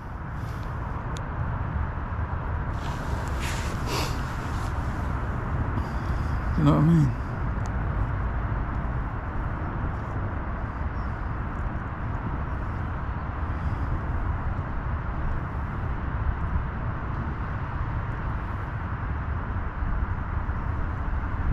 I thought just cover it off in case people wonder why I don't. I talked about scaling down, maybe trying for a bream. I kind of wanted that to be if I'd have caught a few carp. So I'm not going to do that. I'm just going to keep with what I'm doing. Either blind or dumb faith in it, I don't know, but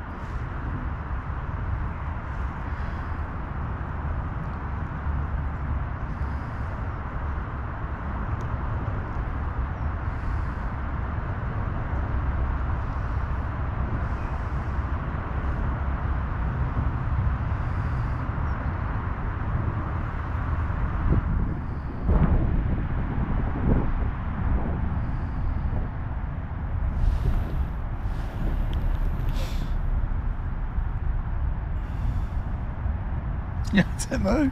Can you imagine we can't do the weigh-in? What have you got, Graham?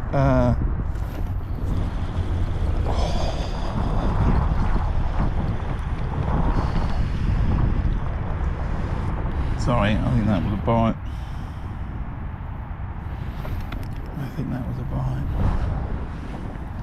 It's not gone nuts, but I don't think, if it was an F1, I don't think it's gonna. So I struck it. Yeah, could you imagine that? What have you got? A cormorant in the keep net. Can you imagine it? You could do. I wouldn't, but people will understand. And that has gone to ways and lakes. such a problem.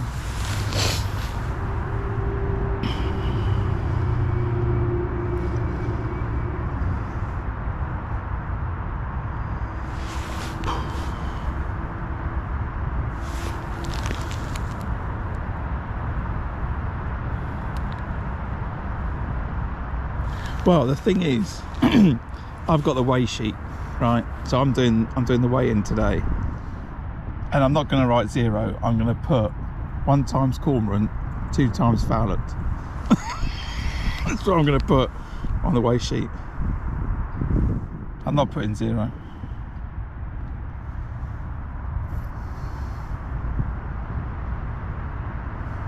Or at least I'm going to put 1 times cormorant.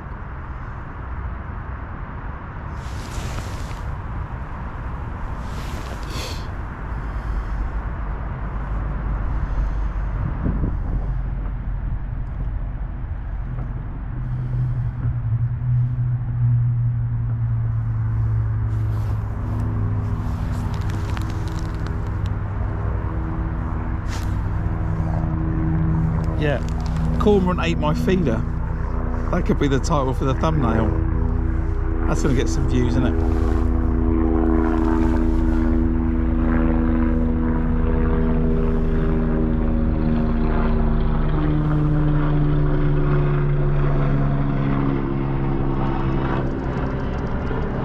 I think maybe I'm going to find that bit of footage off the recordings and make that into a short.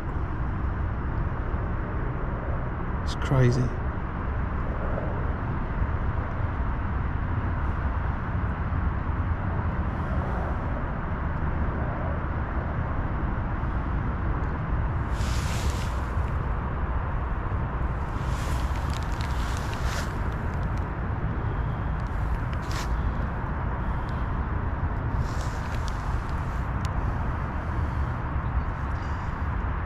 Tell you what, one thing though that I really appreciate is that there's either this constant rotation of about 70 people, right? One comes in and one goes out, one comes in, one goes out, or there's 70 of you that have stayed with me pretty much for the whole day whilst I chat and catch nothing. And if I wanted anything from the stream, it was like I wanted people to be entertained and to enjoy watching the stream of live fishing. And I'm not even catching, and you're still all here, and I really appreciate that.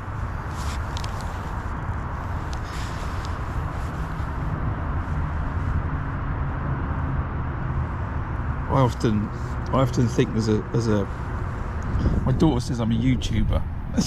She asked my daughter what's your dad's job, she'll say YouTuber. And I always think, you know, what happens when you don't catch? What happens when it's hard? What happens when, you know, it's a tough day and you're doing something and it's not working and you think it's right and you're staying with it, you know, and you know, just what's going to happen to the viewer count, right? It's just the viewer count's just going to disappear, and then people see the stream and they go, it's a load of old rubbish. You know, the flip side is you're catching on an overshotted rig or shallow fishing or down the edge, and you're just like catching. And I think sometimes that, you know, that's easy, you know, but if you're not talking to the audience, you know, the audience can, you know, get some entertainment by what's going on and stuff, but there's none of that today. It's just me and you and no fish. and everyone's still here. I'm still fishing, you're still sitting there. So I do really appreciate that. Thanks.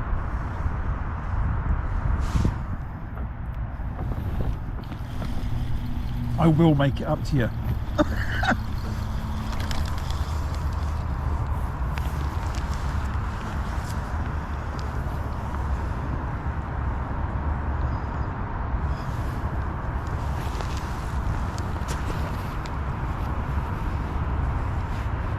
Tell you what, I could just turn the stream back on when I get home and catch one of my goldfish in the pond, because they're going to love these fluoro pingies.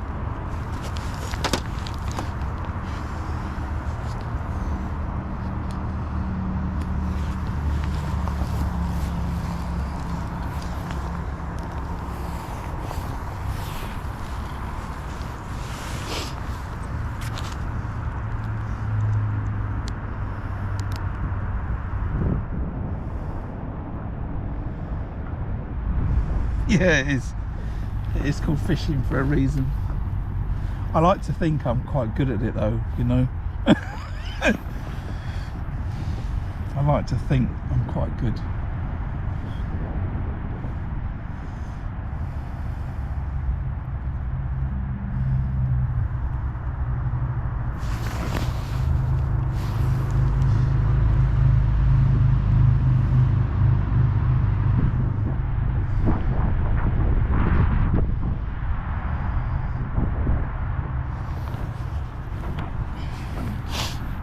Oh.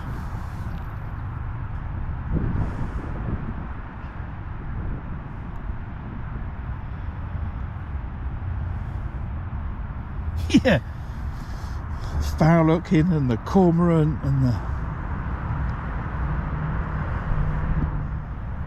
blind commitment to the method that he's doing, dedication.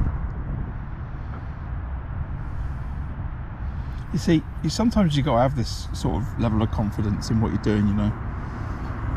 When I was fishing the other week on the river, you know, super confident in catching on a pole feeder, just really confident in it, and you know, that confidence won me the match.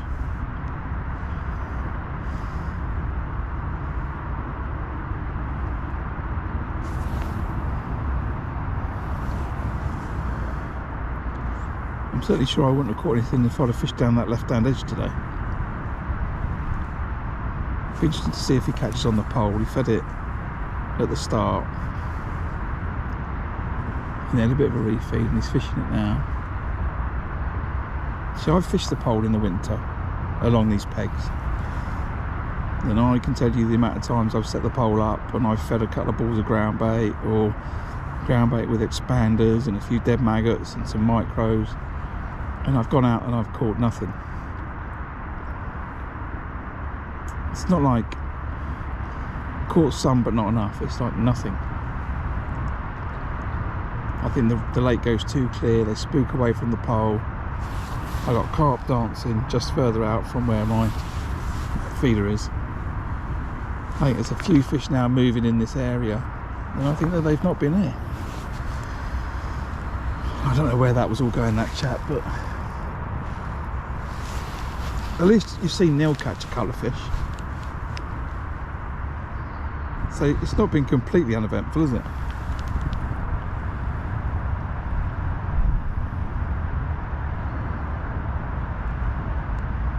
Oh yeah, we've had some chocolate. Yeah, we've had two lots of chocolate actually, Mick. I find it helps take the edge off the cold.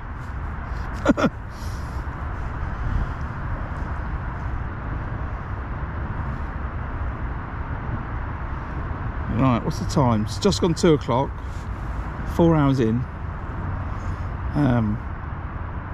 No fish. I've hooked 1 cormorant, 2 foul lookers, and it's looking grim. Good angler up the way from me, Roger. I saw him get an extra net about 3 hours in, maybe a bit earlier than that. I've seen him catch a few fish. I don't know what he's up to now.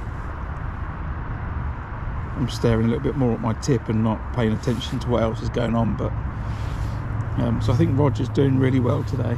There's a few other fish being caught on the far bank later on. Neil's had a couple of F1s to my right. Gentleman to my left's had 3 carp, I think. But I've struggled to deliver, but think outside of that we've had quite a nice little stream, so I'll take that. Maybe if I put both hands in my pockets, it'll encourage me to get a bite.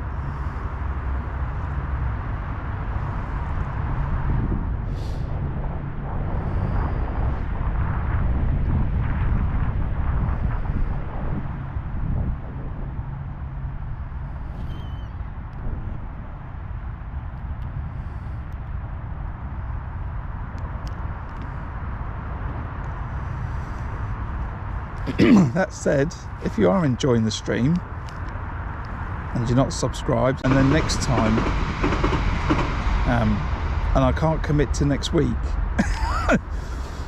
but at some point in the future, then I will be catching plenty of fish. Next week could also be a shocker.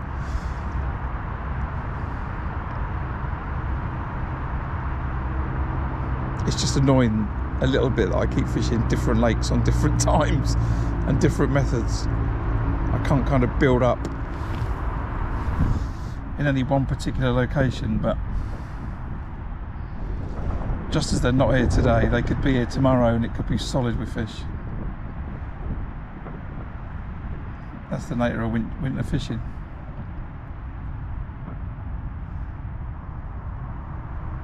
Right, we're going to leave this in. We're going to leave this in for a longer time. Let's leave this in for a quarter of an hour, I think. Let's really stretch these casts out. Not too much of a problem in the winter, you know, it's cold, but the maggots will still crawl away. So you don't overfeed the peg.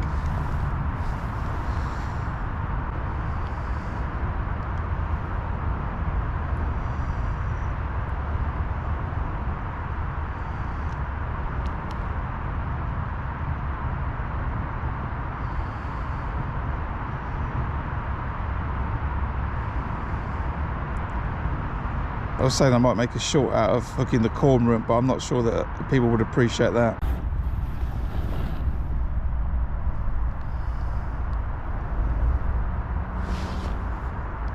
Go on then, if you want to take it, take it. It's another little indication.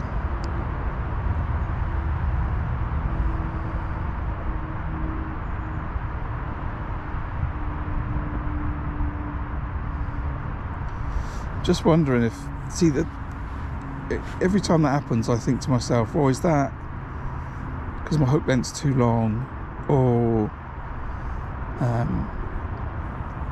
is it because they're F1s, blah blah blah, but the F1s in here are massive. You know, the F1's a £3. It's got no problem getting that hook and that bait in its mouth if it's an F1. And normally it's got no problem grabbing that bait and just running off and the rod bending round.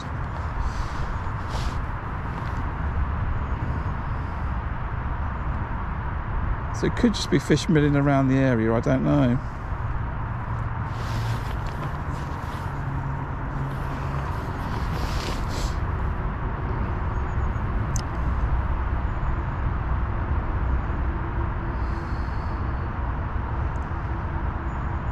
If it was happening a lot, then I'd chuck the method feeder over the top, but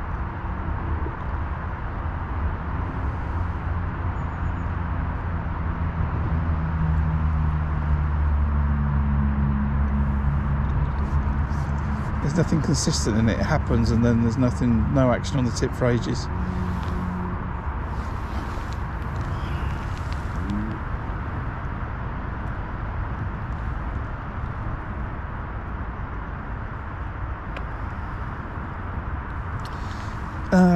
If I was going to fish this again, what would I do? I'd have the same plan, Julian. I would have the same plan. I'd come again with a plan to fish maggot feeder for 3 hours, and then if I had no bites, then fish method feeder for 2 hours. It would be the or maggot for 3, method for 1, back for 1. It would be the same plan. What I could be getting wrong is the distance between me in the middle of the lake here and the people at the other end in the middle of the lake. So they're closer to the middle of the lake than I am. So I could be getting that wrong, and the fish are further out. But I did spend an hour, although in that I hooked a cormorant. But you know, I did spend an hour on that method. So I had 3 or 4 good chucks.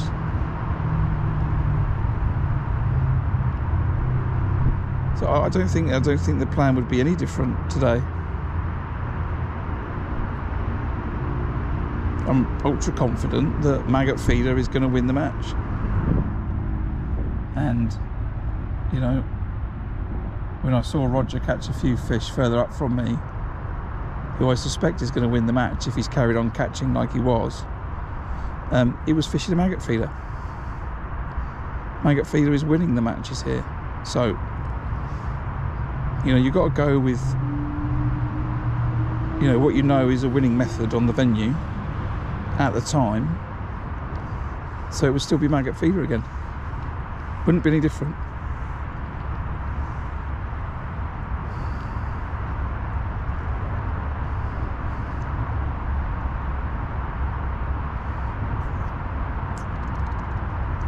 Neil's caught a couple of fish to my right. You know, admittedly it's a couple of fish.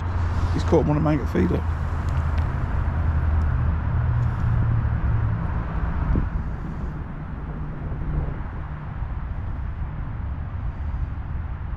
To answer your question, John, we're not catching any fish.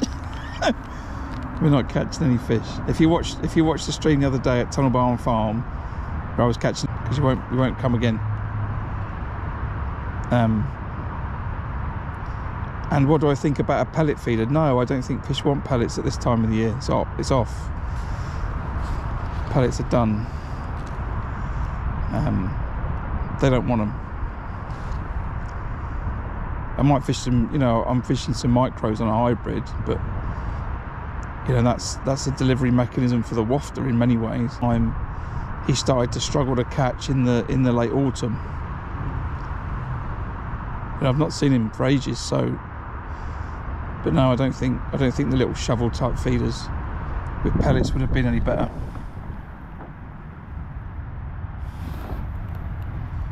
You still can't use ground bait with bread bunch in it. You've got to get this in your head, right? No bread. Right, that's not no bread hook bait, it's no bread. If it looks like it's come from a loaf, you're banned. No bread allowed.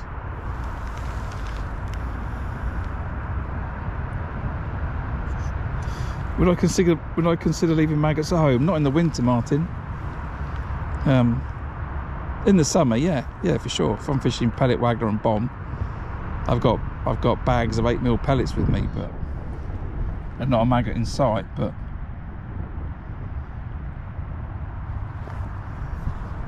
not in the winter. You've got to have maggots. I don't know why, but they want that bait in the winter. Just like they want, you know, you go to venues and they want meat in the spring and meat in the autumn, you know.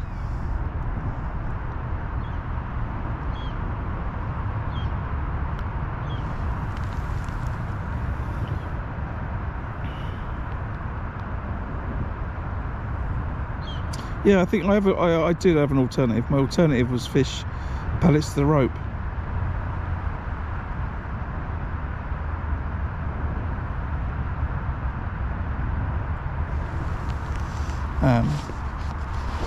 What I might consider doing is I might consider fishing a little ground bait feeder, small one, with a couple of maggots on the hook.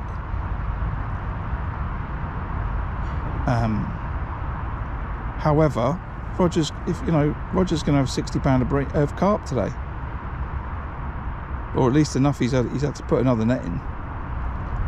So you can come with a small feeder approach, with the idea of I'm going to catch bream and then maybe I catch a bonus carp or two. It's not going to win you the match, you know.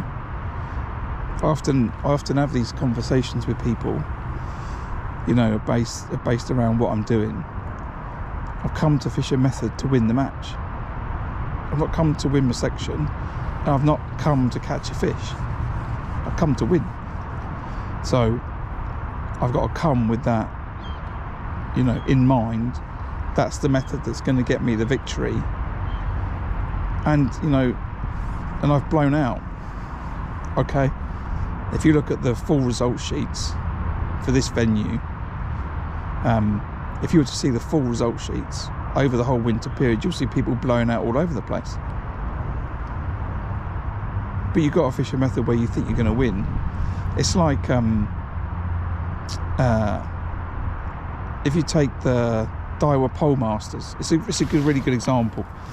Actually, it's a good sort of discussion. If you take the Daiwa Pole Masters, right? All 3 days of the Daiwa Pole Masters in 2026 will be won with people fishing an overshotted rig, firing in casters and catching on an overshotted or a normal shallow rig. That's what's going to win the match all 3 days. There's no doubt in my mind. I've fished it for the last 11 years. That is what is going to win the match. And what you're going to get is you're going to get a bunch of people that win their section and a bunch of people that blow out.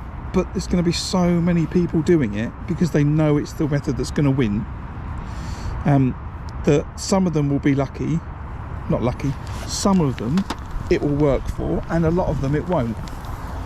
But they'll all try and do it. A lot of anglers. And if they don't win at the Pole Masters Festival, they go and do it at the Milo Festival, and they're going to go and do it at the Summer Festival, and then maybe it works then, but they're going to fish the method that they think is going to win them the day. And I've come today to fish the method that I think is going to win me the day, and it's the difference between, you know, I would say in many cases it's the difference between a match angler who's here to try and win the match and someone who's out for a day's fishing. You know, that's sort of the way that I view it, you know. I'm alright with the fact I've blanked. I fished the method that I think is going to catch me the most and win me the match. I could have fished a piece of corn and caught 2 carp, but I never thought that fishing corn was going to win the match. Maggots are going to win the match. So, and in this match, I'm not fishing for section points. I'm not fishing for team points. So it doesn't matter. Basically, I win or I come last. And when I'm fishing these matches, that's exactly the mentality that I've got. There's no, oh, I came 10th and I'm happy with that. No, not really. And you know, some days that means that I have a bit of a tough day like this. But maybe that answered your question, maybe not.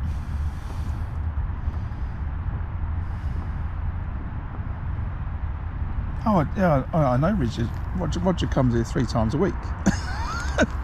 I think, but at least 2 times a week. But that 2 times a week knowledge means that Roger's fishing a maggot feeder and I'm also fishing a maggot feeder. Roger's sitting on a pile of fish and I'm not. And maybe I'm sitting on a few fish, but I'm not sitting on the fish that Roger's sitting on, or I'm fishing in the wrong place and they're at the rope. That could be the case, so I'm not going to dismiss that. But unless I fish 3 matches here in relatively quick succession on these same pegs where I'm able to see where anglers chuck it to, I'm not going to know that,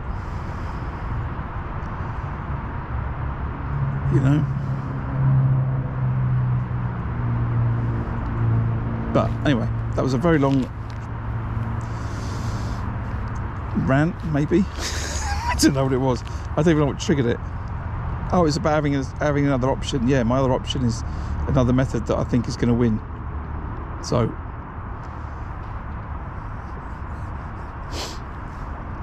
just catching's not good enough.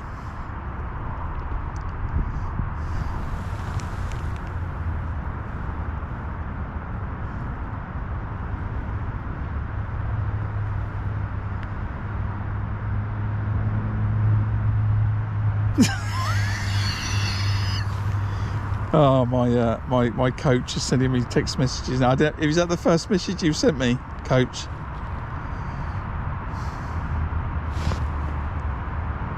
Go on, fish, have it. Have it or don't have it.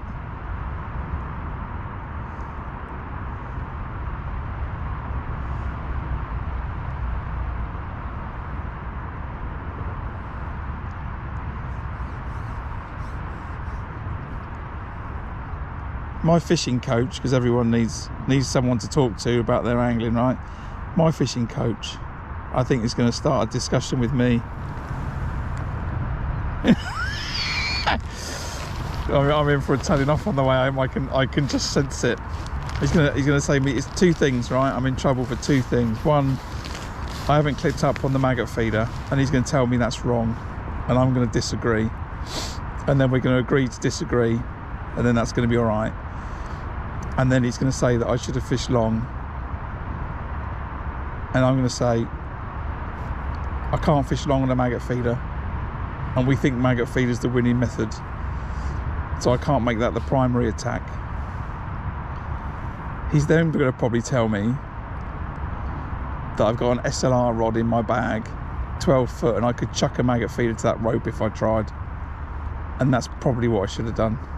Maybe that's what he's going to tell me. Maybe if I had my time again, I'd fish a maggot feeder to the rope. Maybe.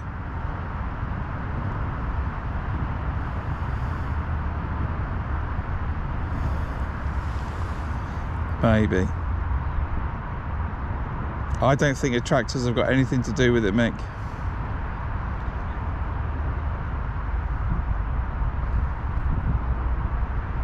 If I walk up and I have a chat with Roger, I bet he's fishing plain red maggots. Could be that I've got too many fluoro pinkies in, they don't like it.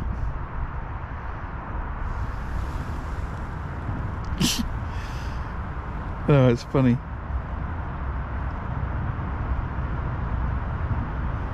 He's not using that, Julian.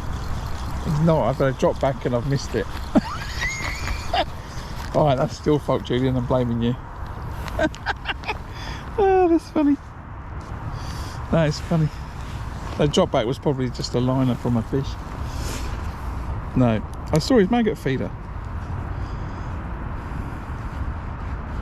I've seen his maggot feeder.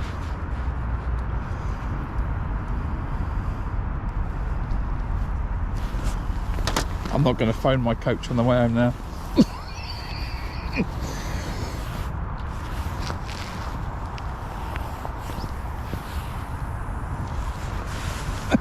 I think it makes enough of a difference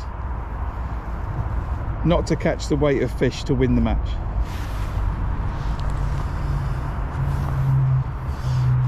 It's this difference between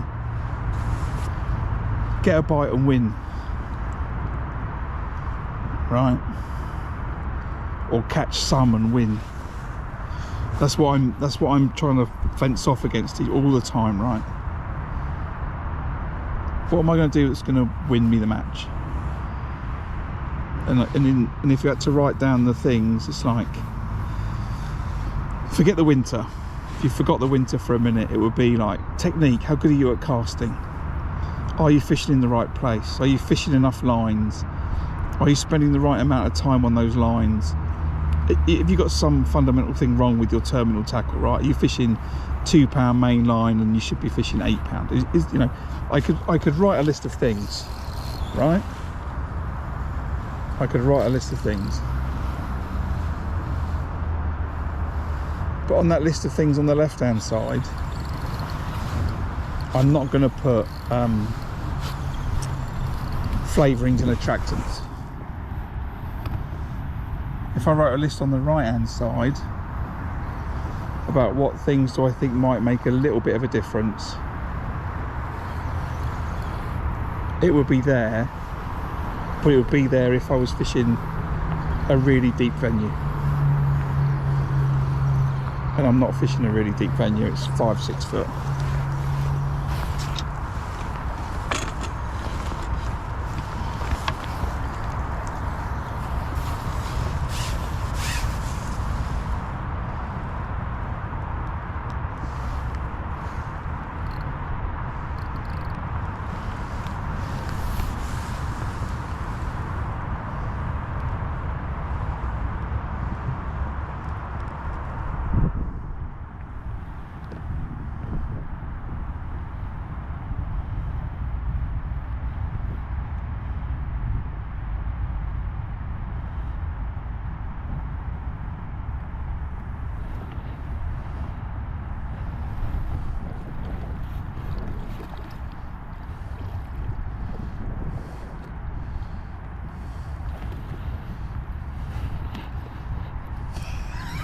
And even when I can't net the fish, they still don't blink.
Hey, cool fish.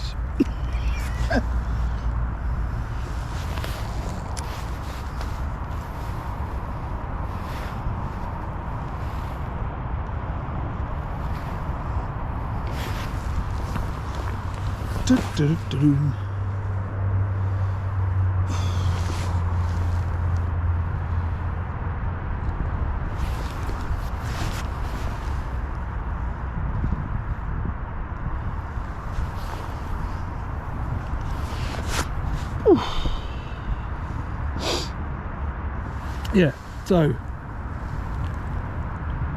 it's getting abusive text messages now. This is gonna get feisty. But yeah, so if it was a list of all the things that I hold really important, and then the things on the right hand side that I think maybe make a difference in certain situations. Additives and attractants are over there. It's like, I don't need to worry about that. I need to worry about this list of stuff. And today I might have got it wrong, you know, maybe I should have fished long, maybe it should have been the other way around, maybe I should have started on the method and fish that for 2 hours, and if I didn't catch on that, then come on the maggot feeder for 3 hours. But I was very happy that I was doing the right thing compared to the people that fish it a lot. When I see the guy to my right putting a maggot feeder, I see the maggot feeder go in there, I see a maggot feeder go in there, maggot feeder go in there. But I just might have got the distance from the bank wrong, and that's what's caused me the problem. Maybe it's maggot feeder where the lake is narrower to my left, and in these pegs here where it's wider, I should be measuring from the rope back, not the bank forward. Hopefully that makes sense. But anyway, there we go. If you haven't given the stream a like, please do. I think that fish was worth it. and so was that insight into the mind of a match angler. And I'm going to say, I nearly said a match angler who's here to win, who's sat and had like one proper bite in 4 hours, 4.5 hours. But that little insight around what I think is important. The idea of the stream is I share my ideas and thoughts, and then we have a little chat about them. And I try not to be dismissive of stuff and be open-minded to what people have got to say. But I definitely think starting on the maggot feeder where I did was the right thing to do. And I think that my problem has been that there've just not been a lot of fish there, but I wanted to commit to it, so I thought that was the way to win.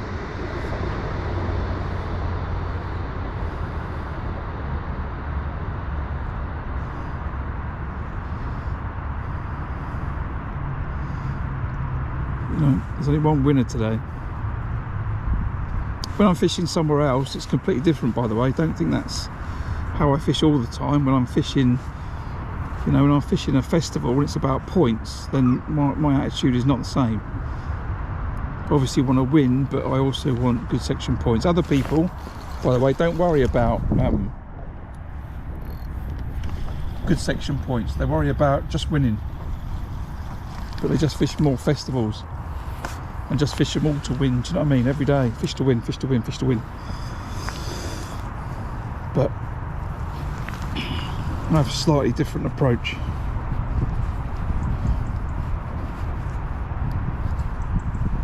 And then if you find me on the river in the summer, actually sometimes I'm just happy to catch a load of roach,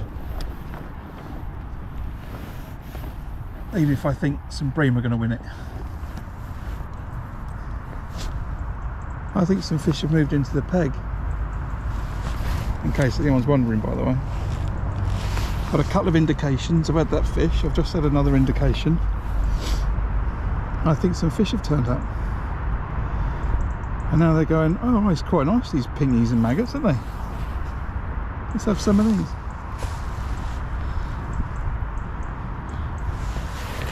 Ooh.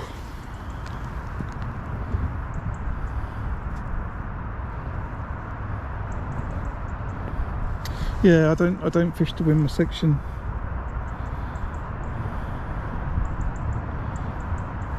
I'm fishing to win the match, or I'm trying to win the match, or at least in this case fish a method that I think is going to win the match. And I'll ask Roger when I go and see him anyway. When we're weighing him in, he's laughing because I've had one fish.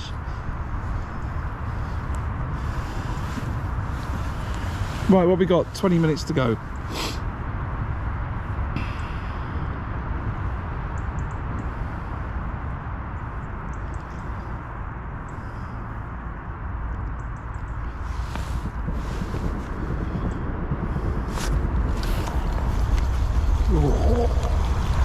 Liner.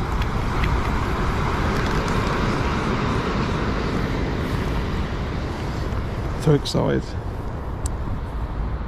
Okay, I've come back with an extra maggot. I've actually come back with an extra maggot on the hook. That's not mine. It's hooked through the back.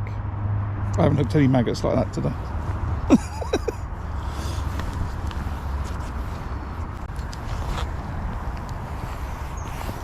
what I'll do is I've got another couple of pints of maggots, and I will maybe put that lot in as well and thin them out for next Wednesday.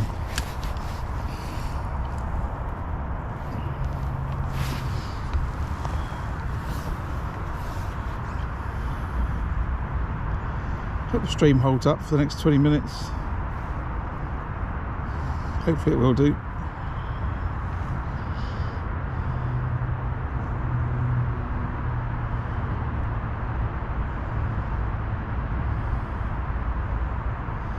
So if it doesn't, I won't restart it, okay? Just so everyone knows. I don't want to restart a stream just for less than 20 minutes. So, little summary of the match while we're at it. I've got 20 minutes to go. I've had one fish. I've hooked one cormorant, and I've had a couple of liners and fowlers. I've really struggled. Other people around me haven't. I may have made a problem, may have made an issue, a mistake, sorry, with the distance that I'm fishing from the bank. Maybe it should have been further because these pegs are wider, and maybe I should have been chucking the maggot feeder 2/3 of the way towards the rope, just not my normal bomb chuck.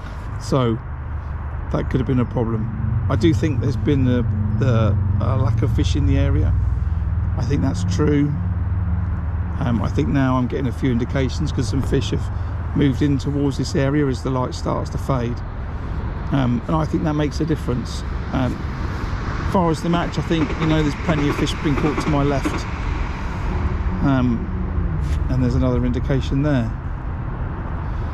So yeah, so I've had one fish. It's a bit of a write-off, but I've had a really enjoyable day, and the stream's been awesome, and I thank everyone for joining and staying with me throughout.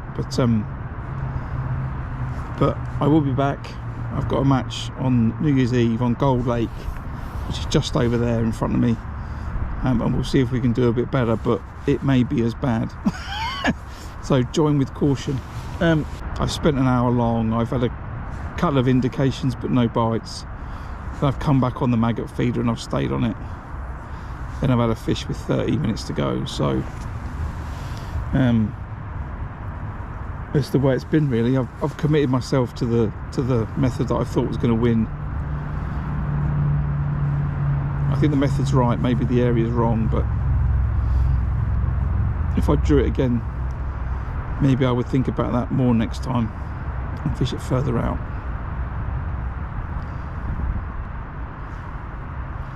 But yeah, so if this is the end, then thanks for watching, and appreciate it, and I'll catch you on the next one. And if not, we'll stay here for 20 minutes more. 15 minutes more.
Bear with me a second.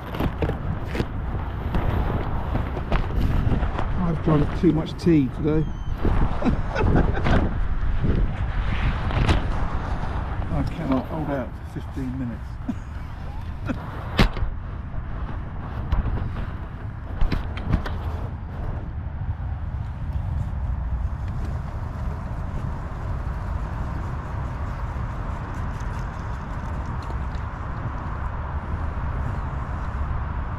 I will be back very shortly.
Right, I'm here.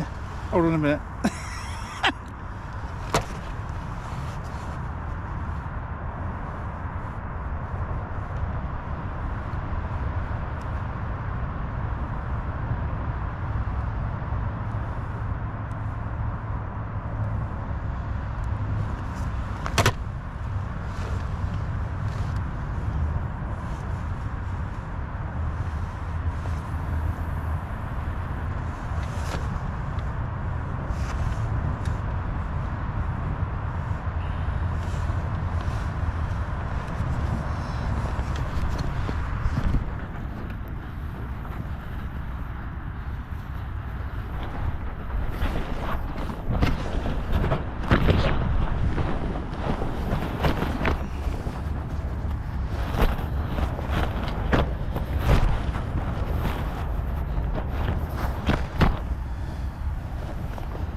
Wow, we've got 12 minutes.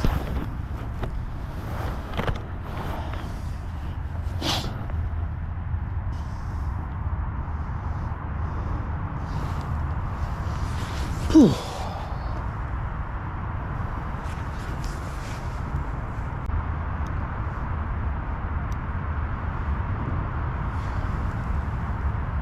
Just keep breaking that connection, doesn't it? It keeps lagging. I don't know if it's atmospheric pressure or... Actually, you shouldn't really live stream against water. I'm told it causes problems with signals, but it is a bit of an issue on the basis that that's my whole idea. So there's not really sort of an option, really.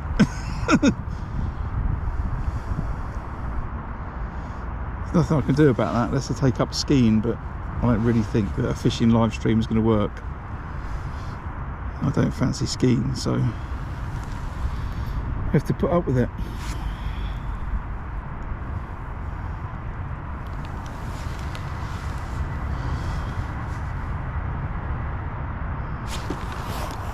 So I tell you that just they weren't here.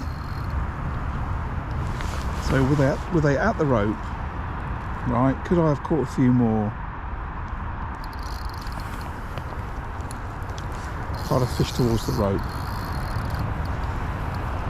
So they've turned up and they're very happy to eat these maggots.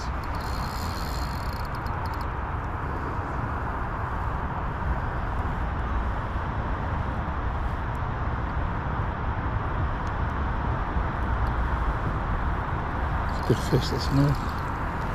And Neil's got one on as well.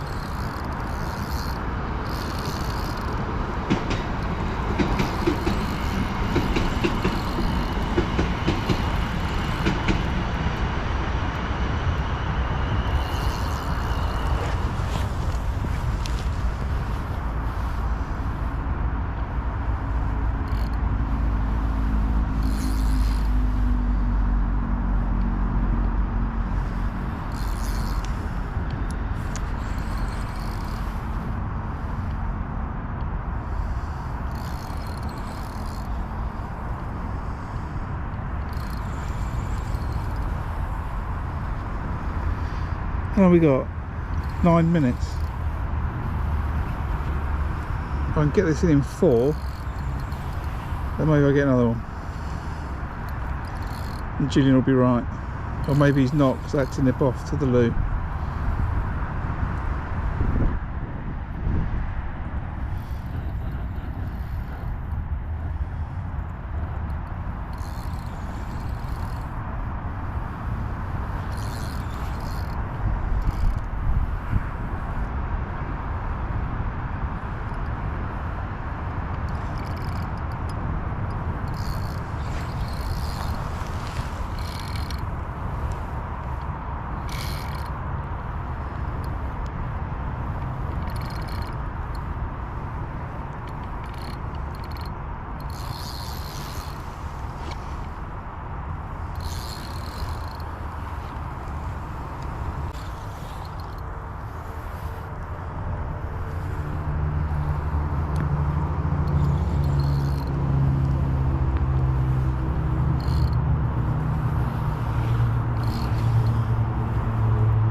be surprised if it's not. It feels heavy.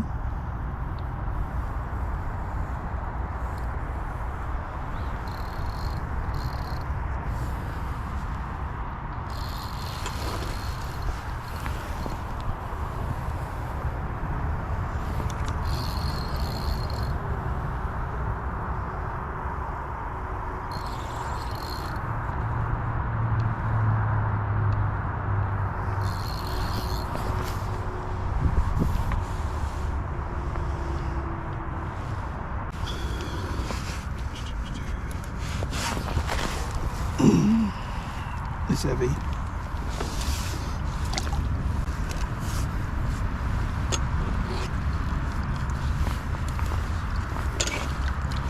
Come on, fish, work with me, yeah?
Default section win. That'll be funny.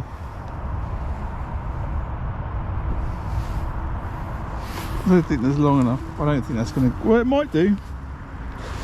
4 minutes is plenty long enough. On the basis that I now think there's a bunch of fish in front of me. Yeah, which I talked to Roger and said I didn't catch anything in the last half an hour. It's like, no, because they all swam up here. Right, it's good fish though. Double figures.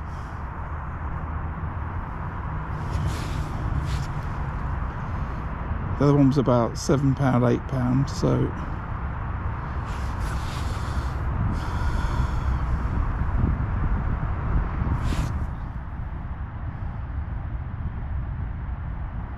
good. It's a nice end, isn't it? It's a nice end.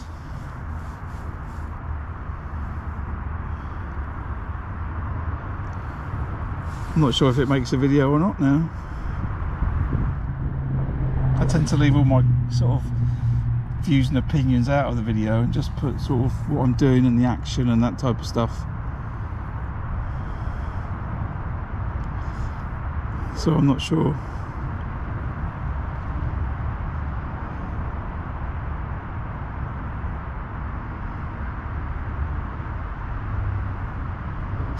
Oh, indication. It is, they're there. It's just, oh, this is anything. If I'd have blanked, it might have been better. Which isn't true. I'm waiting for that to properly go round. I don't want to strike because then I've lost 2 minutes. I'm not going to get back in for another one. So I've got to get a bite in a minute. Like a proper bite. Not one of those little taps.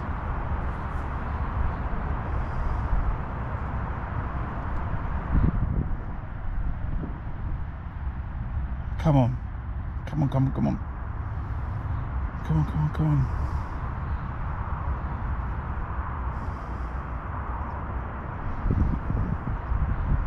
Yeah, I can't say that it would have been better if I'd have been blanked, but I sort of proved to my own sort of confidence in what I'm doing that it's not a bait problem, it's not a location problem necessarily, it's a fish problem. Now you can say that that's a location problem then, Graham, and actually you should have fished further out and then came shorter later, but I think that's a really tough call to make.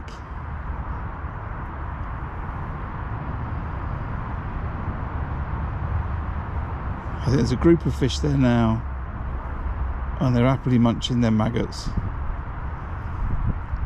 And if I was to fish on after the match, it's only a matter of time before that rod goes around again.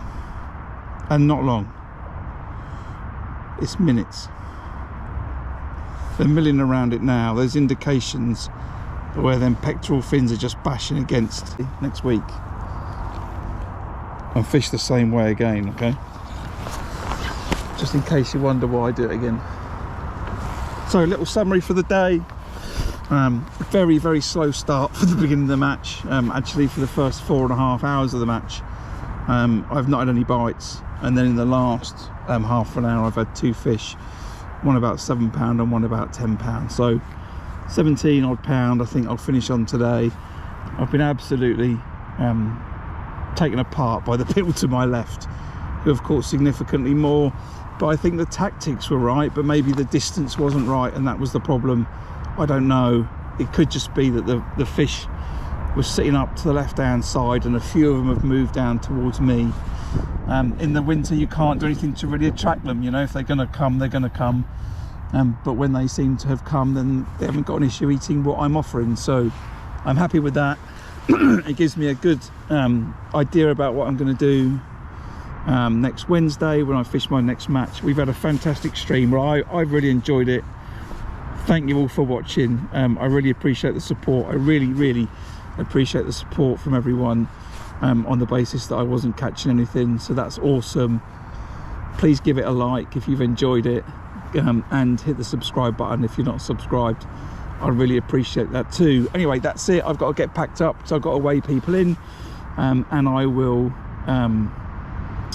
I'll post the winning weight when I get home tonight, because it'll be available. If you want to see it before, if you go to Gold Valley's Facebook page, it's down as Gold Valley Lakes, you can see the Facebook page there. They'll put the winners of the match up, I'm sure, before I get home, so you can go and look at it there as well. But failing that, I'll put it on the post section.